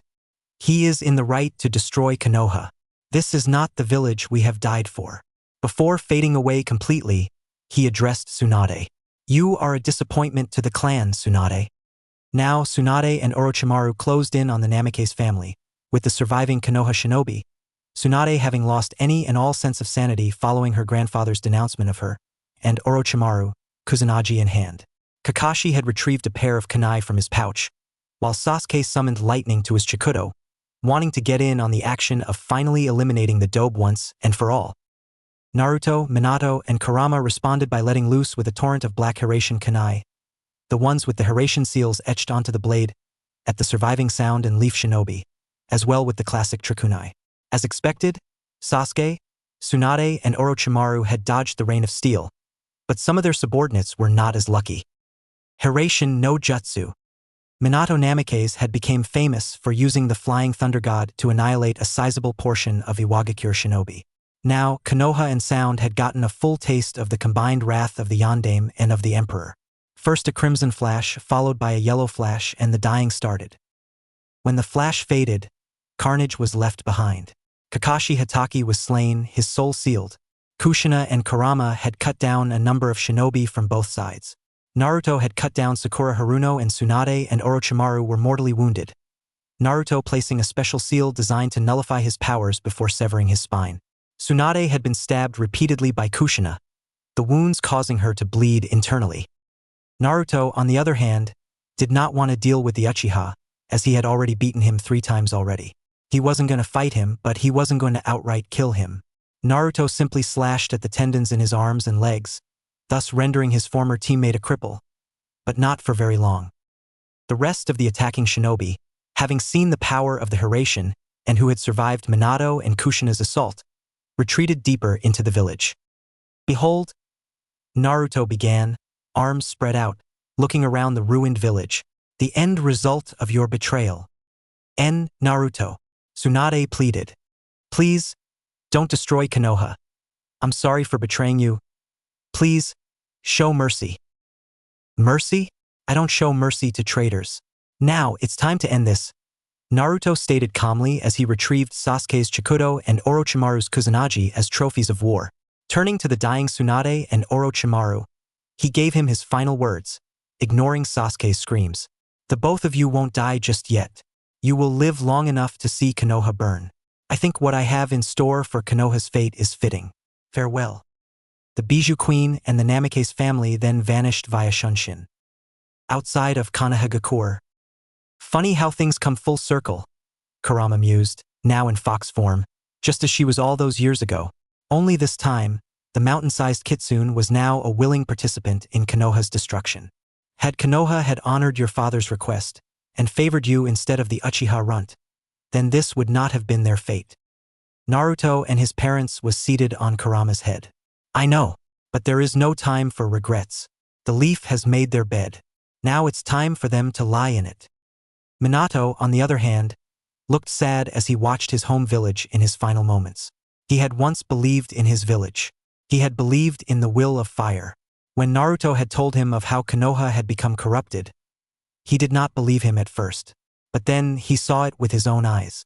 He had seen and heard of Jiraiya's betrayal. Kushina placed one hand over her husband's own. "Minato, I'm sorry, but this had to be done. It's hard for me too." Minato sighed. "I know." He turned to his son. "Naruto, you know what to do." His son nodded. Kurama, level the village. Gladly, the fox replied. The Bijuu's signature attack was the Bijudama, the Bijuu bomb. It is also considered the strongest of the Bijuu's techniques. Now that Minato Namike's soul was released by the Shinigami, Kurama's Yin chakra had been restored. Kurama was back at full power. And the power of the Bijuu Queen was a terrifying sight to behold if you were on the wrong side. Kurama opened her maw and began to summon both positive and negative chakra, compressing it inside her mouth. For the Bijuu, unleashing a perfect Bijudama was tricky, as the chakra needed to be balanced at an 8:2 ratio lest the Bijudama could backfire. Gyuki found that out the hard way shortly after the six paths had separated them, which had resulted in a dislocated jaw for the eight tails. The 10 tails Bijudama could level an entire village. Kurama was no different. Her Bijudama was just as destructive. Fire! Naruto calmly commanded. Kurama fired the Bijudama. Orochimaru was dead. The Tsunade knew. Surviving Konoha and Oto Shinobi ran about, trying to find a way out of the doomed village, but the exits were blocked, Naruto having trapped the Shinobi inside via exploding tags, blocking their escape route. Sasuke Uchiha was alive, but not for long. Tsunade had guessed that he would bleed out in less than 5 minutes. Tsunade looked at the bodies of Orochimaru and Jiraiya. She was the last of the legendary Sannin alive, but not for long, as her grandfather's final words echoed in her mind. You are a disappointment to the clan, Tsunade. How did this happen? Tsunade thought. How in the hell did Naruto outsmart all of us? This was not supposed to happen.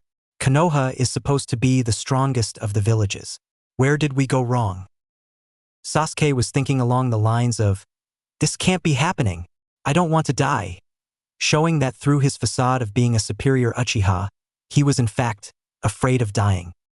Those were their final thoughts as they were overcome with a blinding flash of light, and knew no more. So ended the legendary Sannin of Konoha. So ended the Senju. So ended the life of Sasuke Uchiha. The Bijuu bomb in the form of a black mass of chakra detonated over Konohagakure, instantly turning night into day, the night sky lighting with the radiance of 1,000 suns. Any surviving shinobi that was caught in the flash was instantly reduced to carbon as a result of the flash. Others who were hiding inside the buildings within Konoha were crushed as the blast wave expanded, turning stone, wood, concrete and glass into shrapnel, shredding and impaling any and everything in its path. Not even the Hokage mountain was left standing, as that was also pulverized into oblivion. Only the training fields were left unscathed from Kurama's blast, although it did rattle the critters in the forest of death. As the light from the blast faded, the village of Konohagakure no Sato was awash in a sea of flames. It was truly to anyone who had lived through the ordeal hell. To whoever once lived here in Konohagakure no Sato, Naruto's chakra-masked voice carried on the wind. I curse its remnants, from its remaining shinobi to its surviving civilians, and their descendants. I condemn the Konoha remnant to wander the elemental countries in shame and guilt for the crimes they had committed in the name of the village. You will wander, looking for a new place to start over, but you will have no rest. You will have no reprieve. Until the last of the remnant dies out, you will never have no form of peace. With his declaration done, Naruto and his parents hopped off of Kurama's head. The Bijuu Queen assumed her human form. Naruto turned to his parents. So, I guess this is goodbye? Kushina nodded sadly. Yes, the Shinigami said that this was good for only 24 hours. She embraced her son. I am so proud of you, Naruto. Naruto smiled. Thanks, Mom. Minato stepped forward and patted his son on the shoulder. Sochi, you have exceeded my expectations. For you to become Emperor of the West, you have done me proud. Thanks, Dad. Kushina turned to Kurama. Watch over him and his family, Kurama. Consider it a request from an old friend. Kurama nodded. I will, Kushina. Moments later, the clones dispersed, while their souls ascended to a higher plane of existence. Naruto and Kurama watched them until they were out of sight. Naruto felt a hand on his shoulder. Turning around, he faced Kurama. Your wife and children are waiting for you, she said. Let's go home. Naruto nodded. He was drained. All he wanted to do was go back to Kimen and sleep. Kurama activated the Demon's Gate Jutsu and the pair stepped through. Behind them, Konoha burned. Come the morning, Konoha would be nothing but a ruined wasteland. Imperial Complex, within the Imperial Palace. Is it over? Hinata's voice had broken Naruto out of his thoughts as he looked inside the bedroom that Minato and Mocha shared. Naruto turned to his wife, who was in her shirt and shorts, and nodded. It's over. Operation Scorched Leaf is a success. Konoha has been destroyed. The Sannin are dead. Sasuke Uchiha is dead. Hinata nodded. Despite everything, Konoha was their hometown. It had pained them to see that Konoha had become corrupted, but in the end, they had chosen their own paths. Konoha had become a threat and had to be neutralized. Through this action, the Empire and the East would remain safe. Suna would retain its status as the strongest shinobi village, while Kazuhana's shinobi village will take Konoha's place as one of the five. There would be no power vacuum, as Naruto had made sure of that. Sasuke Uchiha would be forever remembered as the shinobi would had brought down the leaf. Only he and his closest allies knew the truth. With Konoha gone, Naruto and Hinata can now look to the future of the Western Empire. The Emperor's wrath was finally sated.